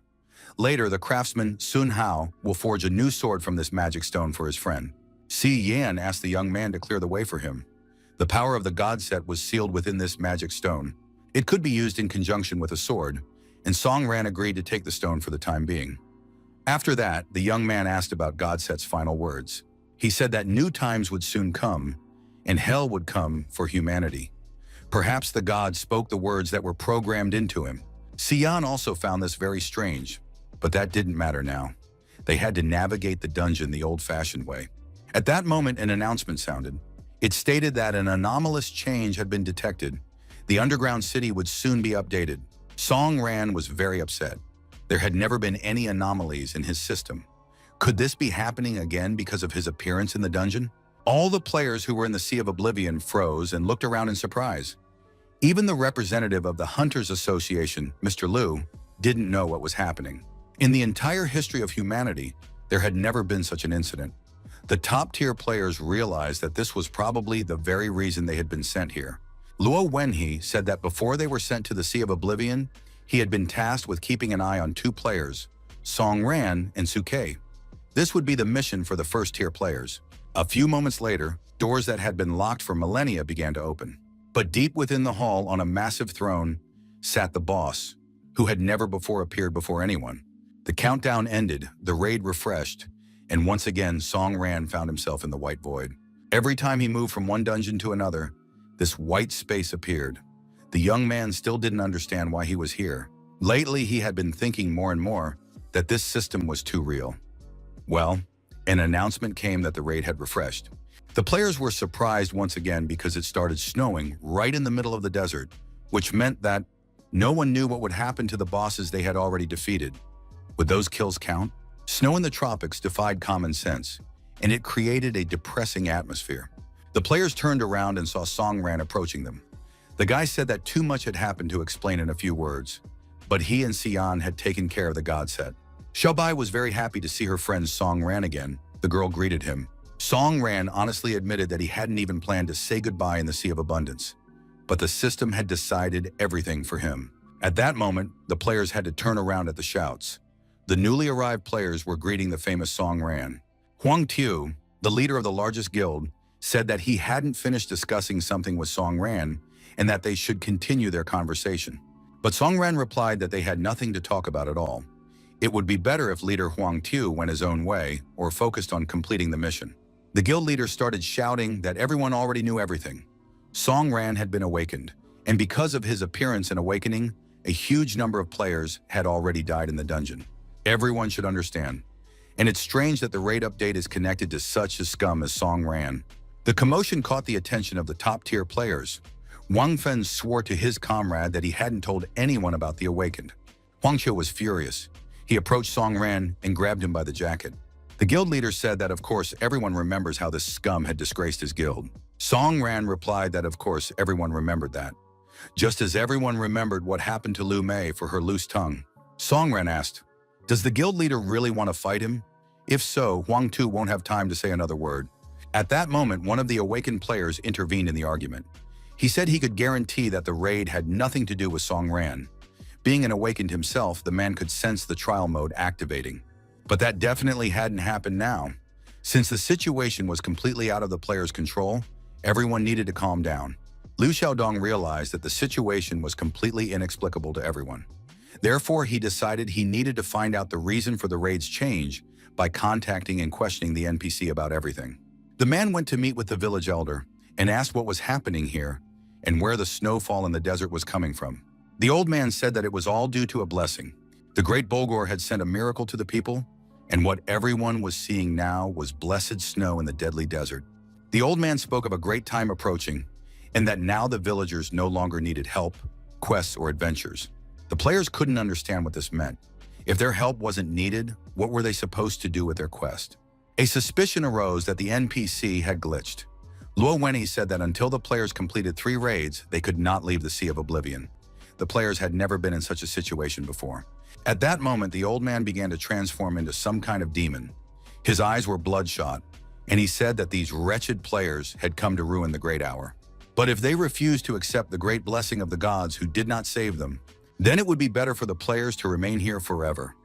As he spoke, the old man gradually shed his human form and transformed into a monster. Now it was a huge dragon with powerful wings. It flapped them, and stones rose into the air. The dragon rose higher and higher, and the players watched in horror and amazement. No one had ever seen an NPC turn into a monster before. It was a giant dragon-class monster, and dealing with it wouldn't be so easy. The dragon, for its part, had already circled in the air and was now approaching the players with a bloodthirsty glare. Liu Xiaodong was the first to snap out of his stupor in surprise, ordering all the players to prepare for an attack and engage in battle. Luo Wenyi knew that giant dragons had very precise targeted attacks from their breath and aerial assaults. It was best for low-level hunters to dodge. At that moment, a fireball appeared in the dragon's mouth, which it intended to use to attack the players. And in the very next moment, the attack was launched. The weaker hunters immediately took significant damage. Liu Xiaodong realized the situation had spiraled out of control. They needed to find out immediately what had happened in the pyramid. A representative from the association asked which of the players was willing to go there to investigate. Song Ran said he would go to the pyramid. He believed that everything had gone off course because of him, and if he was to blame, then he had to go and fix the problem. Huang Tu heard these words and latched onto them, saying that, as he was sure, all the problems were indeed because of Song Ran and that stupid girl Suke, who had gone into the pyramid on her own. But Guildmaster Huang Tu said that he too would follow Song Ran into the Pyramid Mountain. And no one could stop him because the girl Su Kai was a member of his guild. Luo Wenyi said he was against it. After all, Guildmaster Huang Shu had a personal grudge against the player, and he couldn't be trusted. He might take advantage of the situation and set Song Ran up. Luo Wenyi suggested going to Pyramid Mountain with Song Ran. No matter what happens there, as one of the first-tier participants, Luo Wenyi will be able to stabilize the situation. And here in the Sea of Oblivion, the second member of the first echelon, Wang Fen, would take command. He would be able to coordinate the efforts of all the players present. The player reassured the others, saying there was no need to fear this dragon. The NPC wasn't difficult at all, and a first-tier player could easily handle it, even if there were 100 of them. Liu Xiaodong decided to trust the professionals and do everything as the first-tier players suggested. So, Song Ran and Luo Wenyi set off for the Pyramid Mountains. On the way, Luo asked whether all the hunters had indeed died in the raid because of Song Ran's awakening. The young man confirmed that this was indeed the case. Luo Wenhei explained that upon the first awakening, the raid mode switches to a trial. Due to the sudden increase in difficulty, tragic events occur. This is a common occurrence. Of course, it's terrible, but the player is absolutely not to blame for it. Furthermore, the problem with Su Ke isn't his fault either. Song Ran listened carefully to the explanation. He said that technician Sun Hao had told him about the awakening, but the young man didn't feel guilty about it. The young man asked Luo Wenhei, who was an awakened, if he had experienced a similar situation during his own awakening.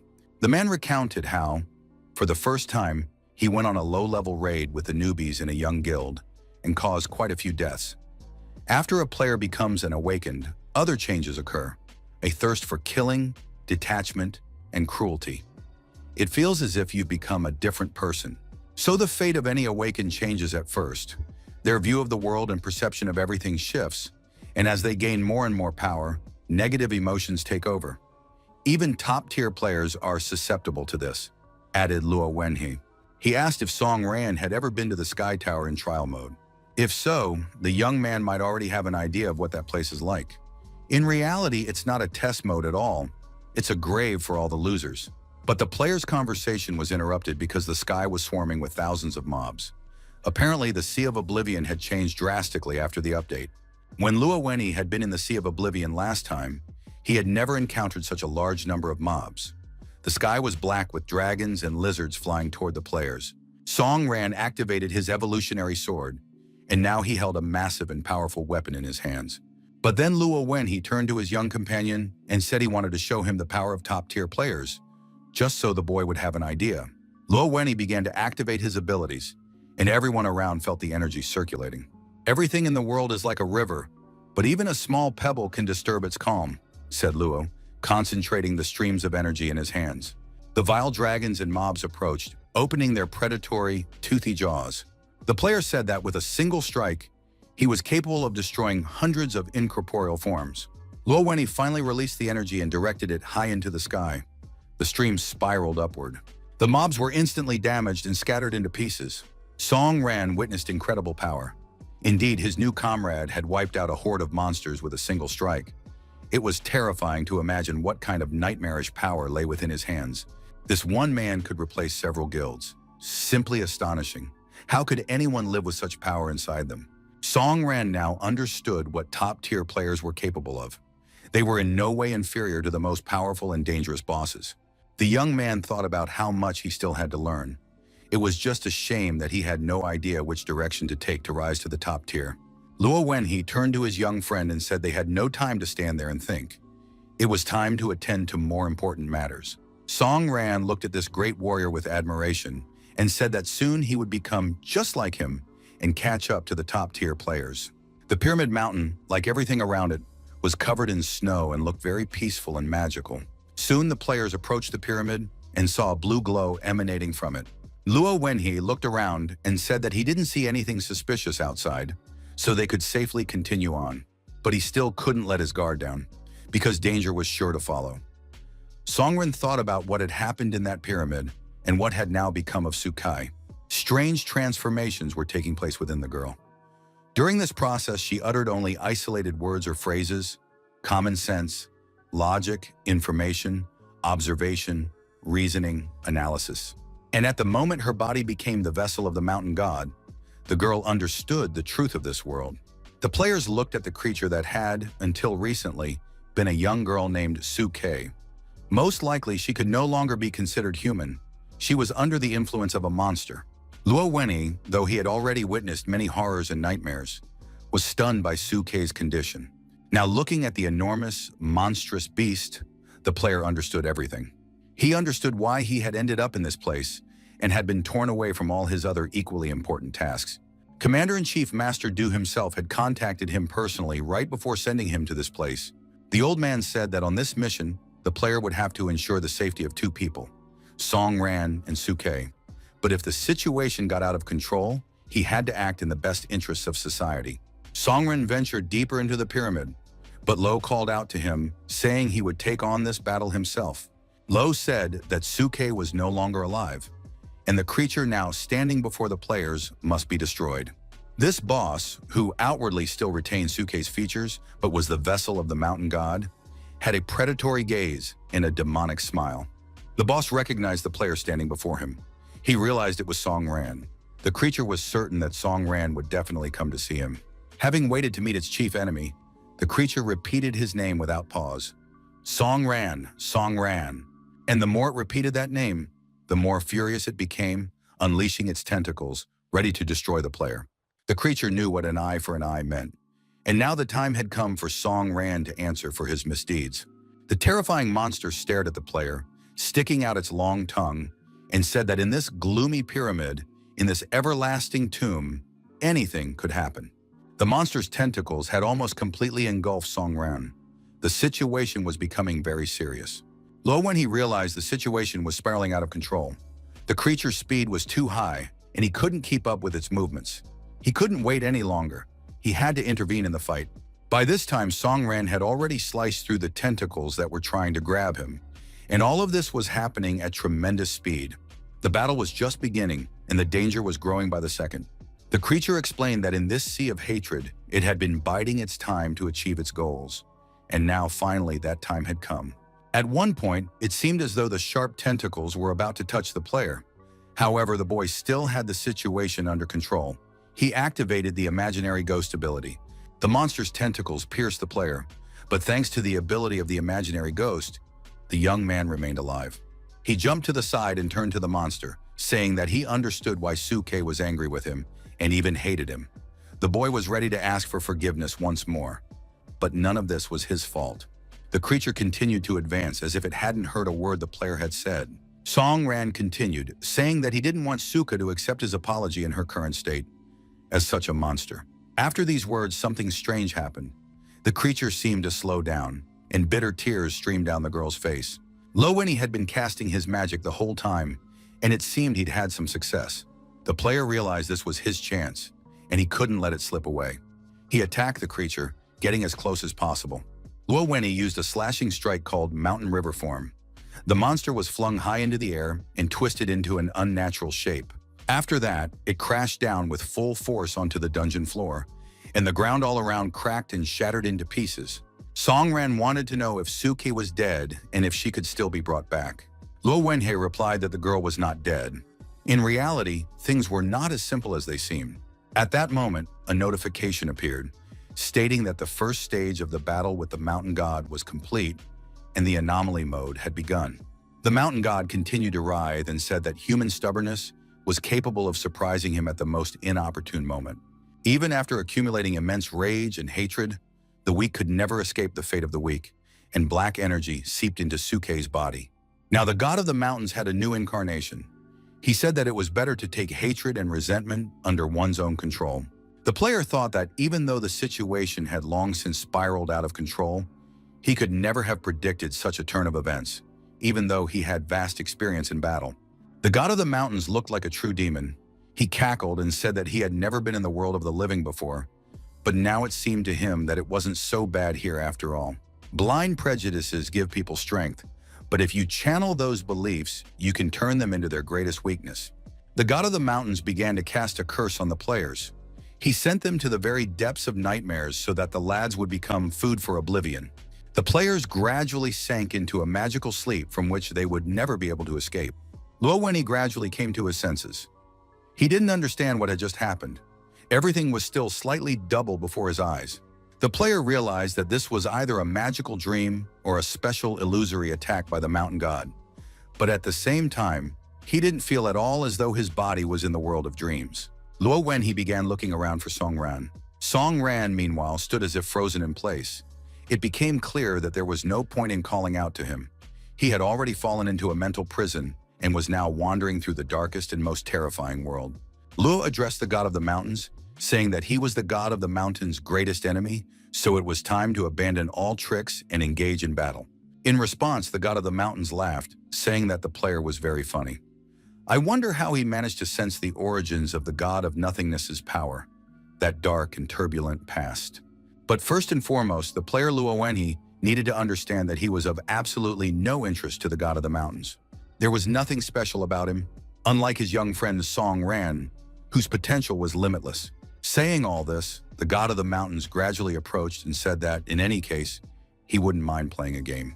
After that, a huge number of tentacles were released, which began attacking the player from all sides, creating the ability to summon massive tentacles. When the player found himself surrounded by a solid sea of tentacles, unable to move, the mountain god began to explain the next plan. It consisted of Luo Wenhe being tightly restrained by the tentacles because he was of absolutely no interest. The mountain god promised not to touch the player because he was of absolutely no interest to him, and all attention and attacks would be focused on Song Ran. Right now, Song Ran's consciousness was in a magical dream, which meant he was unable to defend his body. He couldn't move, let alone dodge attacks. If Luo Wenhe attacks the mountain god, he won't be able to save his friend, and if he doesn't attack the mountain god, he'll be forced to fend off the tentacles. Song Ran had two options: die in the world of the living at the hands of the tentacles, or perish in the magical dream. Personally, it would have been easier for Luo Wenhe to abandon Song Ran and kill the god. After all, it was so simple. This was the mountain god's cunning plan. But Luo Wenhe refused to accept such a plan. He believed that the mountain god had thought of too many things, but had overlooked certain details.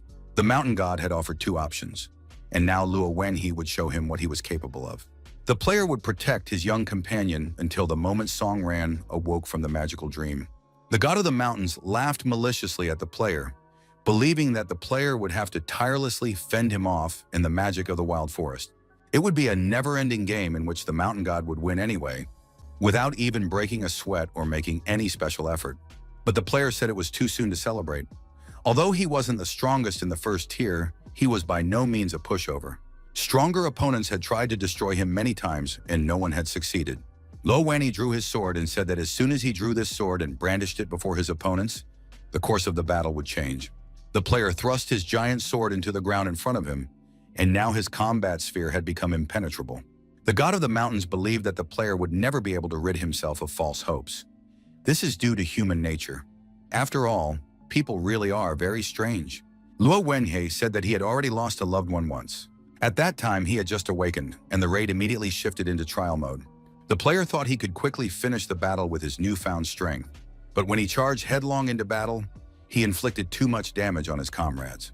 Many newbies died in the battle. If this is the fate of the awakened, then what is the point of such power?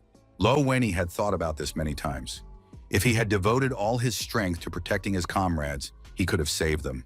And ever since then, his blade has been used for its most important purpose. It exists for the sake of preservation and protection. The mountain river technique, directed by the god of mountains, began to crumble around the player. And now Luo demonstrated his hunter's way. It was a high-level sphere technique, the defining feature of which was the neutralization of all enemy attacks. Indeed, the tentacles began to scatter before his eyes and could no longer function. No matter how powerful the god of the mountains might be, within the sphere his tentacles could harm no one. This was the absolute suppression of the first echelon. Gore laughed in response upon hearing about the power of the first echelon. He was certain that the power of the player's sphere was capable of destroying him in an instant. But the guy himself didn't realize that his so-called protection only restricted his combat techniques. Luo Wenhe disagreed with this assertion. Right now, Song Ran was under the protection of his sphere, and the player was unrestricted. After that, Luo activated the technique Mountain River Cleaving Waves. The god of mountains asked if the player truly wanted to kill him. Gore gave no hint of anything but watched the man closely. Luo Wenhe thought everything was under control, but doubts began to surface in the young man's mind. He attacked, but at that moment, his strike had no effect. The mountain god said that the effect of the magical dream locks the person's subconscious in an illusory world, completely under the mountain god's control. If the player kills the god of the mountains, Song Ran will lose his mind. Even after returning from the world of dreams, chaos and despair will always reign in his soul.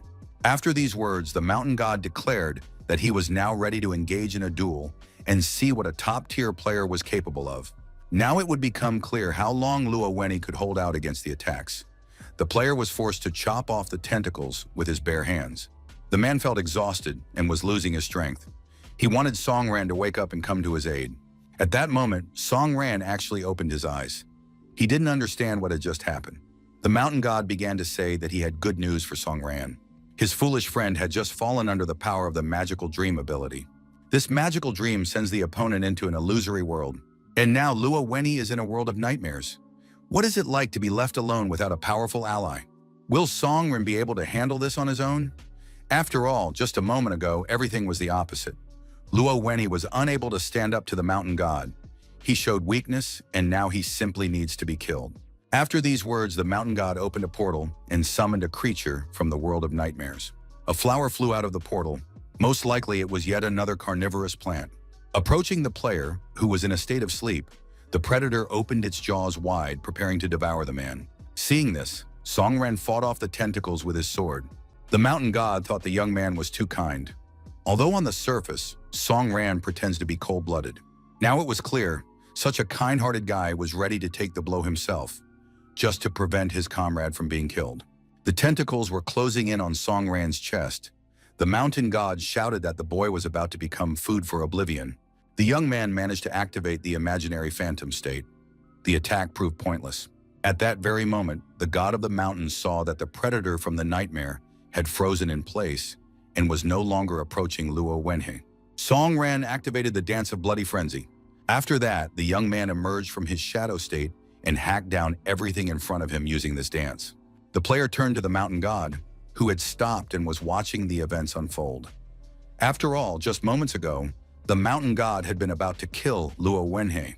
Songren said he didn't know exactly what the monster had found in his subconscious, but in the magical dream he was in, he had taken pleasure in killing the god of the mountains. Now the mountain god was forced to drop the idle chatter and defend himself, because his tentacles lay severed all around him. Songren said that people often underestimated him and saw him as a weakling, but he was certain that not everyone was as treacherous a creature as the mountain god. The young man declared that he was familiar with the power of the Lord, one of the members of the first echelon. He had been through quite a few raids, but still fell victim to the god's technique.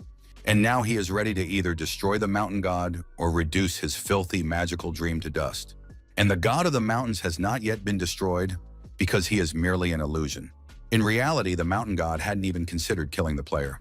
But what if in this dream, Songren kills the god? The guy pressed his sword to the god's neck, but he won't do that now, because he wants answers to his questions. What happened to Suke? The mountain god said that Suke, just like everyone else, had fallen under the power of the magical dream. But now her subconscious has completely merged with the mountain god's subconscious, and nothing can save her now. It was this very power that allowed the mountain god to be reborn. It became the true power of the underworld. Suke had made the mountain god so powerful that he was now capable of crushing everything. Everything they lived for in this world was at stake. In her magical dream, Suke walked through the city streets and encountered her greatest adversary and enemy. In her mind, memories of the past seemed like a distant dream. This dream was as distant as her past life, when the doctors had given her a grim diagnosis. The girl was supposed to die, and only certain medications could sustain her life. Or was it all just a dream? Suke no longer knew who she really was. However, her brother had devoted his entire life to earning money for his sister's treatment, and now the girl is left completely alone, falling into some kind of dream again, or perhaps she is finally just waking up. A terrifying monster appeared before her, a monster that wants to take over her body. Just a couple of hours earlier, Suke had entered the dungeon with her assistant, Bigsy. She sees players rushing to battle the boss and obtain a host of rare artifacts. Among them is her beloved older brother, who is supposed to get the artifacts for his sister's sake. Suke recognizes her brother's voice. It's been so long since she's heard it. The girl misses him terribly. Her brother is the first to reach the boss and begins fighting him. So far, everything is going well, and it seems he's about to land the final blow and earn magic stones. Suke wants to be with her brother, wherever that may be, in the real world or in a dream. The girl sees a door ahead that is about to close at any moment, and without thinking of the consequences, rushes toward it. Suke makes it in time. The door swings open, and she sees what happens next. Her brother is fighting brilliantly. The raid is very easy, and soon he'll be free, having earned plenty of magic stones. Suddenly, the young man notices his sister nearby. He doesn't understand what little Suke is doing next to him. The girl rushes to her brother. He gently pulls her close. Everything is fine. They can go home for dinner. Suke says she'd love to have scrambled eggs, or they could eat at a cafe. Her brother strokes his beloved sister's head, trying to calm her down. Tears continue to stream down the girl's face, but it's time to put an end to this moment. After all, everything is wonderful. Sukai has wanted to go on a raid with her brother for a long time. Now she sees how much her beloved brother has earned, and he lets her take the magical items. At that moment, Songran's voice rings out. "I'm sorry." Sukai grows wary. She recognizes that voice, and it's tied to bad memories. Songran appears before her. His gaze glows like that of a true demon. The guy declares that he will take the artifacts and then cuts off her brother's head, laughing hysterically. Sukai is horrified, screaming in agony as she stares at the spot where her brother's head had just been. Songran is completely satisfied with what has happened. He wipes the blood splatters from his face and looks at the slain player. The other players say that obtaining the artifacts wasn't easy, so why should Sukai be the only one to get them? It's not fair. Songran announces to his allies that they will sell all the artifacts and make a fortune. Sukai looks at her brother's killer. She knows his name. The girl draws her weapon and aims the blaster directly at Songran. He, completely unafraid, continues to look at her and smile. The young man licks the blood off his dagger and says that now Suka must hate him and perhaps kill him. All because he was the one who killed her brother. Suke is an adult now, but she still hides behind her brother, relying on his strength. She is grown up and brave, but still stays close to her brother, who is actually just a dumb musclehead and a fool. The girl wants to kill her worst enemy. She's already put her finger on the trigger, but something feels off. It doesn't feel real. Sukai tells her opponent that he is not who he claims to be. He is not Songran. Gradually, she begins to see who is really standing before her. It is not the young man Songran, but the god Horus. Suke finally comes to her senses, breaking free from the embrace of the magical dream, and realizes that it is merely an illusion. This dream was caused by the powers of the mountain god, and she must not obey or give in to him. Although the dream was very realistic, the girl found 3 flaws in it. First, Songran saved her that time and wasn't a psychopath. Second, Suke tried to kill Songran, but he used an imaginary phantom to let her hit him. Perhaps he felt guilty for the players who died in the dungeon. Third, Songran is a dual-class hunter. He received this gift on the day the entire team was wiped out, and at that time he still couldn't use daggers. If the god of the mountains wants to continue deceiving Sukai, he needs to prepare better and create a more sophisticated illusion. The mountain god tried to insult the girl, calling her a weakling who had cast aside hatred and strength and was now just an ordinary nobody. The mountain god said that he is quite capable of creating a complex dream and handles it perfectly. But he has already studied people and knows that the most effective techniques are simple and brutal shocks. They evoke strong emotions and can lead many people to their goal. However, the god of the mountains was mistaken. He didn't expect that because of the magical dream, Suke wouldn't fly into a rage, but would become even calmer. The girl really was clever. Only idiots lose their composure and control in chaos, while smart people, on the contrary, find themselves even in madness. Suke listened to every word God said and fired her weapon at him. Of course, the shot had no effect. The girl was disappointed, and God said he knew everything she was thinking. He knows about the Huang Tu Guild and the New Haven, which had led her astray from her path to becoming strong, and which had made her lazy and weak. The mountain god wanted to show her a new dream reflecting the true face of the Huang Tu Guild. But Suka had already seen enough dreams to last her many years. She summoned her assistant Bixie and asked him to activate the hacker model. One must not forget, the dungeon controls the entire region. One need only access the system to reach its owner. The deeper the players are in the God of the Mountains world of illusions, the closer they are to the system itself. And the God of the Mountains is an entity that fears revealing its true face. Suke quickly connected to the back door, installed the programs, and began receiving data. Soon she was already inside the system and activated low-level mode. A few moments later, a delighted Suke shouted, "The mountain god is caught!" The mountain god began to tremble and said that the girl had done an excellent job. She had managed to penetrate the very depths of sleep through a slightly ajar door. This was the best way to see the true face of the mountain god. But deep sleep is still just a dream. The mountain god's powers are boundless, and now he could bind Suke's hands and feet. The monster's face twisted into an evil grin. He reached out his hand and began to wiggle his fingers. Long, powerful spiked tentacles appeared all around again, designed to immobilize anyone. But Suke just coughed, pressed a button, and said it was all useless. The program began to break down, and the girl explained that when she was only 13, she was already the strongest hacker. Even back then, she could easily wipe the entire system. In those days, she used to tweak the parameters. Of course, deep sleep is the system's weakest point, And that meant that in deep sleep, both the mountain god and Suke were all-powerful. Suki ordered Bixie to activate the fantastic form, and the space began to change before their eyes. The girl completely changed her appearance and added a new codename.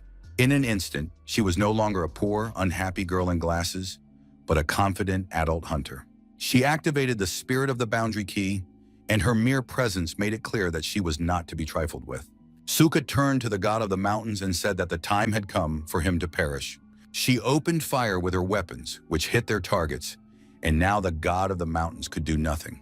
There were so many shots that it soon became unclear how the battle would end. But the dust settled, the smoke cleared, and it became clear. The mountain god had been defeated, and the magic stone appeared in the void. Suke sat down. She still couldn't believe the battle was over. She saw the divine shard of the mountain god on the floor. Suka clutched the magic stone tightly, intending to use it at the right moment. But suddenly the magical stone began to affect her, and it was unclear where this would lead. The more magical power penetrated the girl's body, the more demonic her gaze became. It seemed as though she was transforming into something else. Soon her eyes closed, and behind her appeared once again the one who had laughed at Suke. Did the girl really think she could defeat him? All of Suke's anger, her prejudices, and her fluctuating emotions now belonged to the mountain god. This was the girl's fate. Of course, one could try to explain the reason. Most likely it was because Suke and the mountain god were very similar. Knowledge constantly flows into the human brain: hunters, the awakened, and the trial mode. This is the true face of the world, and now she would have exactly the same face as the mountain god. Sukai didn't want this to happen, but almost nothing remained of her, and she scattered into pixels. Songren saw all of this when he inquired about Suki's fate. His sword still lay near the villain's neck, but now that body contained Sukai, and it was impossible to kill one without killing the other. Songran was pensive. He kept staring at the mountain god. And the god of the mountains said that he understood the young man perfectly. It was easy to kill the god of the mountains, but the dungeon would resurrect him again. But next time, the god of the mountain would certainly not possess Suke's consciousness. The girl would vanish and perish forever. This simple truth stood before the player. Nor should one forget that by killing the mountain god, the young man would be killing a human. But was Suke still human? There were many difficult questions to resolve, and gradually tentacles began to wrap around the young man. God said that right now, beyond the threshold of sleep, Songran is being protected by his foolish friend Luo Wenhe, and he cannot kill God for that very reason. Humans possess the strongest and most deceptive weakness. It is hard for them to bear the burden of murder. They doubt a great deal and repent deeply. But now this weakness must decide the fates of 3 people. The time for deliberation was coming to an end. The tentacles were wrapping themselves higher and higher around Songren's body. He had to kill the mountain god right now or vanish into nothingness. Along with the mountain god, he would have to destroy Sukai as well, but that no longer mattered. After all, everyone knew, in the end, everything in this life comes down to one thing. Songran finally broke the silence and said that he had never thought he was without flaws or weaknesses. At his first hunter's evaluation, he received an E rank. He was pushed aside so he wouldn't get in others' way. Over time, the young man accepted that there was no place for him in this world, but the evolutionary sword and the deaths of all his allies in the dungeon had happened against his will. He constantly thought, the problem wasn't with him, but with the world itself. The death of his friends became his motivation to grow stronger, the only consolation for his fallen comrades. However, the boy could not find peace, and that was his mistake. If he hadn't ended up in the dungeon, his friends would have stayed alive. It was his fault. Had he not gone there, 10 friends would have remained alive. And the god of the mountains loved to stick his nose into people's hearts, so he learns what Songran truly feels. The young man felt an overwhelming sense of guilt over the deaths of his friends. But during the long journey he had already undertaken, Songran saw a flash of insight from Si Yang. The power of the first-tier fighters had already been demonstrated to him, and he had managed to make new friends. Songran constantly wondered, how could he use this unprecedented power?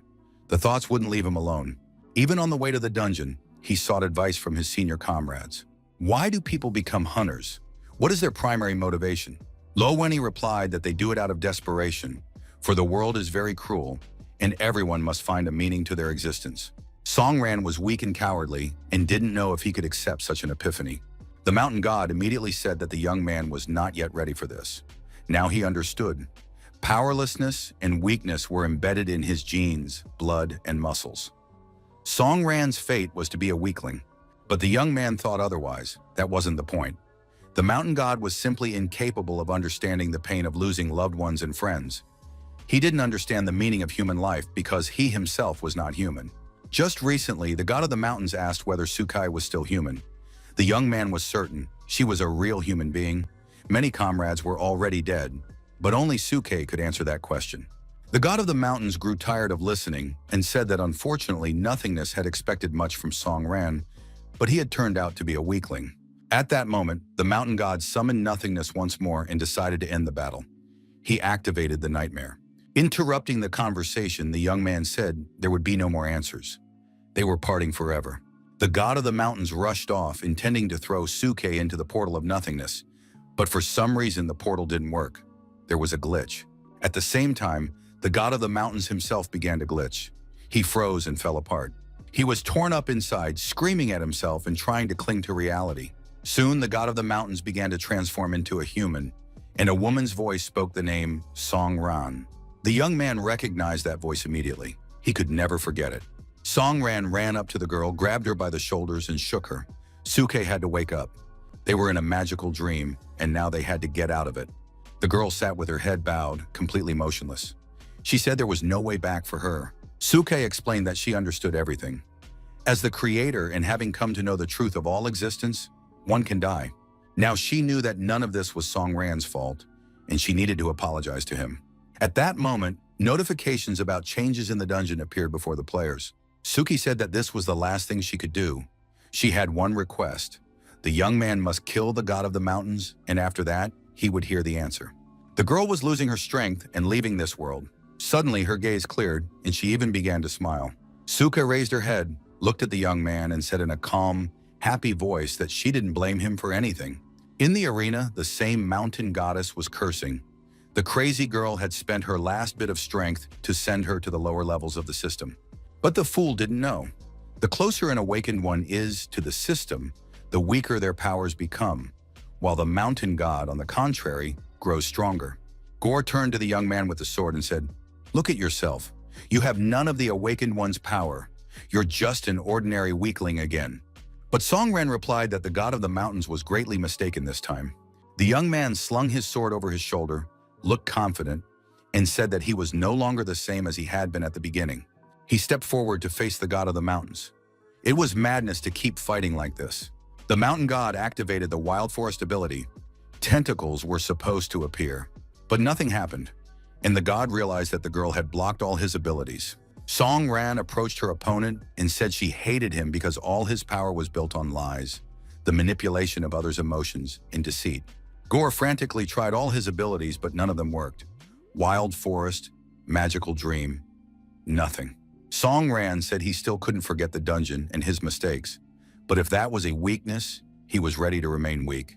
However, now the young man was confident in his abilities and felt no confusion. The god of the mountains realized he had to act immediately and began saying that Song Ran was just a mad weakling. But the boy needed to take a look at himself. He didn't have an evolutionary sword in his hands, just some battered, simple knife. The god of the mountains didn't have time to say anything else, because Song Ran pinned his head down and pierced that malevolent creature with his primitive sword. The mighty sword plunged into the ground and energy radiated out from it. Luo Wenhei was there too. Both players watched the scene with interest as the massive sword seemed to alter the course of all that was to come. Luo Wenhei finally managed to speak. "Where is the mountain god? Are you sure he's finished?" After that, the player contacted Mr. Lu Xiaodong via communication and asked how things were going outside the pyramid. Meanwhile, outside the pyramid, as soon as Song Ran had defeated the god of the mountains, the other hunters dealt with the village chief and headed deeper into the desert. There they were set to battle other bosses. Now everyone was wondering what was happening inside the pyramid. The Genshin Guild was fighting against Osiris, the god of Samsara. The Clover Guild was fighting Isis, the goddess of life and magic. She was the goddess who controlled great magic. Xiaobai proved herself. The girl activated her dual summoning abilities and the queen's minions. Darky, as usual, was his mistress's best assistant. The Nameless Guild leader attacked the god of Earth with his guild. The Nameless Guild was holding its ground well for now. Meanwhile, the Huang Tu Guild, together with Wang Fen from the first echelon, dealt with Sebek, the guardian god of the pharaohs. After that, the players headed to the final pyramid, the Palace of Anubis. But because Sion and Songren had already defeated the god Set, and Suke had been swallowed by the god Horus, significant changes had occurred in Anubis's pyramid. The pyramid's rules had been rewritten. The gates opened easily, and it seemed that the final boss would be a breeze. Songran and the other players had no idea just how drastically the rules of this dungeon had changed. Anubis, the god of death, addressed the players. "You ignorant fools, I am the true god of the Sea of Oblivion." In times of chaos, the battle of the Chosen Ones was meaningless. Only those who are permitted may lead their squad into battle against the god Anubis. The owner of a chosen shard could open a passage for 3 minutes for their team, and the power of death would cut off all retreat routes for those outside the afterlife. A notification appeared before the players. Do they agree to use the Chosen One's access? They had to make a quick decision. The rewritten Battle of the Chosen has changed. All shard holders can open the entrance to the final boss and fight 7 against 1. Any holder of a chosen shard can temporarily grant access to the final boss, allowing players without a shard to fight him. The players entered the gate, expecting Wang Fen, a top-tier player, to join them. All their hopes rested on him. Wang Fen replied that the players could go ahead and not worry. He just needed to report something to the council and would catch up with them. Wang Fen thought that even if the players had opened the entrance to the boss without orders from above, they shouldn't be punished for it. Huang Qiu couldn't figure out what was going on with Wang Fen today. He was acting strangely. The player received a notification asking him to confirm the deletion of a contact. Wang Fen smiled and told himself that he definitely wouldn't get involved in a battle with that damn Anubis. This time the council had clear intentions. Since the dungeon was activated in siege mode, it posed a hidden danger to the city. Siege mode brought about changes. The dungeon was capable of releasing monsters into the outside world. To seal it, one needed to obtain the Heart of the Seal, which was only available in Awakened mode. Usually for such tasks, the council sends fighters from the first echelon to retrieve the Heart of the Seal. But the first echelon's hands are tied right now. A new Awakened had to be found to activate Awakened mode using the Sea of Oblivion. That person turned out to be Songran. The council sent Ms. Zhao to him to lead him to the Sea of Oblivion, but the sea opened earlier, so the first echelon's mission was completed on time. By that time, Suke's entry into the dungeon had triggered uncontrollable changes. Originally, Songran was supposed to complete the mission, but everything went awry. The choice of mode depended on the Awakened's level. The difficulty of the mode is determined by the strength and level of the hunter who selects it. Therefore, the first echelon's task is not to activate the Awakened's mode themselves. Otherwise, it will destroy all ordinary hunters. The activation must be performed by Songran. Suke's invasion frightened the elders on the council. Now it's unclear whom the council fears more, Suke or Songran. They certainly didn't expect a third option. The council never expected that Wang Fen would turn out to be a traitor and betray them. Everyone believed that this hypocritical era would finally come to an end, but Wang Fen did not want to let that happen. In this world, there are countless paths for hunters, and his path is to kill. Wang Fen had always been selfish. His whole life, he'd done everything solely for himself. If there's a chance to become stronger and get everything he could possibly want, he's ready to do it. He will kill, destroy, suffocate, and drown anything that stands in his way. That is what he wants, and that is his path as a hunter. Wang Fen believed that his comrade Luo Wenhe was the main obstacle in the first echelon. By now, he's most likely already reached the entrance to the pyramid. While he's away, and before Songran has a chance to activate Awakened mode, Wang will do it himself. The guy decided to activate Awakened mode and turn the Sea of Oblivion into a living hell. Wang Fen believed that the Awakened mode boss wouldn't be stronger than him. The leader was confident that the players could handle this boss, so Wang Fen made his final decision. The moment the entrance to the pyramid closed, unpredictable events began to unfold. Wang Fen headed to the center of the desert to fulfill his path as a punisher. At that moment, Luo Wenhe was listening to Mr. Lu's report on the situation and the battles with the other gods. Luo Wenhe felt that something was wrong here. If the players defeated Anubis in normal mode, it would be impossible to obtain the Heart of the Seal. And without the Heart of the Seal, it would be impossible to close the portal, and the entire earth would turn into hell. Songren was still in a magical dream. He hadn't woken up yet. Songren received a notification of his victory over the god Horus, and also learned that he had earned a hidden achievement. The young man had become the God Eater. The final destruction of a god was rewarded with eternal existence. The young man was very surprised that such a title even existed. In addition, he was awarded the Earring of Faith. This item was used for all healing techniques. All accessories issued in the game had enhancement properties, but obtaining them was practically impossible, so even simple accessories could be sold for a huge amount of money. Song Ran activated the healing technique. It was very powerful. Even at the very bottom of the system, the effects of the evolutionary sword didn't work here. In other words, the young man healed himself with his own power. It struck him at night. Now it was clear that, with his own class of power, the boy could continue on alone. A notification appeared before him stating that 2 shards had dropped, one for the god of the mountain, and the other, Sukei's memory shard. It was very strange that he could only choose 1 shard. Songran paused to think for a moment. In the end, the player chose the memory shard, since Sukei had said she'd left him an answer at the very end. The young man felt the memories flooding directly into his mind. This was the final piece of information Sukei wanted to share with him. This answer holds the entire truth of this world. It was the story of Suka's life. It all began with her participation in an architect's training program called Project Prometheus. The girl's childhood was ordinary. One might even say happy. Her parents were hunters. The family lived in comfort and knew no hardship. But all good things come to an end sooner or later. Her parents died on a raid in the dungeon. For the modern world, this is a very common occurrence. Since then, Sukei has been left alone with her brother. The girl didn't grieve much for her parents because she believed it was inevitable and that such things happen to everyone. But Sukei herself constantly faced misfortunes. She believed that the world would soon get better and that her hopes would one day come true. Unlike her gifted brother, the girl was an ordinary child. To carry on her parents' legacy, she became an architect, but she never showed any talent, and the only one who supported her was her brother. That was the case until the Prometheus plan was launched to recruit the best architects. Sukei didn't even hope that she would become one of the plan's selected participants. The Flame Thief project took place at a massive research facility. Daily lessons and regular assessments were all the students did during their first year of study. Sukei participated in absolutely every class, and it seemed she didn't show any particular talent.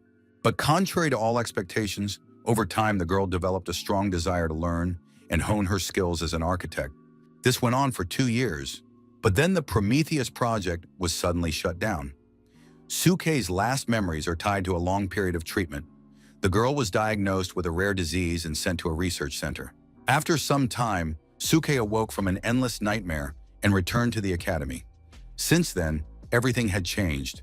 The girl couldn't fit into any group. Although she had excellent architectural skills, no organization would accept her. Then one day the school held a swimming lesson. Sukei went to the locker room and realized that someone had broken into her locker. She approached and saw that all her clothes had been torn to shreds. On top of that, all her clothes had been doused with some kind of liquid. But the girl hadn't done anything wrong to anyone. Sukei became increasingly withdrawn. She felt completely out of place in any group. Sukei took a leave of absence and returned home with her brother. There, she devoted herself entirely to her work as an architect. She lived with her brother and everything was fine, except that her desire to save humanity and change the world had lost its power. The girl was disappointed, and the only thing she wanted was not to become a burden to her brother. So after her brother's death, a terrible hatred took root in her heart. At that point, she had no desire to go on living. Just as a person in a raging river tries to cling to a blade of grass, so Sukei clung to her hatred for Songran in this world. But now she realized that it had all been a deception. The awakening of the hunters and her participation in Project Prometheus were very similar. After all, the Project Prometheus was a kind of grand experiment. The architects sacrificed part of their sanity to enhance other characteristics, just as the hunters sought to enhance their physical strength. The key to all of this was the monster factor, a special drug that had been injected into the girl. That was why she was so different from other children and couldn't fit in with any group. Prometheus planned to create Awakened among ordinary people and later intended to use them. Song Ran could no longer hear what Sukei was saying to him because interference had arisen in his memories. His memories began to crumble, dissolve, and vanish, and in their place appeared a notification that test mode had been activated. And now, standing before Song Ran was a huge monster he now had to fight. The girl ran as fast as she could to her leader. She needed to tell him something urgently. Something unreal happened to the players. It was only a few moments, but they all ended up with their throats slit. The girl ran onto the battlefield. She saw her comrades fighting against a huge and powerful boss. She couldn't find out or say anything else, because the poor girl's head was chopped off and flew away. The head of the nameless guild was in shock. He didn't understand what was happening either. Everyone around him was dying. Instead of fighting the boss, someone was killing his comrades one by one. And now the player was being attacked by a stranger who was using his power against him. Suddenly, their faces drew closer, and it became clear that this killer was a top-tier player. Wang Fen. He had activated Mad Butcher mode, which gave him insane speed. The guild leader began to slowly retreat. But at that moment, one of his comrades was literally blown to pieces by the villain's attack. Players were dying one after another, their blood pouring down like rain, while the guildmaster clutched his head in horror. The guy didn't understand what was happening or why Wang Fen was treating the other players this way. At that moment, the traitor approached the guildmaster and said, smiling, that his behavior was perfectly understandable. The player's perception of the world is completely wrong.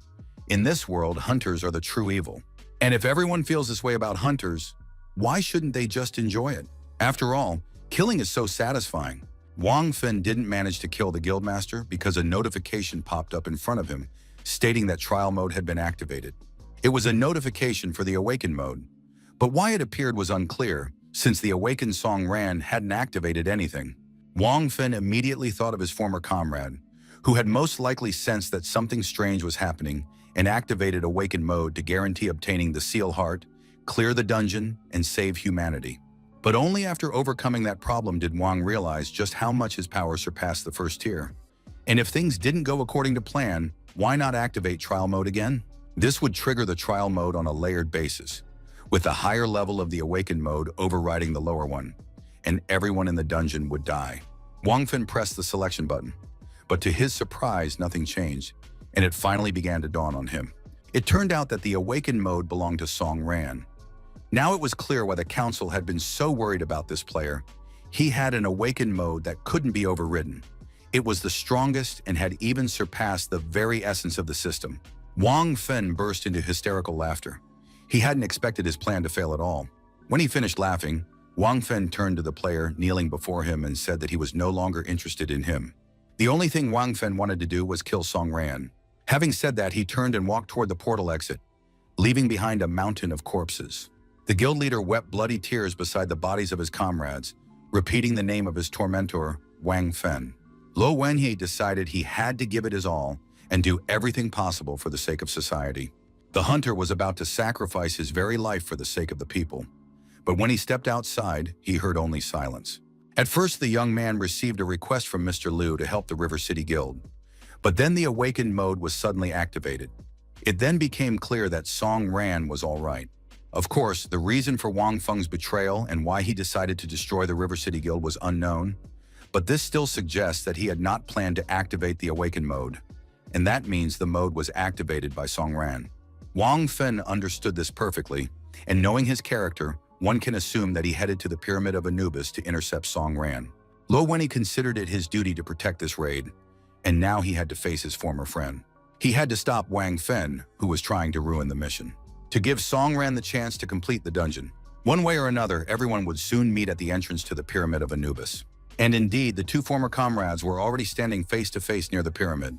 It was clear that this was where it all had to end. Song Ran looked at his opponent, realizing that a new boss had appeared out of nowhere before him. The young man immediately activated his buff. He knew that the power of the evolutionary sword was still suppressed, but he had no choice. He had to fight. Memories flooded the young man's mind of how he had first defended the city shoulder to shoulder with his comrades, and how people used to mock him and walk right past him. What would have happened if Song Ran hadn't saved everyone back then and killed the monster that had broken free? It's unclear whether his friends would have continued to support him. Come to think of it, they were right. After all, the only ones who made mistakes were Song Ran and Su Kai because they chose the wrong path and were too weak. But is all the blame really on the weak? Do the dreams and perseverance of weak people deserve such treatment from those around them? Maybe we shouldn't laugh at them, but simply give them a chance to prove themselves. But now Song Ran has become more confident. If no one will speak up for the weak, then he, the weakling, will speak for them and defend them at the cost of his own life. If no one stands up for the weak, then Song Ran will become their protector. Song Ran was ready to use his sword and his strength solely so that the weak could continue to fight. His words literally made the hairs on the back of his neck stand on end, and they caught fire. He began to laugh. Was this truly the path of this hunter? Song Ran froze in place and looked at the boss. It turned out that standing before him was Ra, the god of the desert, the hidden boss of this dungeon. He reached out his enormous hand toward the player, who didn't yet know how to react. God Ra said that he was no enemy to Song Ran. In his hand, Ra held a legendary shard, the last shard of the Chosen, the legendary artifact beginning of the desert, hidden in the sands. Wang Fen and Luo Wenhe were fighting each other near the Pyramid of Anubis. Both rivals belonged to the highest and strongest hunters and were part of the first echelon. They attacked each other, absolutely equal in strength and ability. At one point, the former comrades drew closer, and Wang asked his friend, wasn't he curious why Wang had betrayed everyone? Lo shoved his former comrade aside and said he already knew everything. Lo grabbed Wang and prepared to deliver a powerful blow. Lo had no doubt that his former friend wouldn't tell him anything. The thing is, he wasn't a hunter. He was just a madman. Wang Fen activated the Mad Butcher ability again. Luo Wenhe felt wounds appear on his body, and blood spurted from them. He didn't understand what had happened, why Wang had become so much stronger. Lo soon realized that he was in trouble. In this state, he wouldn't win this battle. On top of that, with the Awakened mode activated, River City and the Clover Guild were in big trouble. Even the Huang Tu Guild and the Pyramid of Anubis would most likely lose, and that would be a complete failure. Something extraordinary would have to happen for all the hunters to get out of here. Luo Wenhe stood there, bleeding out, while his opponent smiled happily. At that moment, Song Ran approached his former friends. He greeted both of the top-tier players. Seeing that a battle was taking place between them, Song Ran asked what had happened here. Instead of answering, Wang Fen smiled happily, saying that this fool had shown up just in time and lunged at Song Ran to kill him. Luo Wenhe saw that Song Ran had reappeared. The man immediately reached for his sword. Thus, Song Ran stood there while Wang Fen tried to attack him. At the same time, Lo thrust his sword into the ground and activated the reinforcement sphere technique. Waves and cracks began to spread across the ground, with Song Ran standing at their center. Both former comrades were happy to see Song Ran. Wang was unable to land a blow on Song Ran. The young man calmly parried his attack. Wang was very displeased. He was terribly annoyed by the sphere technique his friend had used. Wang decided to deal with Lo and remove the protective sphere. As he approached, Luo Wenhe began explaining to Song Ran what was happening, about how Wang had become a traitor. Lo wanted to deal with his friend himself, while Song Ran had to hurry to the Pyramid of Anubis, kill Anubis, and complete the raid on the Sea of Oblivion. Song Ran was humanity's only hope. At that moment, Wang chopped off his friend's hand. Song Ran didn't need to be asked twice. He understood everything from the very first moment and left his former friends to sort things out among themselves. Things were indeed very rough for the players in Anubis's pyramid. It was a veritable meat grinder, and no one knew how to fight back anymore. The players noticed that Anubis's power had suddenly increased dramatically. No one understood why this had happened. He held his blade, from which the blood of slain players dripped, and called his opponents petty fools. He couldn't even properly enjoy this battle because he was dealing with foolish, weak physical shells. An assistant reported that the situation was critical. They needed to withdraw all players and regroup. Huang Tu, seeing his men perish, was furious, but his stubbornness and obstinacy prevailed. He said that the word regroup did not exist in his guild's vocabulary. The leader ordered the players to stop at nothing, to grow, conquer, and rule at any cost. These were the principles of the Huang Tu Guild. The player understood that all this was useless. The other players were already marked as dead, one of Anubis's mechanisms. From the very start of the battle, Anubis had marked a target within a specific area of effect. Because of this mark, the target slowly lost health, which increased the pressure on the entire team. But the guild leader demanded that everyone rush into battle and keep their distance. In combat, Anubis hunted only the hero with the mark of the dead. In other words, this was his special mechanism of revenge. The players needed to strategically position their group, and then they could avoid casualties. But guild leader Huang Xiu wouldn't hear a word of it. The man was incredibly dense and stubborn. Looking at the current situation, Lu Xiaodong began to realize that from the very beginning, he hadn't been able to figure out this blockhead. From the very beginning, that brainless Huang Qiu hadn't been interested in protecting his people. He had chosen the path of a typical tyrant for whom human lives mattered absolutely nothing. Liu Xiaodong unexpectedly received a notification containing a congratulatory message. The first stage of Anubis had already been completed. It sounded very strange and looked even more surprising, but perhaps the players had indeed completed the first stage. At that moment, some winged object began descending from beneath the dome. The players were on high alert and focused. They didn't know what awaited them yet. The creature descended a little lower, and soon lightning began to flash around it, accompanied by powerful electrical discharges. Anubis used incinerating light, a great weapon that incinerated any creature caught in its beam. And before the players realized they needed to flee, many lives were lost, and the hunters perished simply by coming into the beam's path. Those who hadn't immediately fallen victim to the incinerating light looked around in horror, realizing that without the second stage, things would be even worse. Huang Tu, after one of the players burned to death right next to him, realized they didn't stand a chance, not just in battle, but even in escape. And just at that moment, none other than Song Ran entered the pyramid's chamber through the portal. He was, as usual, determined to win, calm, and focused. Huang Tu was very surprised to see someone enter the dungeon, since, according to all known rules, it was impossible to enter the dungeon in the heat of battle. It soon became clear that it was none other than Song Ran, that very weakling who was nothing but a laughingstock, utterly useless. Huang Tu shouted at the guy that he'd come just in time to die. It would have been better if someone else had come in. Song Ran shouted at the players to immediately leave the radius of the corpse's mark. The guild leader was outraged. How dare this insolent fool give orders to his guild? Song Ran ordered the ranged mages to prepare to attack on his command, but for now they needed to gather all their strength. The mages set about carrying out the order, while the guild leader thought that he couldn't kill this insolent fool right now because it would ruin his reputation. At that moment, the god Anubis chose a new target and marked it with his death mark. That target was Song Ran. Now he bore the boss's mark, which meant Anubis would attack only him. As expected, the god Anubis began to take aim, searching for his victim. His attack began, and Huang Tu realized that, most likely, he wouldn't have to personally kill this arrogant upstart. Scorching light now focused entirely on a single person, unleashing new attacks upon him. Song Ran continued to stand in the center of the room, doing nothing, as if the light and fire didn't even touch him. Soon, the young man began moving through the dungeon. He understood that the Huang Tu guild would not come to his aid. But while Song Ran was handling the task, he kept thinking about how some players were mired in greed and petty squabbles. Song Ran had no intention of lecturing anyone, but he really didn't like it when people treated him unfairly. After all, if they left him alone and didn't bother him, he would continue to quietly defend the dungeon on his own and level up. From the very beginning, Song Ran didn't want to cross paths with anyone at all. He always did everything on his own, but at some point, the young man stopped tolerating humiliation. Thinking this way, the young man gradually approached his opponent.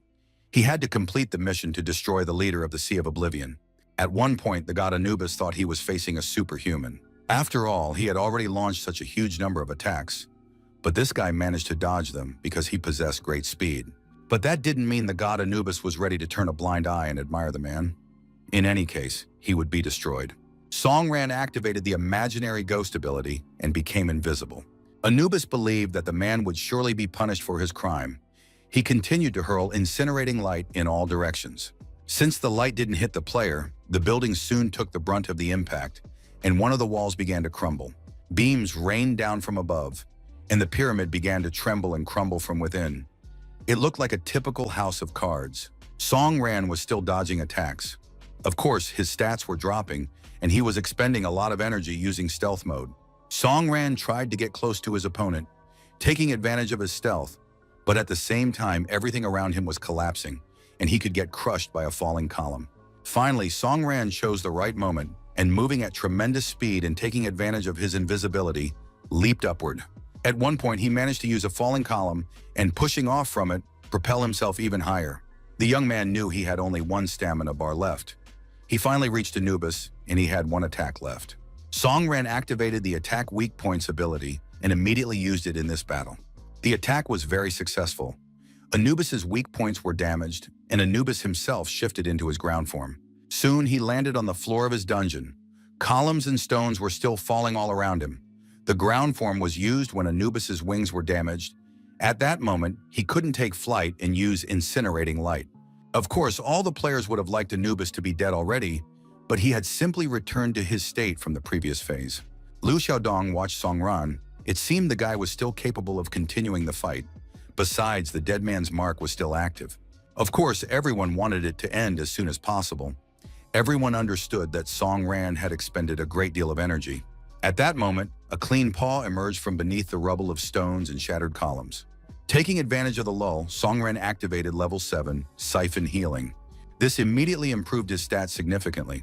Song Ran was able to counteract the effects of the dead man's mark with a single ability, and now his health was fully restored. Watching the battle, everyone understood. Judging by his behavior in combat, Song Ran possessed a level higher than Diamond. By this point, Anubis had already regained his composure. He looked at his opponent and said that this superhuman had infuriated him. Therefore, the punishment of the desert would be fitting and would put the insolent player in his place, for even superhumans have no right to kill gods. Anubis launched an attack on the young man, hoping he would now perish. Nothing interesting was happening, so he was forced to personally rush into an attack on the boy. Song Ran still stood calmly to the side. The young man held an evolved sword in his hands and waited for his opponent to attack him. The god Anubis couldn't fly right now, but he leaped high into the air, raised his axe above his head, and launched an attack. Anubis's axe was met by Song Ran's evolved sword, and now close-quarters combat had begun between the opponents. The rivals struck at each other, and for the time being, it was hard to tell who had the upper hand. But the players who were inside the pyramid at that moment were stunned to see that Song Ran was fighting the boss on equal terms. Such destructive power was utterly terrifying. Song Ran once again dodged the boss's attack. This was turning into a protracted battle. But then a notification came in. Anubis's ground form was complete, and he had regained his ability to fly. Song Ran realized that if the enemy had switched back to his aerial combat form, he needed to end this fight. The young man began to rise again in pursuit of his opponent, intent on bringing him back down to the ground. As they say, practice makes perfect. Luo Wenyi felt terrible. His arm and shoulder were bleeding after his former friend had severed his arm. Wang Fin was pleased and confident. He walked toward his comrade, wanting to know why Luo was fighting at the cost of his own life. Song Ran didn't even bat an eye as he walked past their battle. He headed straight for the boss, leaving his friend Luo behind without even pausing to protect him. But Luo Wenyi didn't want to listen to his former friend. He had no doubts and trusted Song Ran completely. Even if a defender has no one left worth protecting, he will fight with dignity. Wang noticed the blood flowing from the wound. The fact was, it had begun to boil. Wang said he hadn't expected things to turn out this way. Wang looked at the boiling blood and said he was surprised. Lo had chosen a fate to become stronger, succumbed to madness, and allowed the monster's seed to manifest in his body. The boiling blood belonged to high-level awakened ones, who had stopped restraining the monster's seed within their bodies in order to gain greater power, but in return had lost their sanity. Wang Fin understood that his comrade was on the verge of turning into a true monster, so he had to act very quickly. Wang drew his sword and charged forward to test Luo's strength. But as soon as he got close, Luo Wenyi said that all of this was completely useless. He was already overflowing with rage and power and had raised his fist. Luo slammed his fist into the ground with all his might, causing a massive, powerful explosion. The player said he had finally come to his senses and was ready to continue the battle. Wang Fin was terrified and was already coughing up blood, but his comrade had made such a choice that in the eyes of everyone else, he had turned into a true madman and a piece of trash. One can imagine what people in the association will say when they find out that Luo Wenyi saved himself by activating the monster seed. After all, he'll immediately be considered an outsider, and outsiders are always far worse than traitors. But for now, while a battle could still break out between the men, Wang was ready to take part in it. Having said that, the player activated a stealth kill. He would disappear for a certain amount of time, and during the attack, his chance to hit would increase. Wang Fin wanted to savor the death of his former friend. Luo Wenyi understood that until he killed his comrade, the latter would stop at nothing. Wang was very fast and stealthy. In an instant, he appeared right next to Luo Wenyi. The player raised his hands with daggers and activated the Mercury Cup. Before doing so, he said to his friend, "Goodbye." Song Ran continued to attack Anubis again and again. He remained just as immune to the boss's attacks. Taking his sword in hand once more, the young man set out to repeat his sequence of moves to bring his opponent back down to the ground. Anubis also realized he was dealing with a serious opponent and didn't count on any magical abilities. Lu Xiaodong watched the battle so intently that he even forgot to think about the danger to his own life. He was completely enthralled and in awe of the young man's actions. Song Ran didn't lose his stamina in the protracted fight. Time and again, he continued to maintain his power. Some time passed, and it became clear that Song Ran was not only not losing strength or health, but was also managing to overwhelm Anubis. And just a few minutes later, the next phase showed that the player had managed to breach Anubis's defenses, shattering them into tiny pieces. The player brought the boss to the point of execution. Now the god Anubis sat with his head bowed. The finishing blow, or the final strike, means that at this moment the boss cannot counterattack, and as soon as the blow is struck, the raid will be considered complete. Absolutely no one could have imagined such a thing. Wow. Huang Tiu admitted that Song Ran had risen to an incredible level and was now capable of defeating the boss single-handedly. But Huang Tiu said he wouldn't let Song Ran finish this dungeon. He himself would deliver the finishing blow, and the victory over the boss would be awarded to Huang Tu's guild. The guild leader, shouting that his guild's dominance was almost upon them and that victory was near, ran onto the arena to deliver the final blow to Anubis. Huang Tu, running past Song Ran, bumped into him with his shoulder and shouted, "Get out of the way!" After that, the man shouting, "Die, Anubis!" approached the god Anubis, who sat exhausted in the middle of the hall. But as soon as Anubis looked up and saw the new player, he was immediately ready to continue the battle. This was no longer a punishment. Anubis regained his strength and the ability to rise, and now he was ready to continue. Huang Tu broke out in a cold sweat. The creature beside him was terrified and stared at Anubis in horror. The wolf Anubis raised his head again and turned to the man who had just saved him from a critical situation. Anubis struck with all his might. The player flew across the entire room. Huang Tu felt as if he were about to be launched into space. However, the space was limited by the pyramid, and there was nothing he could do. And the god Anubis already held a spear in his hand and declared that the fate of humans lay in inevitable death. He launched the spear, which flew after Huang Tu. The guild members were distraught. How could this be?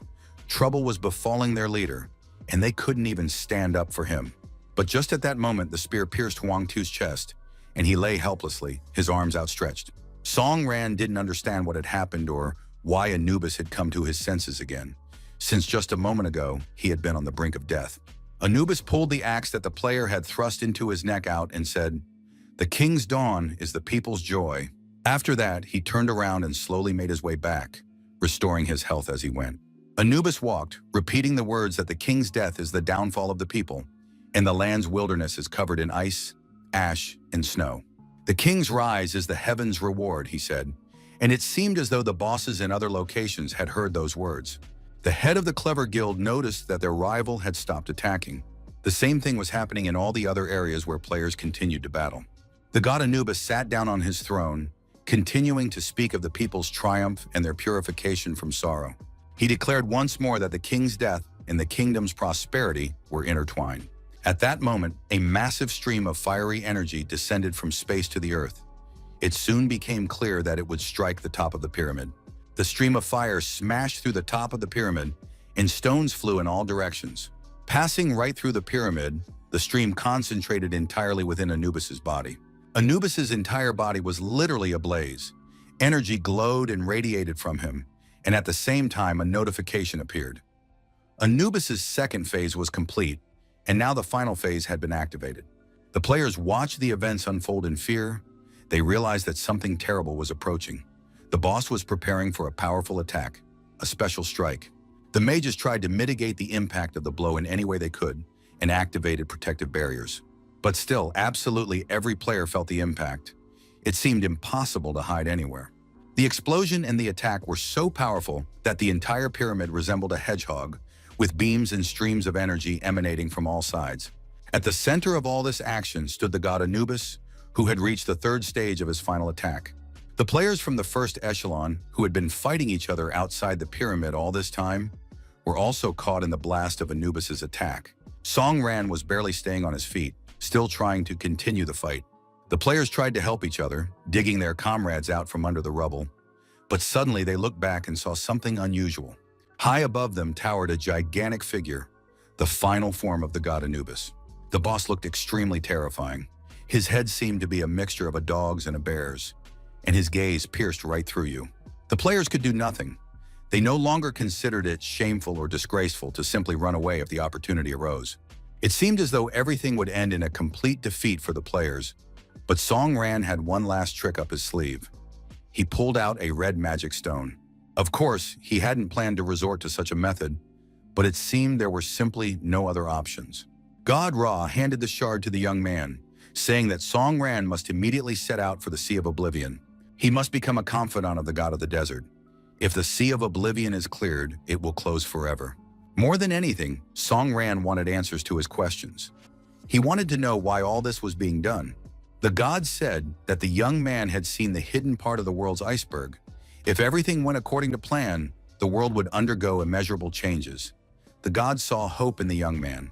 Song Ran found his path as a hunter, a just struggle to protect the weak. The young man activated the magical stone of the god Ra and prepared to continue the battle, following his path. When the young man completed the fusion, he gained an ability called the Lost Light of the Desert, which activated hidden powers. The player's hidden power was the seed of the monster, but he did not want to use it. God Ra warned that the boy would pay a high price. God Ra himself would vanish along with this dungeon, but they would meet again, for God Ra exists not only here. He wanted the boy to remember his other name. The name was Mercury, and after that, the god Ra vanished completely, leaving the young man with another chosen one, Suke. The stone's activation was complete. Song Ran activated the Ragnarok ability, the power of the ancient god's sunlight, hidden within the body of the Sea of Oblivion, summoned the might of the gods of the old world to be reborn in the new. But the divine power consumed the activator's physical strength. In the end, he became the sacrifice. Song Ran realized that his power could now become even more formidable and looked at his sword in surprise. At that moment, the god Anubis began hurling sharp spears, chasing the players through the dungeon. The young people, hoping to escape, realized that not everyone would be able to get away. It soon became clear, even showing cowardice could be a privilege, for Anubis did not want to let anyone out alive. But suddenly a hurricane-force wind swept through the players, knocking all the projectiles off course. The players remained unharmed and suffered no injuries. Anubis watched the events unfold with interest. The power of the gods of the old world is beyond the reach of ordinary mortals, and it all seemed unbelievable. The fact is that Anubis must be the last and only god of the desert, and no one but him dares to claim this place. He began to grow increasingly angry and directed all his poisonous feathers at a single victim. Song Ran was at the epicenter of the attack and prepared to fend off the sharp projectiles flying toward him. The players were still watching the battle with interest. They didn't understand what had happened to Song Ran and were witnessing an ability they'd never heard of. Liu Xiaodong was thinking about something else. The main question now wasn't how strong Song Ran was, but how long he could hold out. Judging by what was happening with the god Anubis, he had gone completely mad, and it was unclear what could stop him now. If the battle between the god Anubis and Song Ran dragged on, the outcome could be disastrous for all of humanity. By the end of the battle, the desert of the Sea of Oblivion could have become a grave for all the players. Anubis continued to attack the young man, who so far had only managed to dodge and stay alive. Everyone, including Song Ran, understood. The boss had to be destroyed as quickly as possible to end the fight. At one point, using feints, the young man slipped between two lasers, almost right up to Anubis's head. Without even noticing it, he found himself right next to the boss and began delivering slashing attacks using the ability Dance of Bloody Frenzy. Anubis took damage but continued to attack. The space around them was filled with flashes and lightning. Wang Fen and Luo Wenhe continued their duel, undeterred by anything. Not for a single moment could they take their eyes off each other. Wang asked his comrade, "Aren't you curious about what's happening inside the pyramid?" But Luo wouldn't listen. His main opponent stood before him. Wang tried to provoke his former friend, claiming that Luo had activated his strongest trump card and that he enjoyed all this blood and fury, since he was a typical killer who loved to kill. Luo Wenhe replied that in fact, he and Song Ran were very similar. No matter how weak and helpless a person might be, everything can change. The main thing is that they have the will and the path. Then they can reach unprecedented heights. That's exactly what just happened in the pyramid. The players simply opened their mouths, not bothering to speak. And indeed, there was no need to say anything. A congratulatory notification suddenly appeared. The notification stated that the final boss, Anubis, had been defeated. The Sea of Oblivion dungeon is closed forever. The items Hand of Anubis and Heart of the Seal have been obtained. Xiaobai was happy on one hand that the dungeon had been cleared, but on the other, she was upset that the Huangtu Guild had claimed victory and defeated the boss. But the guild leader, Clever, said that wasn't the case. According to Liu Xiaodong's information, the Huangtu Guild had tried to flee the dungeon. Anubis was defeated by Song Ran. Experience points were distributed for unlocking hidden abilities. Song Ran felt weak. His vision was blurring. He needed to finish this immediately. The young man confirmed the distribution of experience points among his other stats. The game reported that the boy had agreed to invest points to the evolutionary sword, which had reached the 3rd level and acquired a new appearance and form. The sword's level had been increased. It was now a 4th level evolutionary sword with new stats. The dagger ability was also unlocked. A new attack type was added and armor penetration was increased. The system announced to the players that the dungeon was complete. A countdown began, during which players had to leave the dungeon. The countdown ended and the dungeon closed. The players realized with relief that it was all over. After some time, the players found themselves in the city. They were happy to be back. The Sea of Oblivion dungeon was complete. Most players had given up hope of ever returning to the city. Many were wounded and weakened, not yet realizing just how lucky they were.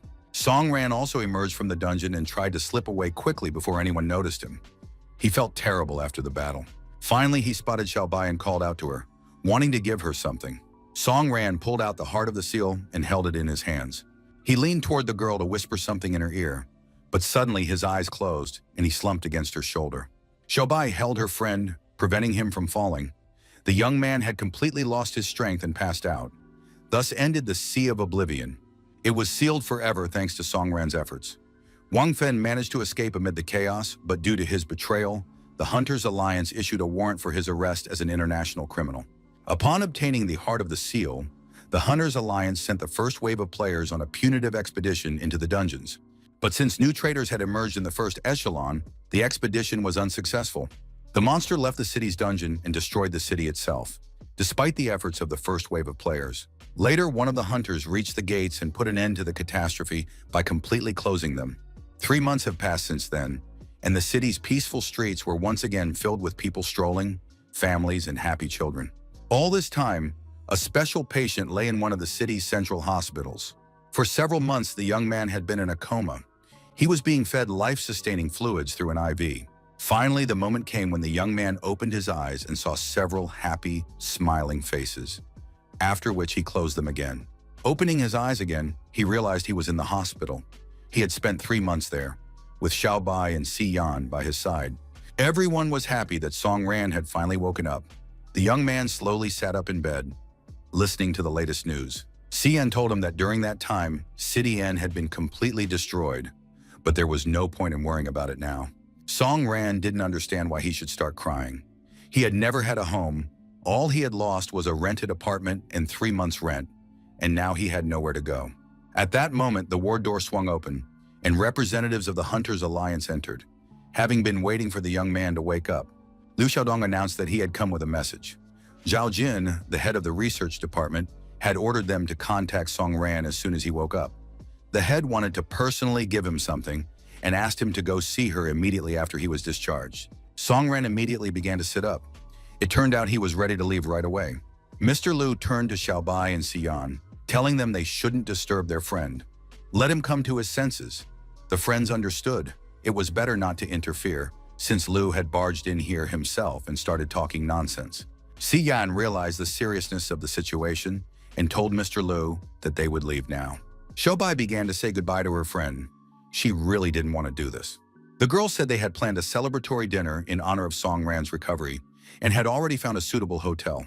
As they left, they gave the name of the hotel and the room number they had booked for Song Ran. At that moment, a luxury car pulled up, the door opened, and a bodyguard stepped out. A stylish young man with a neat haircut and an expensive suit. The young man walked confidently past the rows of guards standing on either side. They shook his hand firmly, calling him the great hero who had cleared out the Sea of Oblivion. Chen Zhen thanked Chief Zhao and suggested getting straight to the point. The department head noted that Song Ran had performed magnificently in the Sea of Oblivion. The Hunters Alliance wanted to recruit him into their special division once he had fully recovered. Before agreeing, Song Ran wanted to know what the job would entail. The department head explained that the job involves supporting and monitoring the safety of the hunters. That is, in the neutralization department. Song Ran didn't understand why the Alliance needed this, but he was promised that in time he would learn all the details and receive better conditions. After the battle in the Sea of Oblivion, the association decided to grant Song Ran high-level access to the data. Once he joins the department, he will be able to find what he is looking for. Zhao Jin handed Song Ren a folder containing information on the internal structure of the hunters so that he could find out more about his mother. The Zeroing organization was a special unit of hunters tasked with tracking down violators among the hunters. These individuals were beyond control and could use their abilities in the outside world. In other words, it was the hunters' police. Song Ran was enrolled in the organization and gained access to any information, including details about his mother's death. It seemed the Alliance trusted him, but if that were the case, they would have told him everything from the very beginning. In reality, the Alliance was only helping Song Ran so that he could obtain the Heart of the Seal. Song Ran studied the documents and realized high-level access would give him almost nothing. He already knew about the Beast, the Prometheus Plan, and other important events. The young man had personally visited the Sky Tower and discovered even more hidden and dangerous things than he had expected. In other words, the access rights amounted to, "We'll only show you what's necessary and what you're allowed to know." The Hunters Alliance had no intention of telling him the whole truth. Song Ran would once again have to seek answers on his own and grow stronger alone. Overall, the Alliance could not be trusted. So Song Ran handed Zhao Jin the folder of documents and said he'd made up his mind. He wanted to become a hunter. At that moment, the door flew open with a kick. A group of men entered the room, declaring that it was their time to replace Zhao Jin. At the head of the group was an unfamiliar, charismatic man with a cocky look. He immediately ordered that Miss Zhao be taken outside for some fresh air. The woman tried to protest, but they took her by the elbow and gently let her out. The man introduced himself. He Tianji, head of the city's Hunter Security Department and a former member of the First Echelon. He immediately addressed Song Ran. "I won't beat around the bush. Tell me exactly what Suke told you when you were at the very bottom of the system." Song Ran understood why they wanted him. The Alliance planned to send him to the Zero Zone to monitor his every move. Perhaps they feared that Suke might have passed on important information to him that was dangerous for the Alliance. Song Ran said that the girl had been cautious and had only mentioned the location. He wasn't going to reveal anything more, but he understood why Si Yan had given him the hotel number his friends had arranged before he left. If you flip the number 317, you get the word lie. Lie. The hint was clear. Don't tell the truth. Hui Tianji didn't argue and changed the subject. Tossing the envelope aside, he had already reviewed the report. Members of the Huangtu Guild had seen the player use a special ability, and Mr. Shi wanted to know what kind of power it was. Song Ran replied that it was nothing special. The Alliance was well acquainted with the power of the evolutionary sword. After falling to a lower level of the system, he had encountered the god Ra, who had passed on his shard to him. Photos peeked out of the envelope, and the man shouted that there was no need to lie anymore. Zhu Tianji warned that he had plenty of ways to extract the truth from the guy. "Don't act too smart," he said, referring to the abilities described in the report. Song Ren replied that he didn't understand what all this was about. He Tianzi already knew everything. There was no evidence, and the guy hadn't heard a thing about the EX ability. Hui Tianji gave a wicked chuckle and said he shouldn't have gotten angry, then apologized. The report was over. He Tianji said he hoped Song Ran would be just as defiant the next time they met. This conversation was being closely monitored via camera. Chief Zhao asked the man what he thought of Song Ran. The man replied, "Transfer Song Ran to Department G." Lo Xiaodong was upset, but he understood. Nothing could be changed now. Zhao Jin said she wanted to at least accompany the young man. Soon the armored car pulled away from the city's Hunter's Security Division. The car sped down the highway at high speed. The road was clear and no incidents were expected. The driver confirmed that everything was fine and continued driving, remaining vigilant. Song Ran and Zhao Jin were in the back seat. At one point, the woman apologized to the young man and said she was on his side. She wanted to tell him about the Hunters Alliance's plans, but she didn't get a chance to say another word. Suddenly, a rocket was fired at the car from the air. The bodyguards called for backup and assistance, trying to protect the car. The car was armored and modified, so it didn't sustain any serious damage right away. The driver confirmed the route change. Soon he noticed that another car was following them. Obviously, the attackers were inside it. The chase continued. The city streets were empty, and the police were trying to block their path. Against the backdrop of the tower, the silhouette of a man with long, flowing hair was visible. The stranger was quietly humming to himself. "Live, run, dance. Be mad under this gray light. The night on Earth is as short as your life." His words echoed as he stood atop a billboard above the road. "Subdue all that exists, starve yourself, and don't let a fool control you. Cast aside all that is superfluous," he continued, and suddenly noticed a car. The stranger kept singing, humming something about his soul and his burning heart. As a result of the attack, the car flipped onto its roof and came to a stop. Finishing his verse, the young man with a sword in his hands jumped to the ground. He walked over to the car and accompanied it until it came to a complete stop. A satisfied smile spread across his face. He enjoyed carrying out interesting tasks. The young man held his staff above the asphalt, sparks flying in all directions. He approached the overturned car. It seemed he needed one of the passengers. No one was visible inside the car, but a shadow hinted that Song Ran was using his shadow abilities. The next moment, Song Ran pressed a knife to the stranger's throat and asked, "Who are you?" The man remained calm. He had expected the young man to use his abilities in the outside world, and thanks to the imaginary phantom, Song Ran remained unharmed. The stranger refused to give his name, considering it unimportant. Today he had saved Song Ran's life, which meant that other things were more important. Whether there were people in the car or not didn't matter. He said, "The main thing is that we were able to free Song Ran. If you want to return to Division G and continue to be under the Alliance's control, that's your right.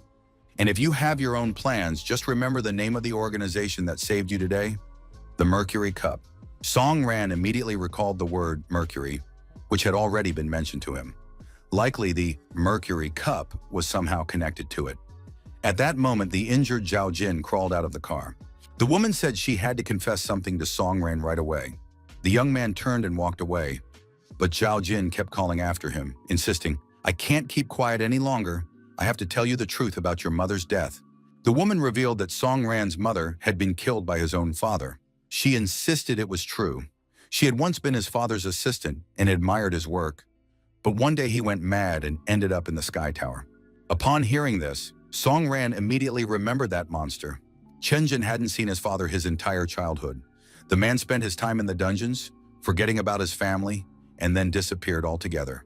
Little Song Ran thought his father had died and felt nothing toward him. Now it turned out that his father had been unable to control his madness and had killed his wife.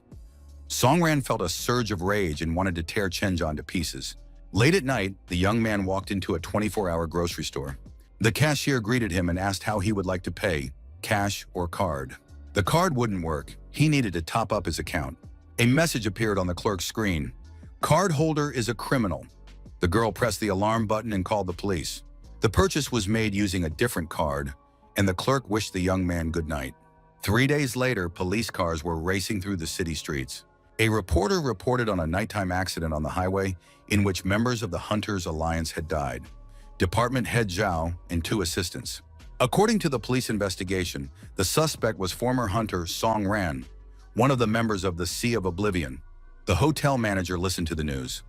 Other members described Song Ran's behavior, and the Alliance suspected him of colluding with the traitor Wang Fen.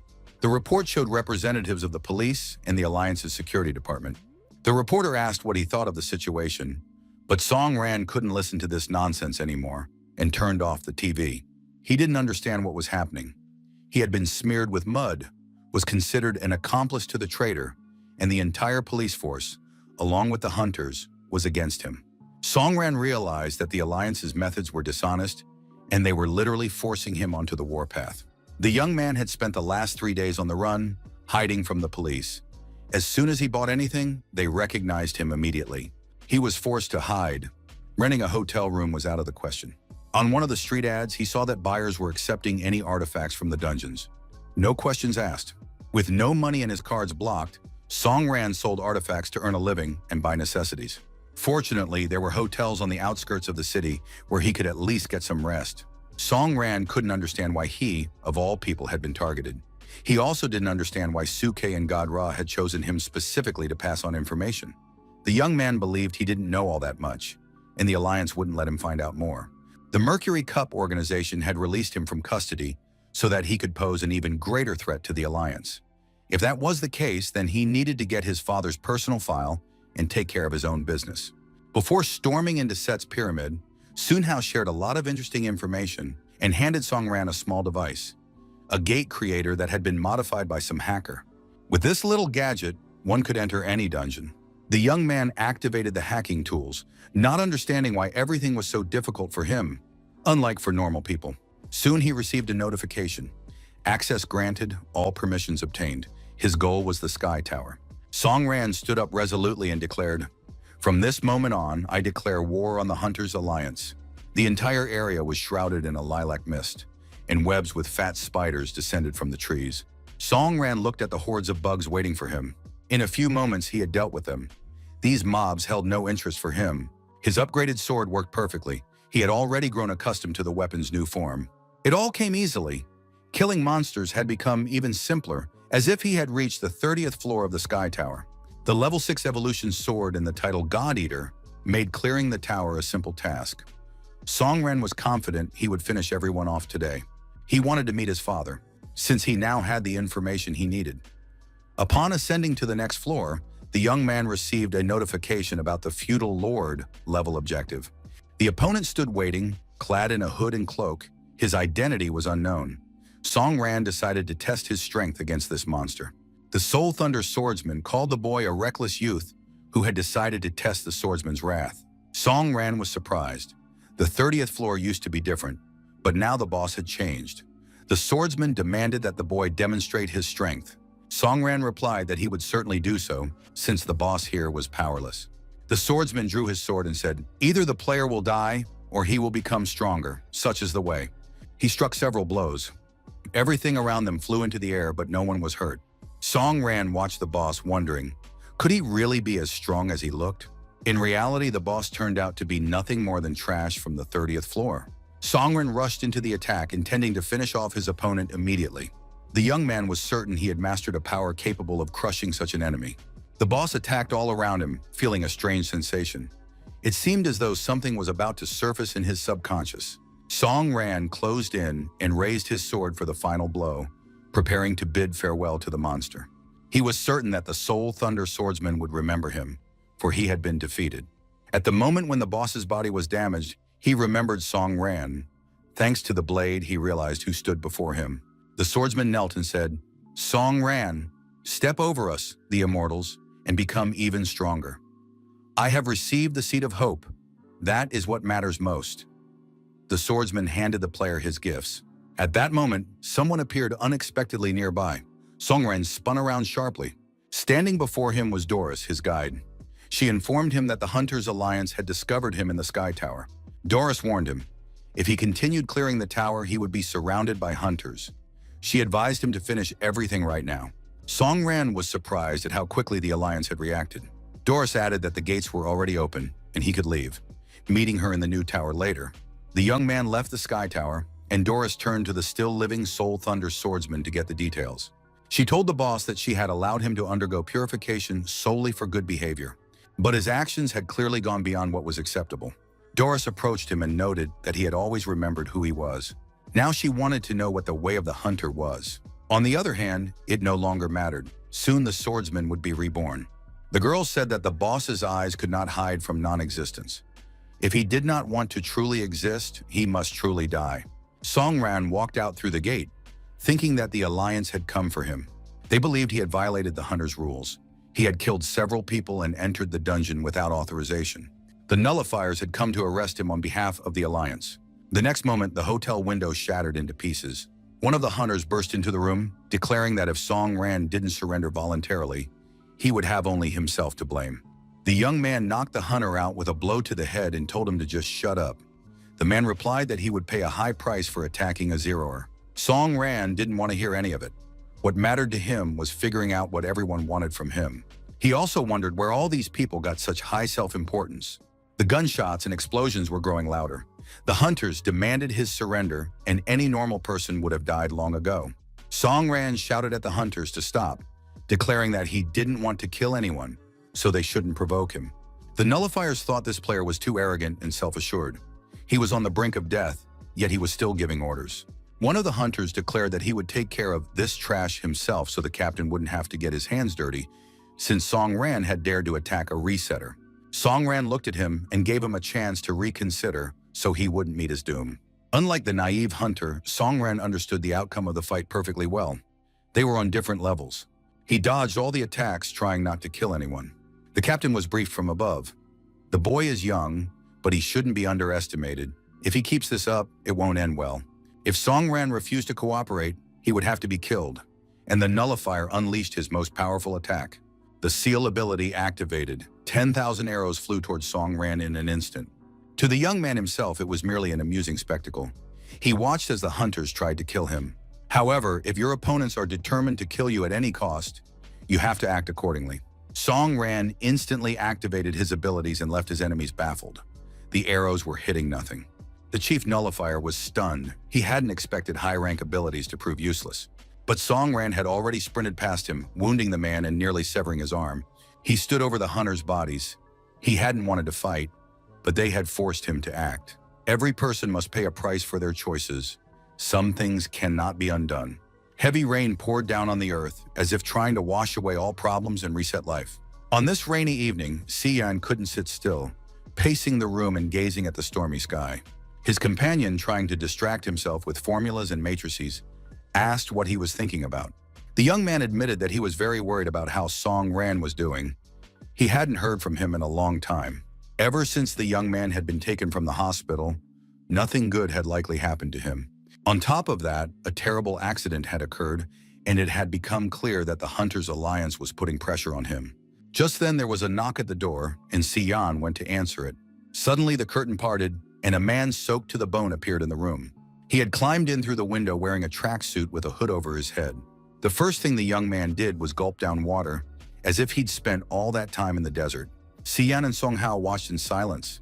He looked like a ghost who had suddenly appeared in their home. Finally, Song Ran drank his fill and said it felt like he hadn't had a soda in 1,000 years, thanking his friends for the respite. The hosts were stunned and surprised. They didn't ask questions, but they wanted to know the truth. Song Ran replied that he couldn't say anything yet.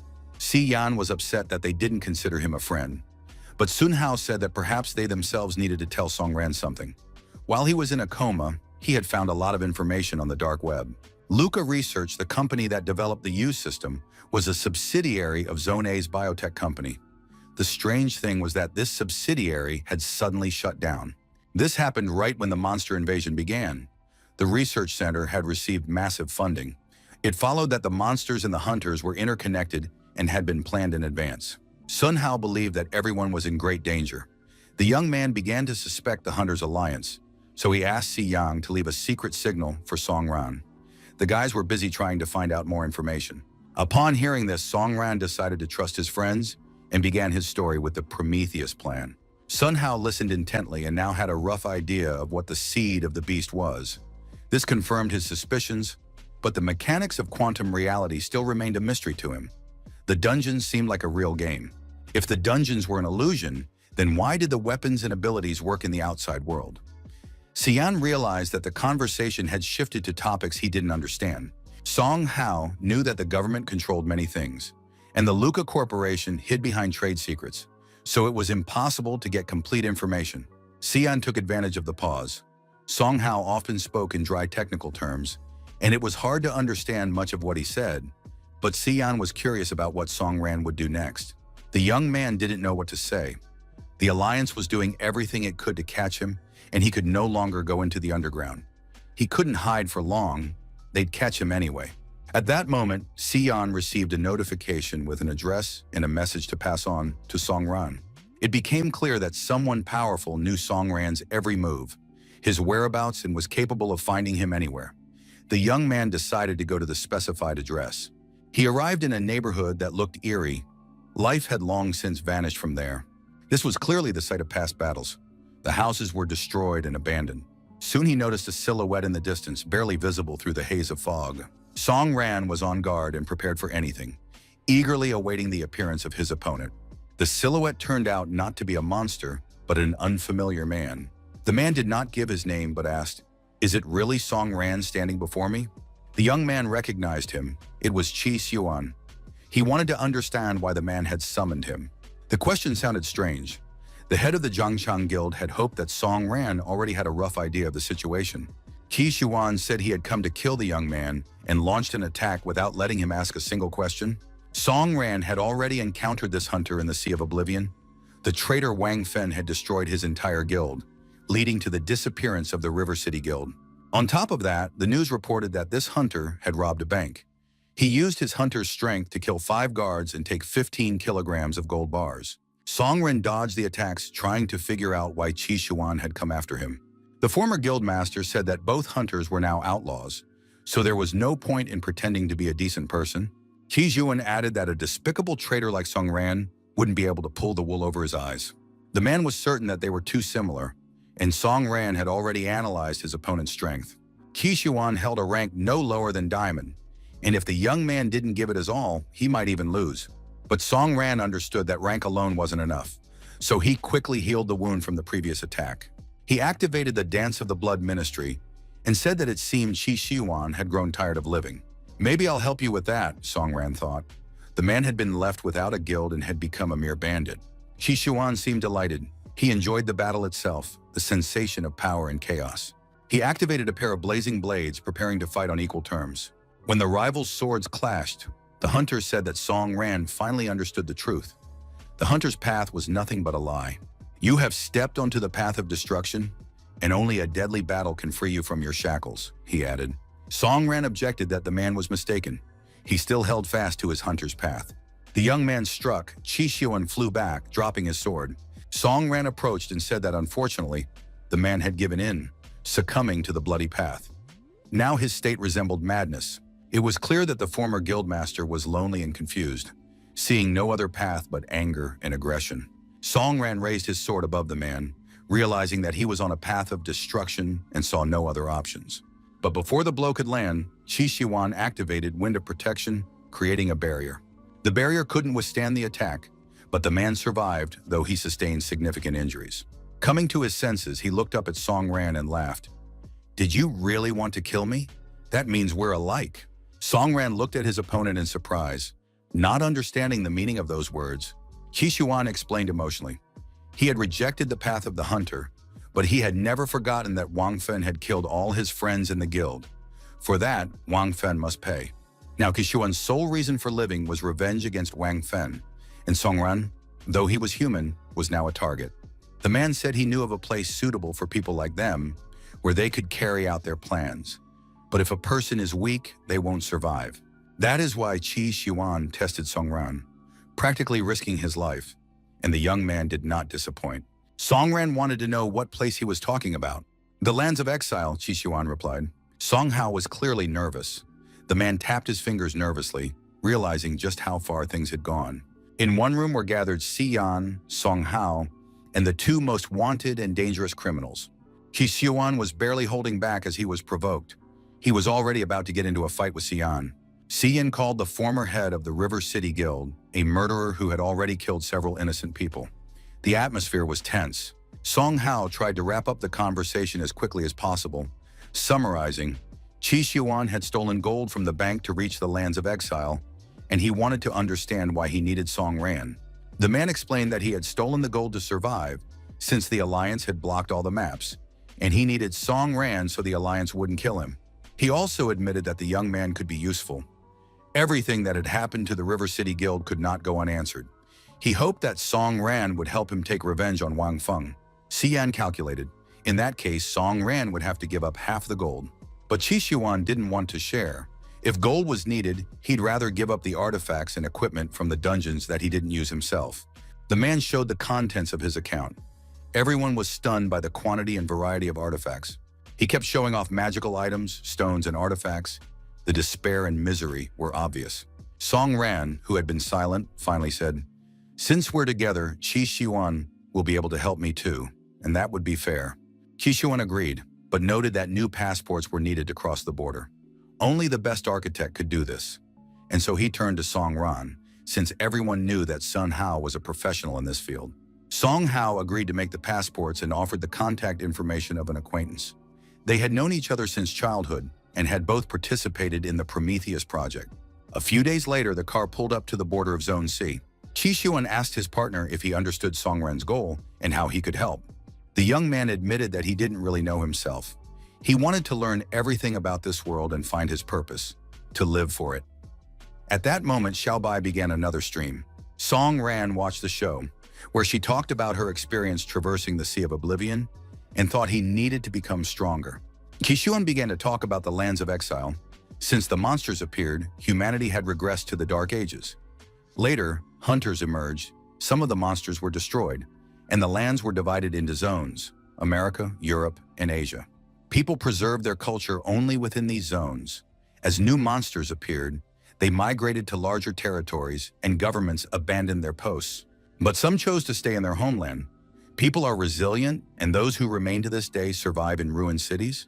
Later, criminals and scoundrels from all zones decided to occupy the ungoverned territories. In these places, there were no moral principles. Matters were decided based on personal gain and strength. However, there are quite a few strong warriors in these territories, and they have formed their own factions to achieve their goals and make a profit. At the same time, the exile lands maintain relations with the three great zones through a mutually beneficial exchange of economic, technical, and human resources. The great zones turn a blind eye to their activities and black markets. Recently, the number of monsters and their raids has decreased, but the three great zones need the lands of exile and vice versa. And now when the guys arrive there, they will have to say goodbye to their past. There will be no turning back. Song Ran was eagerly preparing to enter the exile zone and told his friend that he had a small supply of credits left over from winning in one of the dungeons. Qixuan replied that no one in the exile lands needed alliance currency. But at the same time, watching the stream, Song Ran knew exactly what he wanted for the future. Song Ran believed that his past was an integral part of who he was, and there were aspects he had no intention of letting go of forever. He hoped that one day he would reclaim everything that rightfully belonged to him. After that, Xiaobai received a massive donation from an anonymous viewer on her stream, and the young people drove up to the exile zone, which looked like a typical scene from an apocalyptic movie. Qixuan said he didn't think he should enter the exile zone with such a battered face, so he asked Song Ran to heal him. Song Ran replied that the man had only himself to blame. He hadn't been able to defeat his opponent and now walked around with such shameful bruises. Song Ran added that such an appearance suited Qixuan's aura better, but he still granted his request. Soon, the young people pulled up to the checkpoint at the zone's border. They had barely parked the car when a local official appeared before them. The man said they needed to check their documents. Their car had already been inspected and scanned, and it could wait for them at the exit. Song Ran sensed some movement behind him. The young man turned around without saying a word and saw a girl hiding behind a pillar. Song Ran pretended not to notice. The stranger made her way to the car and, using a lockpick, managed to open it. Meanwhile, the guards had already brought the new arrivals over for a document check. Everything looked like a routine passport check. The men were asked to show their passports. The passports had been miraculously created just the day before by the highly professional architect Sun Hao. According to the information in the passports, the men were merchants from the Alliance who had come to exchange goods. One of the new arrivals was a researcher of inventory and materials. Qixuan was listed as a research associate and worked as an architect. The documents matched perfectly, and there was nothing to find fault with. But at the same time, the officer had a feeling that this pair looked very suspicious.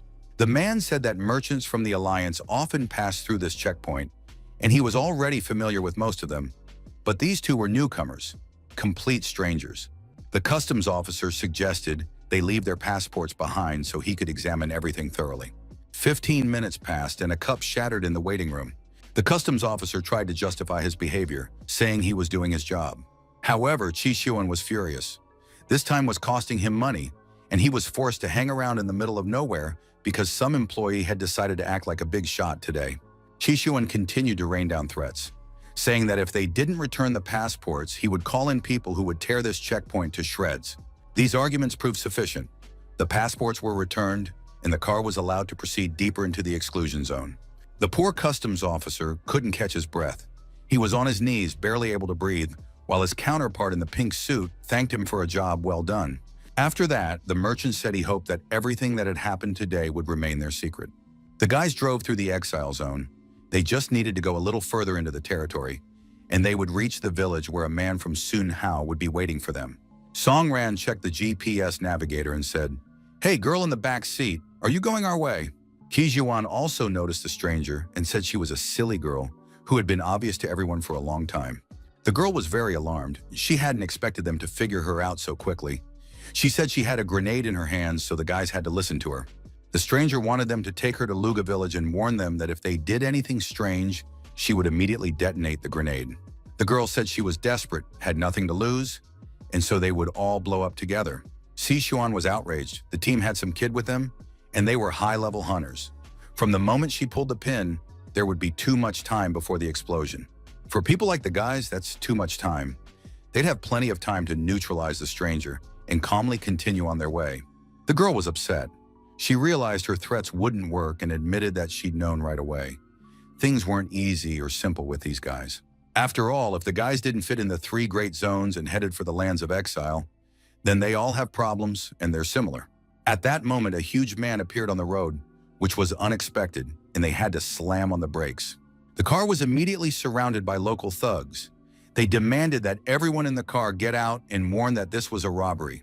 The thugs noticed that there was a real beauty sitting inside, someone they could have some fun with.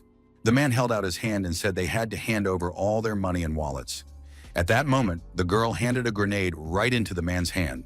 There was a powerful explosion, and the stranger was the most frightened of all. It really was a real grenade. After that, the girl closed the car window and said, having calmed down a bit, that she had warned them. No joking around, and now they could drive on. The thugs on the street were in shock. They never expected anyone to dare throw a grenade at them by hand.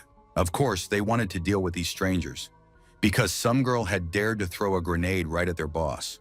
At that moment, the girl got out of the car, raised her hands to show she wouldn't harm the local thugs anymore, and said that the road to the village of Luga was swarming with alliance soldiers, and few would dare to attack here. So these thugs who stopped the car are either crazy thugs or they have some kind of goal, which they'd better explain right away. The guy who'd been hit by the grenade said the girl was really smart, but he was going to finish her off right now. And his entire group immediately drew their swords and prepared to attack the girl. The girl turned out to be no pushover either. In the blink of an eye, she already had 2 blades in her hands, which, by all appearances, were of a fairly high level. Even Song Ran and Chi Xuan were speechless. They realized that this girl was actually a high-level hunter. The local thugs launched their attack, intending to kill the stranger on the spot. The girl accepted the challenge, and her dagger immediately neutralized one of the thugs. After taking out a couple more men along the way, the girl turned to her companions and said that she was a hunter. But was there a problem with that? Chi Xuan was absolutely thrilled. He said there was no problem at all. He just wanted to point out how cool she was. At that moment, the locals realized they needed to attack together to inflict any damage at all. But then Chi Xuan intervened. He used one ability and swung his sword a couple of times. That turned out to be enough. Then the man turned to the girl and said that a real man wouldn't let a girl fight a bunch of scum. The stranger agreed. Such actions immediately reveal who among those present is a real man and who is a weakling. After that, the girl said they needed to investigate and figure out how these bandits had tracked them down. She approached the body of one of the dead men and noticed the Starfall faction mark painted on his wrist. Song Ran had never heard of the Starfall faction and wanted to know what it was. It turned out to be one of the major factions in the exile lands. This faction's main activities involve weapons and ammunition, as well as scientific and technical work. They only looked like bandits, but in reality they were part of the Stardust Corporation. But it's unclear why Stardust needed to carry out such an operation. The girl realized she hadn't introduced herself to her new companions yet, and said her name was Sylvia and that she was a liberal. None of the guys had ever heard of liberals, so Sylvia went on to tell them everything she knew. Most people believe that the lands of exile live by the law of personal gain, but Sylvia knew that the lands of exile are actually the freest. That is the view held by liberals. Song Ran asked, if the girl was so strong and on top of that free, why did she need to sneak into their car and do it in secret? Sylvia admitted that she didn't have a pass. She had gone to the civilized world just to make a single purchase. She took the item out of her pocket and showed it to the guys. Well, now it was difficult for her to return to the exile zone, so she had to get into the car.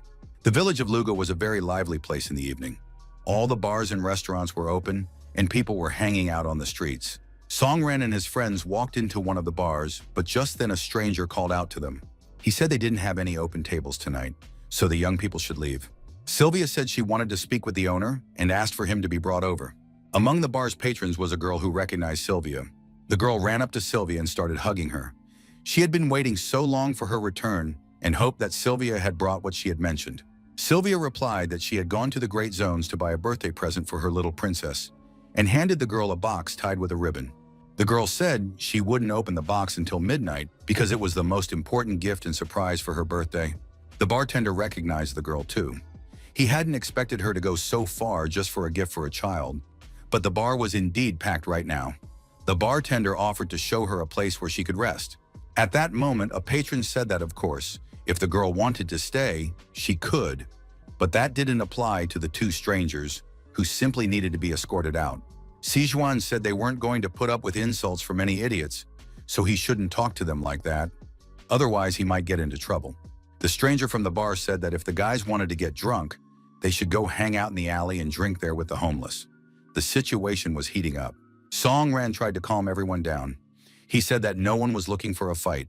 They had come to meet a man from the Jiguan faction who, according to their information, was supposed to be here.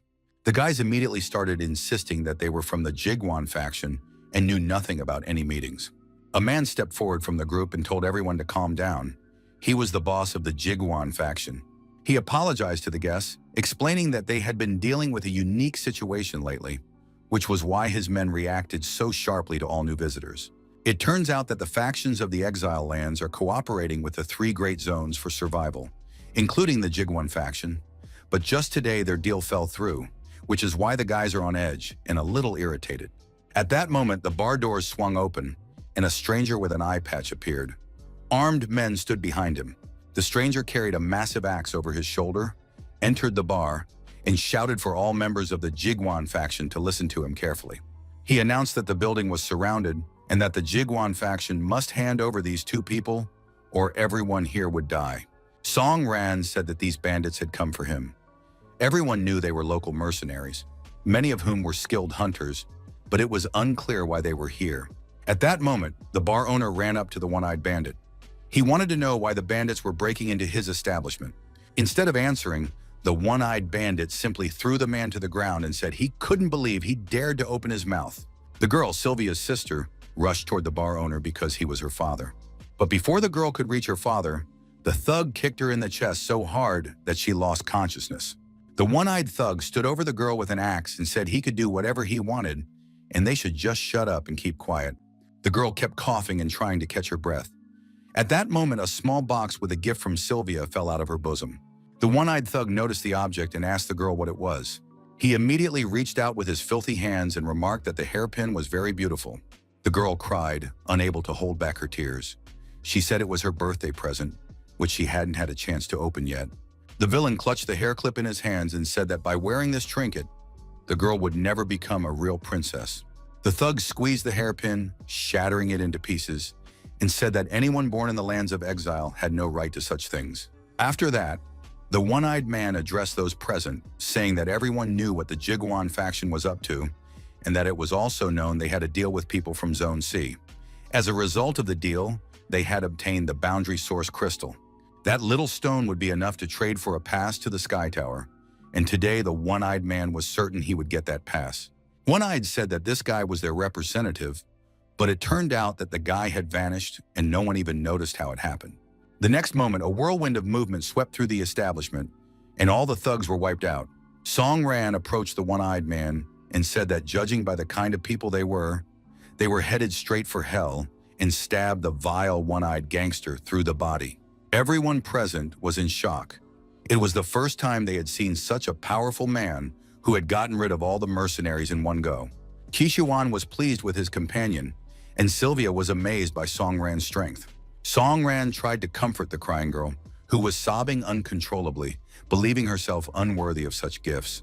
He told her that this was certainly not the case, and apologized that the hairpin had broken, but promised that next year he would give her an even more beautiful one. After that, the young man calmed the girl, who was clinging tightly to his hand. Finally, everyone could breathe a sigh of relief. The bar owner announced that all drinks were on the house today, and the guys began to relax. Song Ran noticed that Sylvia looked upset, even though everyone was drinking and relaxing. The girl said that Song Ran had finished off the enemy too quickly, and that he shouldn't have done that. Even the locals feel disgust for the land of exile, but she would be glad to have a brother like Song Ran by her side. The young man replied that these mercenaries were simply dissatisfied with their lives, but no one gave them the right to treat other people this way because of their own personal failures. In other words, they judged everyone by their own standards. After that, Song Ran turned to the faction leader and said that the young man had no intention of explaining to him what had happened here. The boy began to make excuses, realizing that he was facing very powerful people, and now he needed to explain everything and tell the truth. But before the young man told them everything as it was about the faction, he asked Song Ran to navigate the Minotaur's labyrinth for them. The Jigwan faction was a technical one, led by an architect. There aren't many strong hunters among its members, and the faction itself is quite small. Other factions possess sufficient technical capabilities to hold their own in the lands of exile. A few days ago, their leader arranged a deal with Zone C. The guys were supposed to exchange their goods for a boundary source crystal. This crystal is needed to develop a medicine required to contain the madness of the awakened. Of course, everyone knows about such medicines. If you put enough power and knowledge into them, they will exceed all expectations. But the man who received the crystal was ambushed on his way to the village of Luga. They say that lately the road from the border to the village of Luga has become relatively safe. But still, considering the presence of mercenaries and the hunt for the crystal, it seems everything was carefully planned. Song Ran recalled the ambush he had also fallen into. If the road to the village is so peaceful, why were they attacked? Perhaps these guys didn't know what a liaison, a member of the Jigwan faction, looked like. Song Ran remembered that Sylvia had noticed the Starfall faction's insignia, but for some reason hadn't been in a hurry to admit it to her comrades. After the man from the Jigwan faction was ambushed, he immediately fled from the bandits and hid in the dungeon. At that moment, a huge growling bear leaped out from behind a rock and spread its paw with sharp claws. The men realized they were under sudden attack by a horde of demonic bears, and everyone prepared for battle. The leader ordered several men to stay behind and hold off the horde's advance, because the group had almost reached their destination. Song Ran wanted to know how often demonic bears or other similar creatures attacked people in these parts. He was told that the land of exile was a very dangerous place. A fight broke out between the men and the demon bears, and so far things were going more or less well.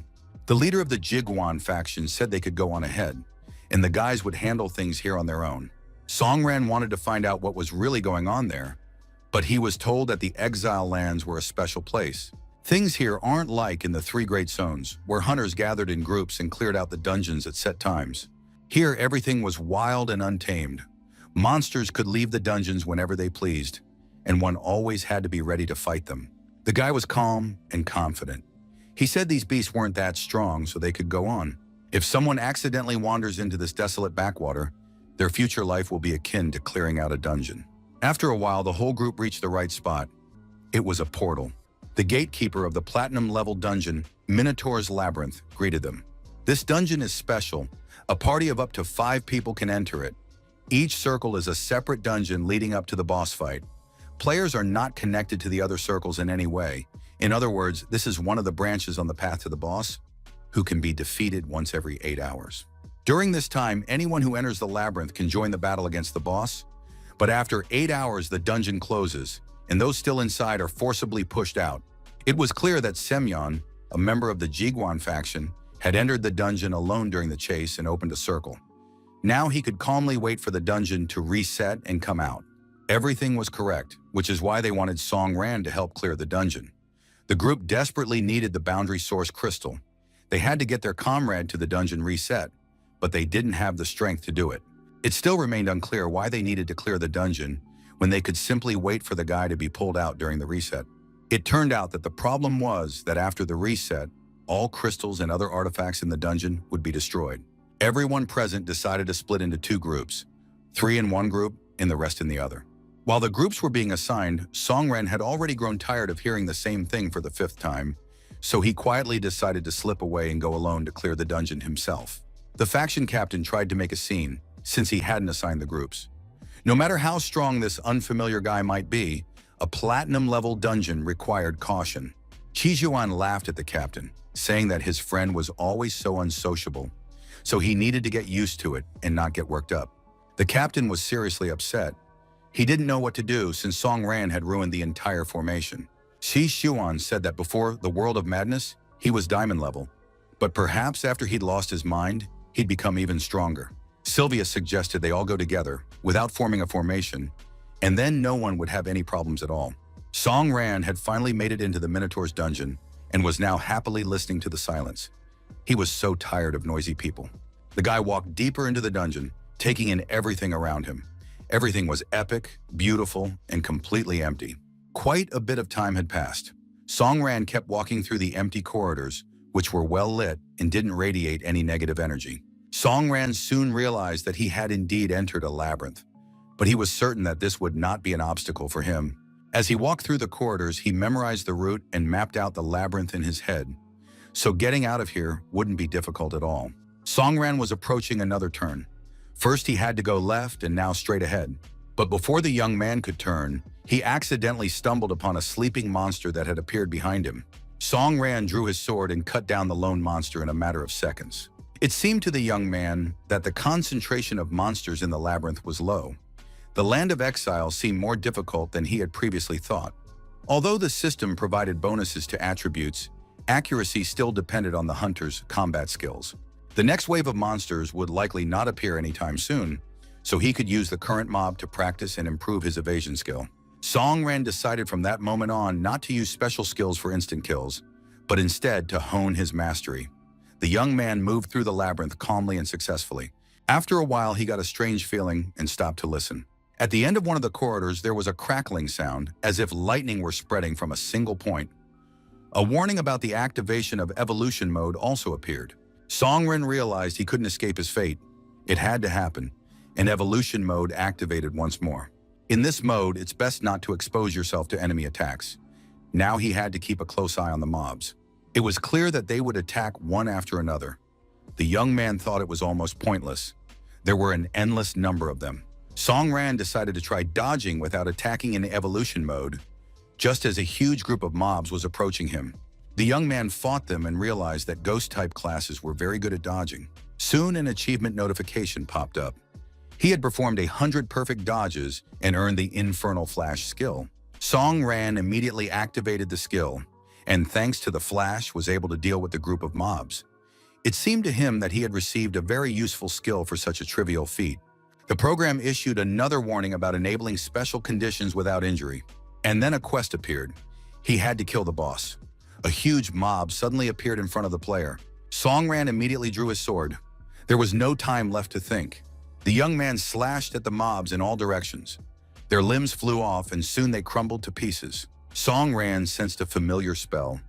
A red pentagram appeared on the ground behind him. A monster materialized in the center of the pentagram. At first, it was unclear what kind of creature it was. It was contorted, with its head bowed low. The monster straightened up, and Songran realized he was right. Before him stood the blindfolded boss, Azure. Songran engaged in battle with the boss, whose goal was destruction. The young man couldn't understand how this was possible. This boss was from the Sky Tower, so why had he appeared in the Minotaur's labyrinth? It was unclear what this event was connected to, but the battle was very serious, though Songran felt confident. The boy shouted at the boss that they had already fought. Azure only repeated the words, kill, exterminate, battle. Songran tried to remind his opponent of their previous encounter, saying that they had already faced off in the Sky Tower. But the enemy merely repeated, kill them all, destroy them all, and activated his slashing eye. Songran was forced to launch a multi-hit attack. He leaped up and swung his sword over the monster's head. When the attack ended, the boss sank to his knees and covered his face with his hands. Now he just remained silent and moaned. Songran couldn't understand or figure anything out, but decided it didn't matter. The last time he defeated this enemy, he gained a lot of experience, even though he had come very close to defeat. Songran decided that success was guaranteed this time because his enemy was his past. Songran leaped at the monster and began striking. The boss parried the attacks as well. After that, the monster activated a crab wave, and everything around them was covered in bloody spirals. Songran felt as if he were on a roller coaster. He knew how to handle the arrows flying at his head and dodge them with confidence. The young man activated Infernal Flash, saying that an opponent who had failed to defeat him last time wouldn't be able to do so now either. The biggest mistake wasn't in how they had met, but in how his brain was reacting to what was happening now. Songran immediately recalled certain moments from their previous battle and his own past. In fact, how it all began between them. The young man remembered the deaths of his friends, the loneliness, and these memories gave him strength. At that moment, boss-killing mode kicked in, and the opponent was already lying defeated on the ground. Songran said that even though this wasn't his favorite method, there was no choice. Soon, the players reached the final boss of the Minotaur's labyrinth, who was still standing motionless and chained to the ground. Only 2 hours had passed since the update, so the boss probably wouldn't wake up anytime soon. There was still time left, but they still wanted to be the first to face the Minotaur to earn special rewards. The guy noticed that the aura around the boss had changed. It seemed he had grown stronger. Soon the warriors saw that reinforcements had arrived from the Jiguan faction, and by all appearances, they were awakened. The players didn't know what to do, but they understood that this was how it was supposed to be when they agreed to this deal. The companions realized they might never make it out of the dungeon. They decided on a desperate move, and there were only the two of them here. At that moment, the main group of the Jiguan faction appeared near the Minotaur. They were quite exhausted. Halfway through the journey, the monsters had somehow become stronger, and the durability of their equipment left much to be desired. Some felt they would die in this labyrinth. But then the players noticed two strangers who were already in the labyrinth. The young men greeted them and said they were adventurers. They had planned to raid this labyrinth, but were frightened off by the boss's increased strength. Qi looked at these guys. They seemed suspicious to him and were most likely just making up an excuse. At that moment, a portal opened behind him, and Sylvia stepped through it. She was surprised that the guys from the Jiguan faction had gotten here faster than she had. Qi decided to introduce Sylvia to the strangers, adventurers who had been frightened by the Minotaur. But something strange happened. One of the adventurers decided to take a chance and lunged forward, trying to kill him. Qi easily dealt with the guy and said that, of course, he didn't believe the nonsense they'd told him. Besides, if you attack from behind, you need to use enough force. Now it doesn't matter. The guy won't be leaving here alive. The young man explained that they had planned to seize the limit crystals, but hadn't expected to find an awakened among the reinforcements. However, it mattered. When the guys agreed to take on the mission, they put their lives on the line. The young man held a magical berserker crystal in his hands. He clenched the stone to activate the mode, which lasted only a short time, after which his state returned to normal. Entering berserker mode, the young man began to see all problems differently. He was strong, fearless, and ordered everyone to stay put. After that, the stranger charged at the Minotaur, declaring that they must hold off all the warriors here. The boys didn't understand what was happening. They wanted another chance and hadn't expected to encounter so many awakened ones among the enemies. Qi and Sylvia watched the strangers, unsure of their plans. But then a thought occurred to Sylvia. This stranger was going to start a fight with the Minotaur. This was extremely dangerous because the Minotaur was a very powerful boss and was in evolution mode. The guy approached the Minotaur and said he knew they weren't strong enough, but this was a raid boss in awakening mode, and even if everyone present had made it this far, they'd still be wiped out right now. Like some kind of fanatic, he declared that he had done what he had to do, and that what happened next was now up to his brothers. The young man uttered pathetic words like, "In a world where your kind is the weakest, you begin to feel despair." Hearing this, the Minotaur raised his sword and brought it down with all his might onto the young man's head. Sylvia turned to the guys and said that their commander was dead, but if they wanted to live, they had to join the fight against the boss, and only then would they have a chance to survive. The men were in despair. Even if they survived, the people behind them wouldn't let them go just like that. But one of the men turned to his friends and said they had to act. And so the battle between the Minotaur and the fighters began. The Minotaur was incredibly strong. He crushed everything around him with ease. The men realized there was no turning back, and they had to give it their all. Everyone realized they might die, but there are different ways to face death. When everyone perished, the Minotaur would absorb their souls and reach a new level of power. The men willingly went to their deaths.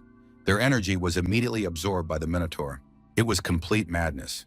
It was unclear what was happening, where all these fanatics were coming from, especially for those who had recently moved from the civilized world. Sylvia said she'd seen this tactic before. These guys often mentioned their families, so a large organization must have offered them a mission in exchange for protecting their loved ones.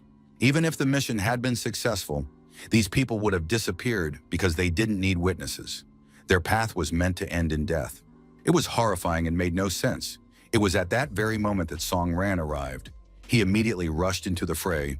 The young man noted that he wasn't quite too late and would be able to help his comrades. The men watched Song Ran fight, unable to comprehend how it was possible. The Minotaur was platinum tier and in an awakened state, while Song Ran was acting alone. Song Ran was surprised too. Despite the title God Eater, his rank remained only platinum. But with the discovery of a new evolutionary path for the sword, Song Ran had found a new direction for improving his strength. At his current level, his rate of improvement was slow, but this didn't apply to the evolutionary sword. The upgrade of the evolutionary sword was only just beginning. The young man poured all his experience into it, and his strength made incredible leaps. Now even a boss like the Minotaur didn't seem like an insurmountable obstacle.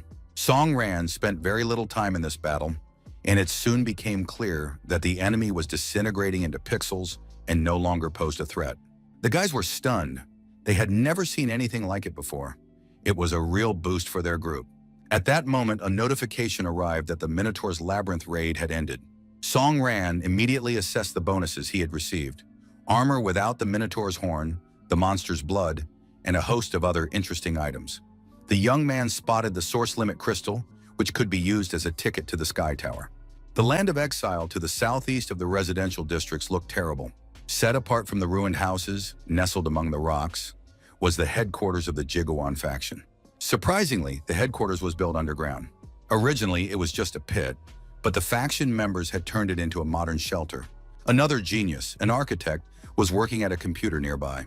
It was to him that Sylvia brought Song Ran and Shishiwan. An unfamiliar young man with a lollipop in his mouth and bruises under his eyes said he was glad to finally see Song Ran. He peeked out from behind the monitor and waved. It was the leader of the Jiguan faction, named Andre. The young man said he had heard a lot about Song Ran. Together with Sun Hao, he had participated in the Prometheus project. Thanks to his help in preserving the Crystal of the Limit, the faction was ready to provide Song Ran with an excellent refuge and a room of enhanced comfort. The young man wanted to know if Andre had participated in Prometheus, why had his friend remained in the civilized world, while he had become one of the exiles? Andre peeked out from behind the screen again and replied that it was because he was a small child. It turned out to be a side effect of the monster factor. His abilities had been enhanced at the cost of his body's growth stopping, and now he would remain a boy forever. Andre said they needed to discuss the Prometheus project again. He knew that Song Ran had met Su-Kei somewhere deep within the system. Before saying anything, Song Ran wanted to know what kind of relationship they had. It turned out they were friends. That answer suited Song Ran, but he still didn't know what he should tell this boy. Song Ran didn't want to tell the truth about what Suka had said to him on the lower level of the system. Surprisingly, the shower room in this place was quite decent. Who would have thought that in such an apocalypse, one could find such a convenience outside? Recalling everything he had seen and heard along the way, carjackers, bandits, and Sylvia's stories, it was easy to imagine that even more difficulties lay ahead. Song Ran stepped out of the shower and unexpectedly bumped into Sylvia, who was waiting for him in the room. The girl looked the guy in his bathrobe over and said that it seemed she had come at a very opportune time. Sylvia explained that she and Song Ran had been hired as contract hunters by the Jiguan faction, but she had been assigned a small room without a shower. She hoped Song Ran wouldn't mind if she used his shower. Receiving no answer, the girl patted Song Ran on the shoulder and walked past him. A few minutes later, all his thoughts were occupied solely by the image of what Sylvia was doing in his shower room right now. To distract himself from his lewd thoughts, Song Ran asked why Sylvia hadn't mentioned that the attackers were most likely the Starfall faction. Sylvia clearly hadn't expected such a question and began to evade it, making up excuses. In the land of exile, everyone has their own struggles, so it's important to suppress curiosity. One of the main rules Song Ran needs to learn. In the future, they would have to help each other many times. And now Sylvia wanted to know the boys' plan moving forward, where they could work together. Song Ran replied that suppressing curiosity was an important rule he had just learned thanks to Sylvia, but he decided to tell her something anyway. Now that he had obtained the Crystal of the Limit, his goal was clear. He wanted to attack the upper levels of the Sky Tower. A young man approached the border checkpoint. One of the workers ran out to meet him. The man didn't react at all, and the worker had to explain that they were conducting an ID check. The man replied that this was a mission for the Security Bureau, and they couldn't afford to let their guard down. The young man wanted to know what his mission was this time. The man couldn't believe his eyes as he looked at the person he was talking to. Shitenji reported that they must do everything in their power to deal with Song Ran and Shishuan. At that moment, Chi was standing at his friend's door, demanding that he open it immediately. Song Ran opened the door, and the guy's jaws dropped, their eyes popping out of their sockets. They saw the beautiful Sylvia stepping out of the shower. They couldn't understand how the young men had hit it off so quickly. Song Ran figured they wouldn't believe him anyway if he said Sylvia had just come over to take a shower. Of course, no normal guy would believe that. They all just laughed. Song Ran wasn't in the mood for jokes. He said that if the guys didn't have anything important to discuss with him, he just wanted to relax. Sai replied that it looked like they had a problem. Faction members had spotted Zero's tracks here, and were very likely targeting Song Ran and the others. Even in these lands, they continued to pursue the guy. He couldn't let them get away with it anymore. Song Ran wanted to know only one thing: how Zero's whereabouts had become known. It turned out to be simple. All news flows into the black market. Song Ran remembered that as soon as he arrived in the lands of exile, Qi Xiuan had said he served as a conduit between the lands and the three regions. Most secrets here weren't all that hard to come by. They could be bought for a certain price from those who possessed the information and were willing to sell it for a decent sum on the black market. But come to think of it, selling information on the black market could be a lucrative venture. There would always be buyers. Song Ran realized that he was being hunted from all sides and immediately went to see Andre. The young man thanked Andre for the information he'd provided about Zero, but wanted to visit the black market himself to see what kind of place it was. Of course, Andre could have helped with that, but he didn't understand why it was necessary. Song Ran replied that it all had to do with his father and something else. He wanted to obtain private information, but in reality, something even more. He didn't want to say it out loud, but the hidden bridge that usually appeared after the raid ended was one of the dungeon's key mechanisms. However, this bridge had appeared in the middle of the raid. This had never happened before. Why did this happen? What was he doing in the Sky Tower? To find the answers to these questions, Song Ran could rely only on himself. Out loud, the young man said he had a strange premonition. Everything about this matter was very confusing. Andre understood that the boy had just arrived in the lands of exile. Perhaps he really did need to go to the black market to familiarize himself with the range of information available, or even to purchase some. Although the faction had hired Song Ran as a hunter for the external armed forces, he really had nothing to do in the immediate future. But Andre knew that the boy had obtained the crystal of the limit in the Minotaur's labyrinth. He wanted to know exactly what Song Ran planned to do with that crystal. The young man replied that he wanted to use it to challenge the Sky Tower. Andre had thought as much, so he offered to sell the crystal to his faction. In exchange, he was willing to give Song Ran 2 crystals of the same type, which could also be used to attack the Sky Tower. Now Andre began to explain why he actually needed it. Any material looted from a monster can be used in the constructor, but the limit crystal can be used to suppress berserk mode. Song Ran must have already heard about this, because this item, which used to be sold everywhere, suddenly became unavailable, and the Jiguan faction was forced to import it from other regions. But in the end, the crystal never reached them and was stolen by bandits. Andre wanted to find out what forces were behind the thieves. Usually, 1 limit crystal is exchanged for only 1 crystal of the same class, but Andre was willing to give 2. The second would be a bonus. In the lands of exile lay the city of Bile, home to one of the major black markets. It was surprising to find such a civilized place, almost like the normal world. Everyone expected to see poverty and ruin, but thanks to the black market, Bile turned out to be the largest commercial city in the lands of exile.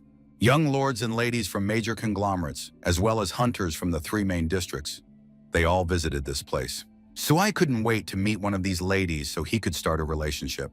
Sylvia said that if there was any information about the entrance to the Sky Tower, it was right here.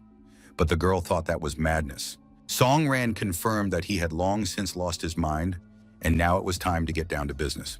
Sylvia explained that the tallest building in front of them was the Black Market Service Center, where they could find information about the Sky Tower. The lower floors are a shopping center selling luxury goods, clothing, and everyday necessities. The middle floors house shops with hunting gear and items from the dungeons. The upper floors house the Black Market Service Center.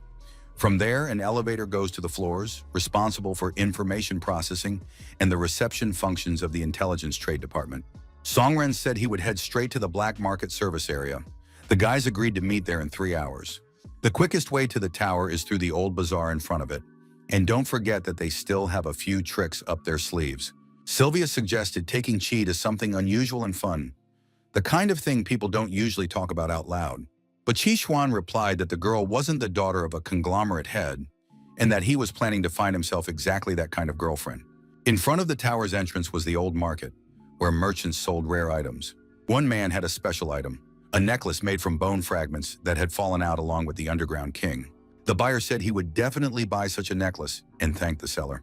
Mr. Hai felt wonderful. Finally, he was free from the watchful eyes of the old fools who were constantly pestering him. In any case, since they had ended up here, they decided to immediately find out information about Song Ran, the Awakened One, who had been secretly taken out of the country.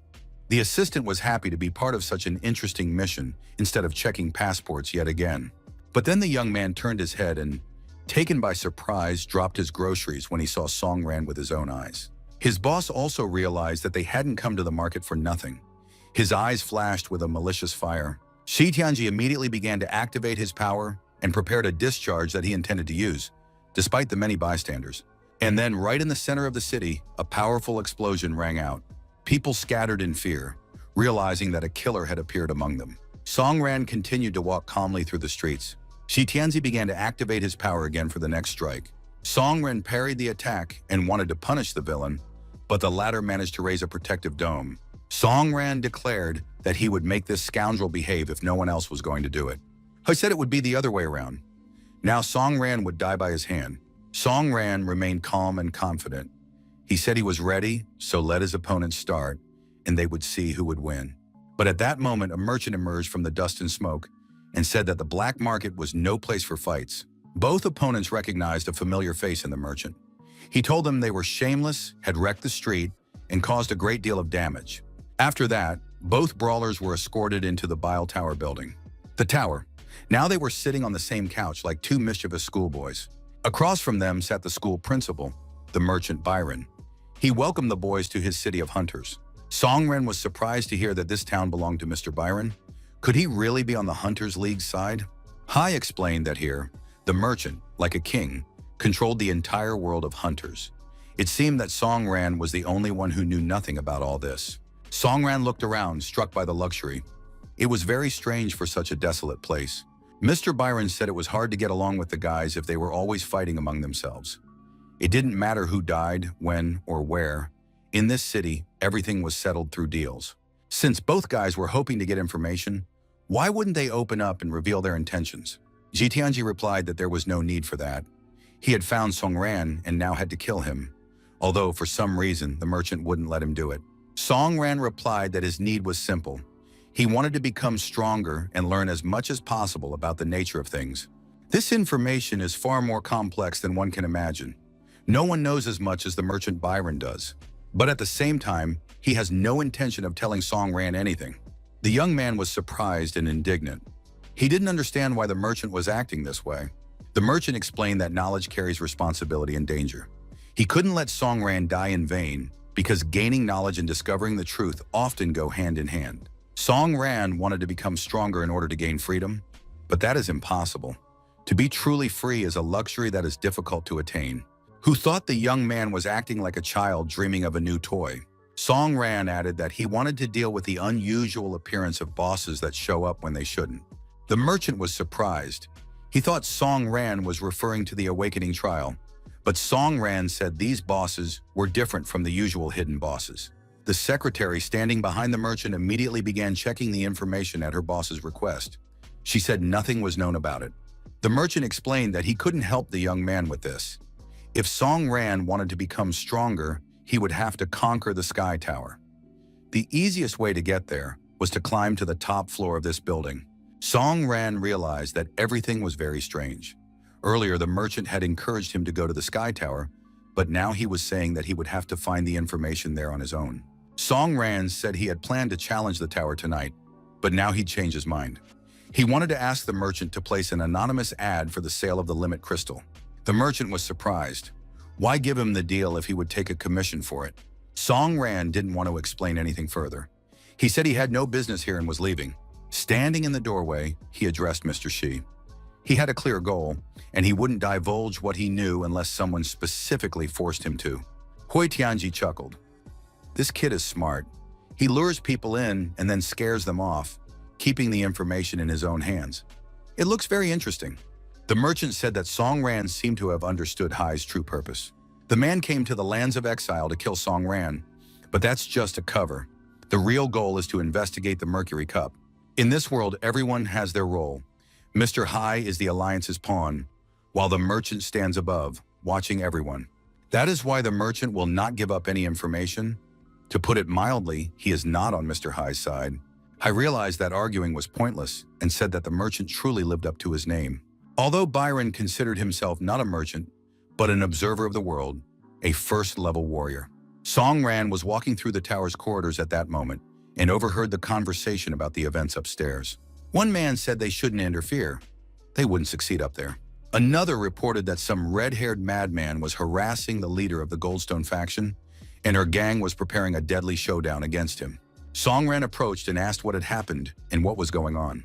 The guys explained that someone had angered the gang's leadership, and now he was facing a battle in the death arena on the 21st floor. It turned out that this madman's name began with Zai, obviously Zi Xuan. When Byron was left alone, his secretary approached him and informed him of an unexpected notification. Unexpected notifications rarely bring good news. The girl read that a minute ago, anomalies had been detected involving the appearance of bosses, as Song Ran had mentioned. In the lands of exile, a huge number of bosses had appeared out of nowhere. This information came from a team of hunters. They had encountered a hidden boss, significantly stronger than a replicant, in the middle of the dungeon instead of the usual one. Fortunately, the team was strong enough to defeat the boss at the cost of 2 lives. But judging by the description, this is the gatekeeper of the 50th, the bloody hell of Asura of the Sky Tower. The man lay in the hospital hooked up to ventilators and other machines. Finally, he opened his eyes and his consciousness gradually began to return. But as soon as the man remembered the horror, he screamed again and looked frantic. Medical staff immediately rushed to the scene and administered medication intravenously. The man calmed down at once. It was decided to suspend the investigation. It is impossible to continue for now. The young man with long gray hair said they had to work hard. The man turned to Anna. Her remedies were the perfect solution to the problem, bringing these guys back to normal. And now all that remained was to watch as control of the situation gradually returned to the specialists. The limit crystals needed to prepare this remedy were still in short supply. The man demanded that Anna oversee their collection. Anna replied that she would certainly pass on his request. Then she turned to Mr. Bijang. She said that ever since he had saved her, he had become everything to her. The man turned around, not understanding what Anna was talking about. He hugged the girl and stroked her head, saying that the bright future of all humanity was what they should be thinking about. The 21st floor of the central tower was an arena for deadly battles. The stands were completely packed with spectators. A top-tier death match was currently taking place in the arena. The leader of the Goldstone gang was set to commentate on the duel, and the winner would receive a passionate kiss from her. 2 sides clashed in the arena, a mad group of mercenary hunters and a representative of the Qi Xiuan group. A young master from the Zhao group was also participating. Whoever wins this battle of courage and madness will survive. The spectators in the stands were in complete rapture. The battle was reaching its climax. Song Ran soon appeared among the spectators. He listened to the conversations of the other guys, who believed that the girl was a true beauty worth dying for. She was the daughter of one of the members of the Big Three. Song Ran soon spotted the girl at the commentary desk. It was that very same beautiful, eccentric stranger. Together with the commentator, she was hosting the match, joking sweetly and saying all sorts of silly things. At that moment, the fight in the arena was coming to a close, and the audience was in complete raptures. The winner of the match turned out to be Qi Xuan. He unexpectedly created a weapon out of thin air and knocked his opponent off his feet with it, a true blow from the heavens. It was a fight to the death, so mercy was out of the question. They had to fight until their last breath. Qi Xuan activated the windsword. It was with this weapon that he intended to deliver the final blow. The man raised the sword above his head to strike, when suddenly he heard a familiar voice asking him to wait. The stadium fell silent. Song Ran thought that this voice sounded very familiar to him. The beauty who had caused the duel asked that the loser's life be spared. It was Sylvia. CI didn't understand why the girl wouldn't let him kill the loser. Sylvia believed the guy was crazy. For the sake of a fling or a simple quarrel, he might kill a man belonging to a powerful faction in the lands of exile. She admitted that she had another personal reason for asking that the guy's life be spared, but she didn't have time to explain it. Someone called out to her. A group of unfamiliar guys was standing nearby and said, "Does anyone really think this is going to end here?" Song Ran understood that this was called settling scores. Some jerks were taking the liberty of mocking people. He asked Sylvia if she wanted him to kill them right then and there, but she preferred to talk first. She had just saved this poor guy's life, and this was how he repaid her. The young man said it wasn't personal. It was an order from his leader. The gang leader noted that he hadn't seen Sylvia in several years, and she had become more beautiful with each passing year. The man explained that he represented his group's interests, and they didn't pick on people for no reason. They were just protecting what was theirs. Sylvia replied that if anyone tried to do anything to her friends, she would make them pay for it. She showed the guys some kind of card and warned them. If they decided to take a rash step, they had to be ready for the consequences. The guy who'd been beaten up in the arena asked his leader what kind of card it was. The leader replied, "It's something that could kill us all." Song Ran, Chi, and Sylvia had almost left the building when the beaten guy ran after them. He shouted that Sylvia couldn't use the black card against him. After all, he loved her. He'd always liked her. Even though Sylvia had become a professional hunter, the guy kept following her. Sylvia looked at him and said he needed to finally wake up. She wasn't the same girl from his childhood anymore, and he wasn't the same little boy from the sandbox either. They both had to grow up. But the guy kept sobbing, blaming Chi Xuan, and promising that next time he'd kill him without mercy. Chi replied that he was always ready for a fight, and that this guy should remember that forever. 3 days had passed since visiting the black market, and finally the necessary information had turned up.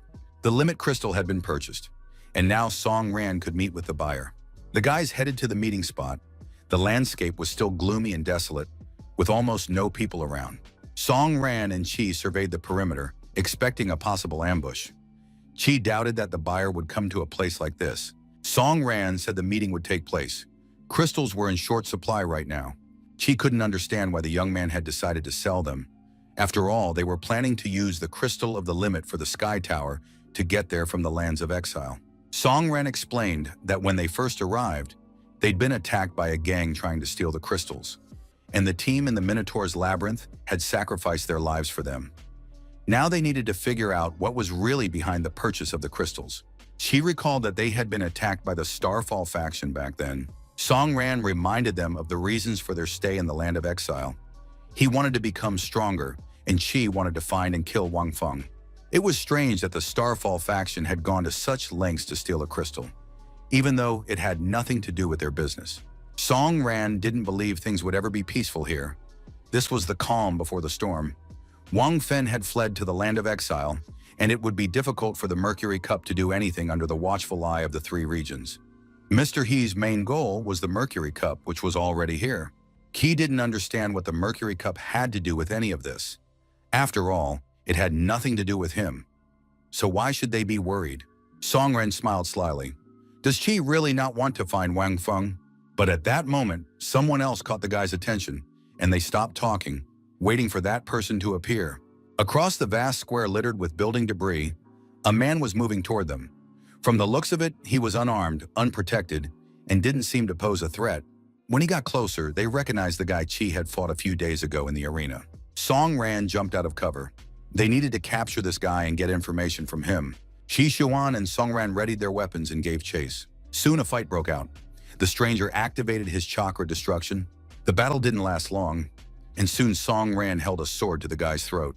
Chi simply slapped him a few times, saying he didn't understand where this guy got the nerve. After all, he hadn't been able to win last time, so what was supposed to have changed now? Song Ran warned his friend. They needed to be careful. It wouldn't be that simple. He realized that this good-for-nothing lover had serious backup. And indeed, a powerful fighter was approaching the brawlers, as if out of nowhere. The stranger, who looked like a shadow, held 2 daggers in his hands. Song Ran stepped in front of the assassin, preventing him from striking Chi. Chi was still holding the guy by his clothes and asking his friend what all this meant. Song Ran explained he had specifically stipulated in the terms of the deal that only one person could come here, setting the meeting place in the center of the lands of exile. He did this to avoid the usual 6-man team coming to extract information. But if the villains had understood his intentions, or at least suspected the strange terms of the deal, they had sent someone here to check. At the same time, they thought the goods were with the black market, not with Song Ran, which meant the guy could complain. It would be easier to kill everyone present. Zai realized that his friend had come up with a brilliant plan, but now he himself would have to fight the assassins. Sai immediately launched an attack. The masked stranger won't explain himself. We're fighting now. Song Ran understood. This guy must be very strong if the assassin sent him. His rank is Star Watcher or even King. The assassin could have killed him in seconds, but now he was merely parrying the attacks, hiding his true strength. It was unclear why he was hiding his level. If his identity became known, he could destroy everyone. Besides, there was something else strange about this encounter. Song Ran turned to the young man, Shifan. Leave now. No one will notice. It was strange. Sai Fan could easily have left. Song Ran explained. They were the only ones who wanted him to live, and if he stayed, he would most likely be killed. Songran became increasingly convinced this guy needed to leave. He told Shifan that he would have to expose everyone present and make them look bad if he didn't leave. At that moment, the masked killer struck Chi on the head. Then he looked at Songran, weapon in hand, and without attempting to attack, turned and vanished, maintaining his anonymity. Chi flew into a rage and demanded that his friend confess who was behind the mask. But Songran smiled. "I'm sorry, that's a secret." There was an interrogation room at the Jiguan faction headquarters. Jifan sat bound and silent, believing that the men should leave him alone. He would never reveal the power behind him. He has his own secrets that he must protect. Songran was tired of listening to his nonsense and said he had his suspicions. Since Shifan wasn't saying anything, they would simply leave and leave him there for his own safety. There was nothing to worry about. As soon as the commotion died down, Songran promised to personally let the guy go. But Shifan started screaming again, showing that he was nervous and even forgetting his words. In the end, he asked to arrange a meeting with Sylvia. After a while, Sylvia came into the interrogation room and demanded that Shifan tell her everything. The guy began talking about the 7 years that had flown by unnoticed, about how they had been friends, and how it all seemed like yesterday. Back then, Sylvia was bold and always took the lead. Sylvia said that was all in the past. They were strangers now. Shifan understood that, but he didn't understand why Sylvia had left the Starfall faction since she was the leader's daughter. The girl replied that she had her reasons, and Shifan himself knew how fierce the struggle was within the faction. Besides, Sylvia wanted to know who had forced Shifan to come here. The guy confirmed that he was indeed aware of the serious conflicts within the faction and was now ready to trust Sylvia. It was just that he himself didn't really understand what had happened.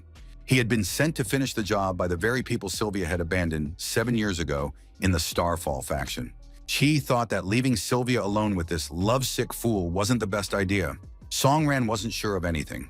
He knew Sylvia had many secrets they didn't need to know.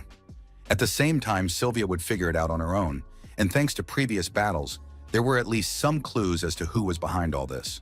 She really wanted to hear the answer. But Songran said it wasn't time yet, and that he would tell him everything once the situation became completely clear. Kijuan was ready to tear the place apart, but he understood that until his friend made up his mind, he wouldn't learn the truth. Songran stayed in his room, thinking about what he couldn't tell Chi right now, that the man he'd fought the day before was Wang Fen. He needed to figure out why the assassin sent after him, stronger than any other man, was connected to the people from River City who had once saved Songran. Why did they need him alive? Wang Fen was far stronger than any of them, but he didn't wipe out the team simply because he wasn't allowed to kill Songran. Even if he had tried to kill just one person, Songran would have intervened, and revealing his identity would have been risky. So why didn't the assassin flee immediately? It's simple. He wanted to play a little game with Chi. And if it really is Wang Fen, such behavior makes sense. The assassin knows that Chi wants revenge, and Wang Fen himself is too powerful. But exactly what goals the River City Guild is pursuing is unknown. Previously, they hadn't tried to control Songran or demanded anything of him. This means his actions align with their expectations. They understand everything he does. If the River City Guild knows everything, then they must also be aware of Songran's plans. The young man practically jumped out of bed at this realization. He realized he needed to act immediately. Sylvia fell deep in thought upon hearing the mention of the Starfall faction. Memories immediately flooded her mind. It made sense. It was the Starfall faction that had wanted the Crystal of the Limit the most from the very beginning. But what did the Crystal of the Limit have to do with this faction? Why were they putting so much effort into it? Sylvia turned to Zhao Xifan. "Do you have authority within the Zhao group?" "Yes," he replied, disregarding his father's position. Sylvia declared, "Then we'll go to the Starfall faction right now. Xifan must gather all his strength and we'll go say hello." The girl was in a combative mood. She wanted to see what had become of these old men after her father's death. Xifan cried out as if a door had slammed on his finger. He thought he no longer liked Sylvia, since so many years had passed, but now he realized he was just as in love as ever and wanted to confess. He obeyed the orders of the Starfall faction without question because they were holding his father hostage. The Starfall faction was located in a luxurious skyscraper that shone like the North Star. The man strapped into a chair said that his son would sooner or later take revenge on those pathetic bastards. But one of those present interrupted him. "Shut up, old man. A fool remains a fool, and everyone knows your son doesn't have the guts for anything. He's just a weakling, just like you. The bound man's name was Zhao Wei. He was the leader of the Zhao faction and accused Katter of a conspiracy, that he had seized the throne and killed the former leader of Starfall. Katter, the current faction leader, considered the Zhao faction to be nothing more than a bunch of soldiers, and Old Wei, merely their commander. Mr. Bai interrupted the conversation. I'm tired of this bickering. He addressed the hostage. Chaos reigns in the lands of exile right now, but it's starting to subside. The time has come to unite. After all, we're all pawns to some extent, acting in the interests of humanity. At that moment, a man in a cloak and mask entered the room. He announced that he had returned. Mr. Bai understood that Wang Fen was angry, since he wasn't allowed to show his face, and asked how things were going. Wang Fen was pleased with his outing. No one had guessed that Crystal had been sold by Song Ran himself, and with him was Qi Shuyuan, with whom Wang had played a little. He wasn't allowed to touch Song Ran, and then he returned. Bai realized that the news had leaked, but Wang Fen reported that Mr. Zhao's son had been taken away with them. Zhao Wei turned to Bai. My son is weak, but he won't tell anyone anything. He loves his father. Mr. Bai replied that it wasn't about his son's words. What worried him more was what Song Ran would do now. Zhao Wei began to shout and beg him to protect his son if there was any danger. Mr. Bai said that the goal of River City could be called the Great One. If they achieved it, all the leaders would become pawns in a chess game. The great goal tolerates not the slightest confusion, so every effort must be made. Bai said they needed to give Song Ran a little nudge and drew his sword. Old man Zhao didn't even have time to be frightened before his head was severed. After that, Bai ordered Wang Feng to go to Zhao's group and hand them the sword smeared with their leader's blood. Kaderu was ordered to get ready. He was frightened and hadn't expected such events. Mr. Bai said that war would begin very soon. The next day, an alarm sounded in the Jiguang faction's building. Qixun was furious. He couldn't believe what he'd heard. But Andre repeated once more. Sylvia had fled with Zhao Shifan. Andre was calm. There was no need to panic prematurely. The real problem wasn't the escape, but the conversation that had taken place the night before. It was precisely because of that conversation that the escape had occurred, and there would be consequences. The fugitives made it there quickly, and Shifan thanked Sylvia for rescuing him from captivity. The girl replied that there was no need to thank her. After her father's death, her uncle had seized the opportunity and taken his place. Due to conflicts over the leadership of the faction, Sylvia had been forced to leave Starfall. Now Sylvia planned to use the military support of Zhao's group to reclaim her faction and punish the villain who dared to take Shifan's father hostage. Shifan looked ahead and noticed unfamiliar people, not understanding what was happening. Sylvia and her friend began making their way through the crowd to find out what had happened. Zhao's group members recognized their boss and began to calm the young man down. Further down the hallway, Shifan's father's severed head lay on the floor. Shifan knelt down next to his father's head and began to cry. This man had always been strict and decisive, but truly kind to his son and subordinates. Thanks to his father's leniency, Shifan grew up to be a soft-hearted man who was used to having his father solve all his problems. In fact, the boy had always known that he could live peacefully without a care in the world, all thanks to his father, who was now gone. His subordinates were also in shock. They didn't know what to do, where to go, or who would lead them. The man explained that some time ago, a masked stranger had appeared and raided the group's headquarters. It all happened so quickly that no one managed to catch him, and later they found his head. Now the senior military commander, the group's leader, is dead, and the army cannot remain without a leader. The subordinates asked Sifan to take command. The young man turned and saw the entire corridor filled with people ready to serve this family and begging the young master to lead them. Sifan was about to refuse, saying, "No, I don't know how," but instead asked his subordinate if he had his father's military uniform. He addressed the men. "I will now issue my first order. All of the unit's resources and command are transferred to me." As he put on his father's uniform, Shifan said that they were soldiers, and the grief that had befallen them must strengthen their resolve and become a source of strength. As he buttoned up his jacket, the young man made a firm resolution. For the sake of revenge and for the sake of his people, he would rise from his knees, and his enemies would pay blood for blood. In a matter of minutes, Shifan seemed to have grown both mentally and physically. His gaze had completely changed. He ordered them to fan out around the Starfall faction headquarters and prepare for battle. Shifan turned to Sylvia. "You may proceed with your plan." Soon the girl entered the faction's building, where she was met by a guard who was absolutely thrilled. He offered her some juice since she had been gone for so long, and he didn't know what had happened to her this time. Sylvia didn't waste time on small talk. She was the rightful head of the faction, and she needed to meet with Kader. She was escorted to the office, where her uncle marveled at how much she had grown and what a beauty she had become. The faction leader said he was temporarily managing the group in Sylvia's place and was ready to show her all the reports and provide funds if necessary. But Sylvia didn't want to look at the reports. What mattered to her was finding out the truth about Zhao's group. The girl wanted to understand what had really happened here. Kader realized that for a girl who had fled from the authorities, she knew far too much. Sylvia's father had been unable to defeat Kader, and for Sylvia herself, the most important thing in the world was strength, a measure of power. At that moment, a group of men burst into the office, ready to defend their leader. But Sylvia declared that she had never forgotten about the faction. The girl said she had come to personally destroy the Starfall faction and showed everyone the map. When the invasion occurred, the Starfall faction had gathered a large amount of firearms for the war against the monsters. But with the arrival of the hunters, they had forgotten about the weapons. The map in Sylvia's hands gave her control over these weapons, the faction's greatest asset. At that moment, several rockets flew by. It was the signal for Zhao's group to attack. Shifan looked up at the sky and said he would definitely win this war. The young man rallied his supporters to attack, and everyone rushed to storm the Starfall faction. As long as the black card was in Sylvia's hands, she remained the faction's supreme leader. Andre was focused, sitting in his office waiting for bad news. As expected, a warning came in. The war had begun. Sylvia and Zhao's group had attacked Stardust. Andre was ready to share the information so that everyone could see what was happening. Songren and Qi Shuyuan read the announcement with surprise. Qi couldn't understand what had happened. Sylvia had once escaped from Stardust herself, and the kidnapped leader of Zhao's group remained a mystery. Songren wanted to know when the war would begin and whose side Andre would be on. The guy replied that it didn't matter. What mattered was the tense relationship between the factions.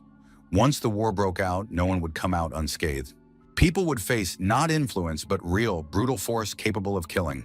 In the Bile Tower, people lined up to have their fingerprints scanned. During certain periods, entry and exit were restricted. Song Ran, like everyone else hoping to get into the black market, was standing in line in front of the scanner. The guy in front of him placed his finger on the scanner, but the system failed. He was immediately handed over to the men with batons. It all looked comical. The guy was the leader of a small group and simply wanted to meet Mr. Byron. When they subdued him, he started crying, saying he just wanted to hide in the tower because war would soon engulf everything, and he had money. Song Ran was supposed to approach the next cell. The whole thing seemed extremely risky, but in any case, he had to try to get into the tower. Songren placed his finger on the scanner. It turned out he had VIP status, and entry was granted. The young man immediately realized this was Byron's doing. Kishiwan's car was parked far from the roads, somewhere in the mountains. He recalled the conversation in Andre's words. The fragile balance between the groups of the land of exile had been maintained for many years. Without outside interference, such chaos would have been impossible. He needed to figure out who had deliberately sparked this conflict. Qi Shuan suspected that the River City Guild was behind it. Song Ran said he would go to the Sky Tower, since the conflict would soon begin officially. Qi replied that he would take part in the war, find Wang Feng, and take revenge on him for the past. Andre reminded him that he had an agreement with Song Ran to find out who was behind the robbery. Andre handed Song Ran a magic crystal, saying it was his reward. Song Ran continued to ponder. The River City Guild, after saving him, had always adhered to a policy of protection without interference.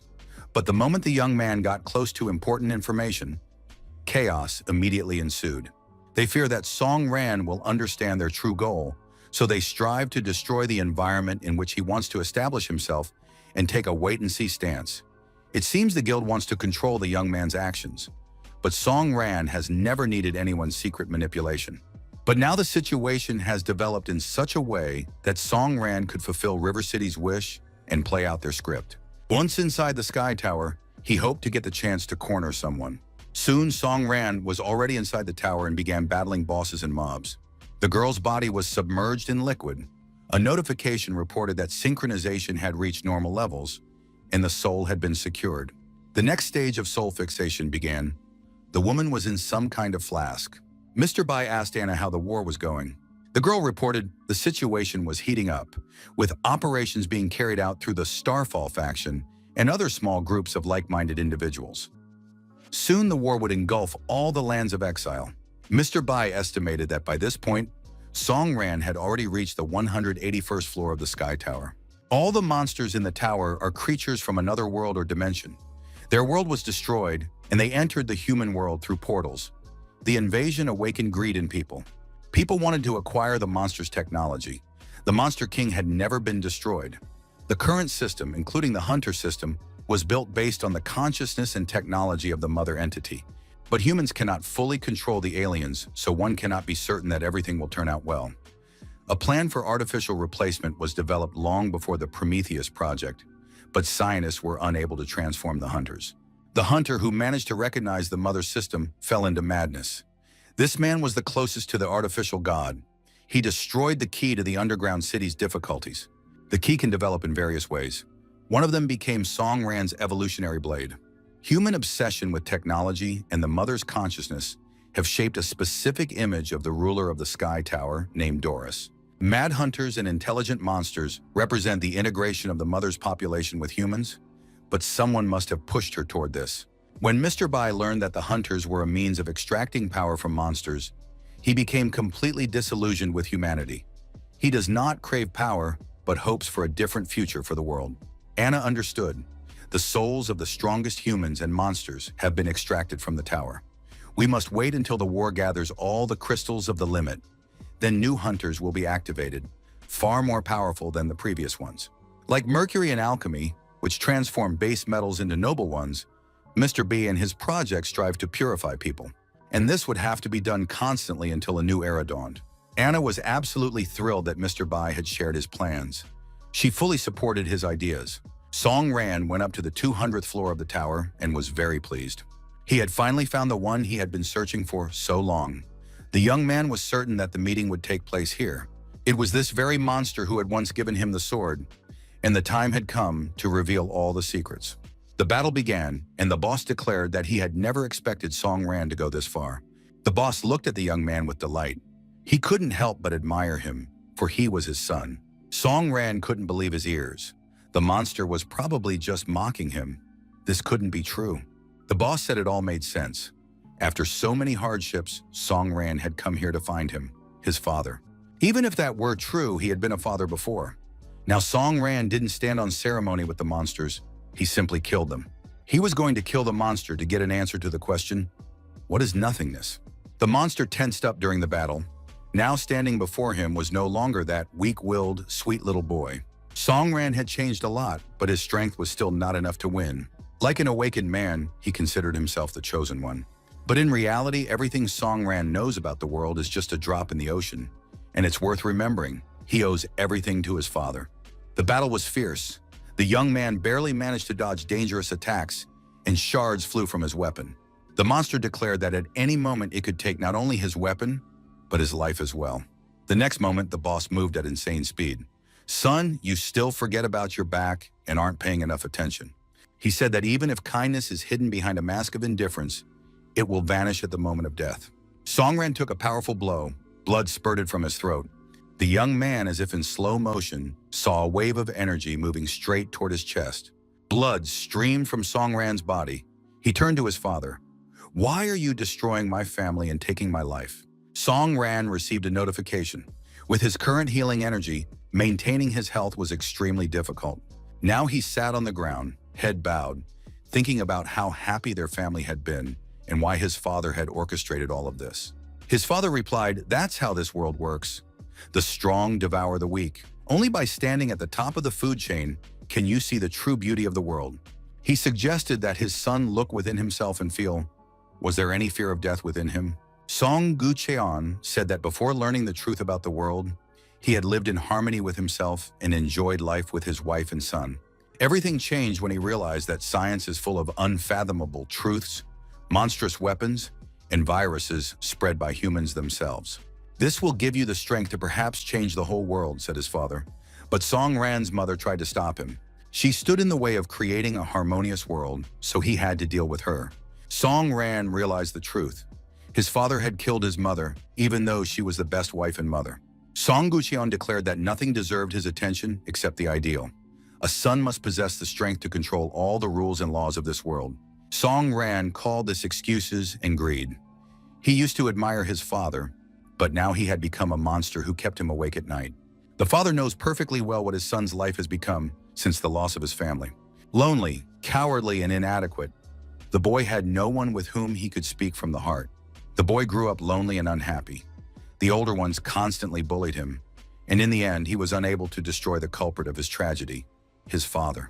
Meanwhile, his health was rapidly deteriorating, his body was failing, the hunter was dying. But the monster didn't want to see his son dead. He wanted him to come with him. The monster crouched down beside him and reached out a hand toward the boy's face. He wanted his son to witness the coming of the new world alongside him. He just had to make the right choice. The boss turned and asked the witness to the battle, "Were you impressed by the battle between father and son?" The girl replied that the father shouldn't forget. Even though she was created by him as a program, she was still his child. Doris didn't understand why her older brother wanted to kill their father. Seeing all this, she realized she needed to listen to Daddy more. The monster replied, "Such is Song Ran's punishment." He asked how things were going outside, hoping that Doris's followers wouldn't let him down. Doris confirmed, no one would go against the will of River City. Their goal was to set the world right. The flames of war engulfed the entire land of exile. The plan was already being carried out by several people. In a short while, this place would become the starting point of the new world. Doris held in her hands a monster factor, greatly improved. Whoever used it gained incredible power and became practically invulnerable. Song Gucheon approached his dead son and said he hoped he would make the right choice. After that, he injected the monster factor into Song Ran, giving him one more chance. The factor gradually penetrated the young man's mind, burrowing deep into his DNA. It was meant to transform the man into a being of the highest level and resurrect him. Merchant Byron greeted Mr. Gucheon. "It's been a long time since we last met." The merchant thought the monster had become a completely different person, just as his brother had said. Gucheon couldn't have dragged Song Ran into this mess on his own, but even if he tried to influence his son, the result might be disappointing. Byron looked at the body of the dead Song Ran and said, "We more or less expected this outcome." Many years ago, Gucheon had warned his brother, the infection would begin to take over the body, and the monster might one day destroy the world. Byron worried, "Is the monster so powerful that even Gucheon can't hold it back?" Gucheon replied, "Human nature is complex.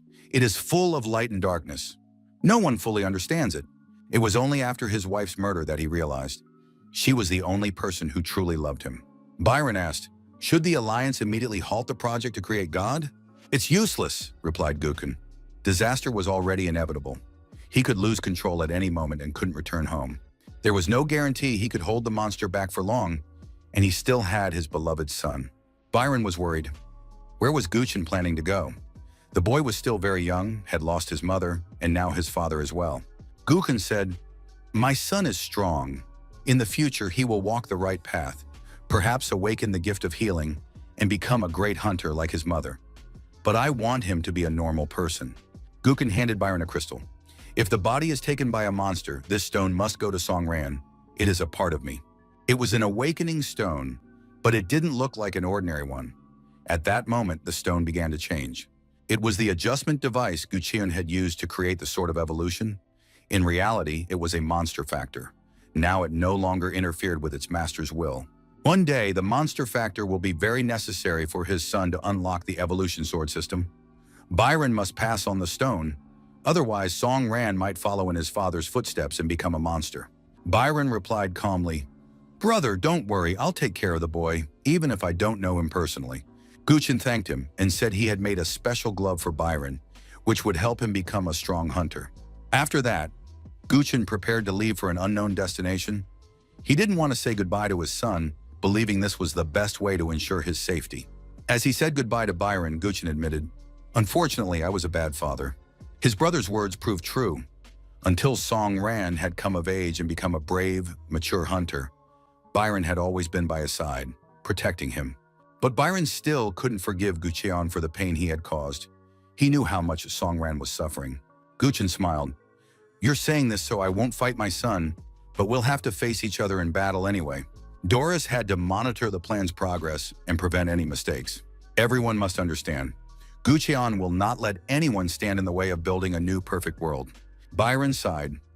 "Unfortunately for my brother, that world is not meant to come to pass. Gucheon is doomed." Gucheon smiled and asked, "And who do you think is stronger, monsters or humans?" Byron replied, "You were once human, and you know that humans aren't as weak as they seem. Now it won't be easy. A battle between a human and a monster, two races." The monster stood up, ready for battle, and demanded to see the power of the human race. Byron braced himself as well. Even the weakest human could handle Guchin. Too arrogant, thought Guchin, and the monster charged. Byron dodged confidently.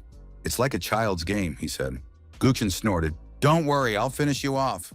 Byron felt pain. Blood spurted from his throat. But the gauntlet created by Guchin gave him the strength of both a human and a monster. Defeating him was no easy task. Clearing his throat, Byron said, "Now I'll be a truly serious opponent." The battle between the brothers continued, and the outcome remained unknown.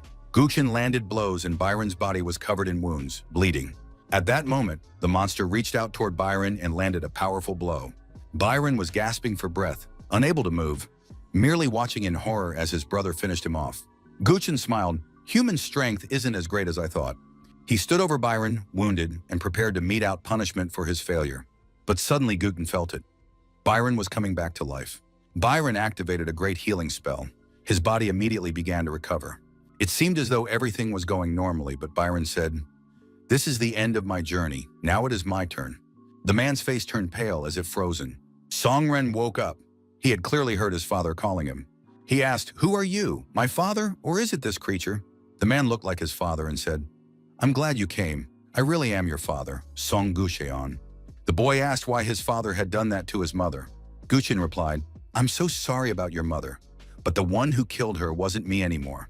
It was the dark side within every person. The monster factor was the cause of the world's destruction." The father apologized to his son for leaving him to suffer in a cruel world. He could only watch over the boy, unable to protect him even from the wind and rain. Songran almost burst into tears. He knew his father could never have done such a thing and killed his mother. The man apologized again for failing in his role as a father. Songran tried to figure out where he was. Was this a dream or the afterlife? He remembered that he had just lost to the entity that had taken over his father's body. His father explained that he hadn't died. He had ended up in a dimension created by a system he himself had developed to make people strong. The system was designed to combat the monster factor, but now the dimension was on the verge of collapse. The only way out was to restart the program, and the fate of humanity would depend on Songran's choice. Either he would become the supreme living being, endowed with immortality and power, or he would take the difficult step toward a normal life.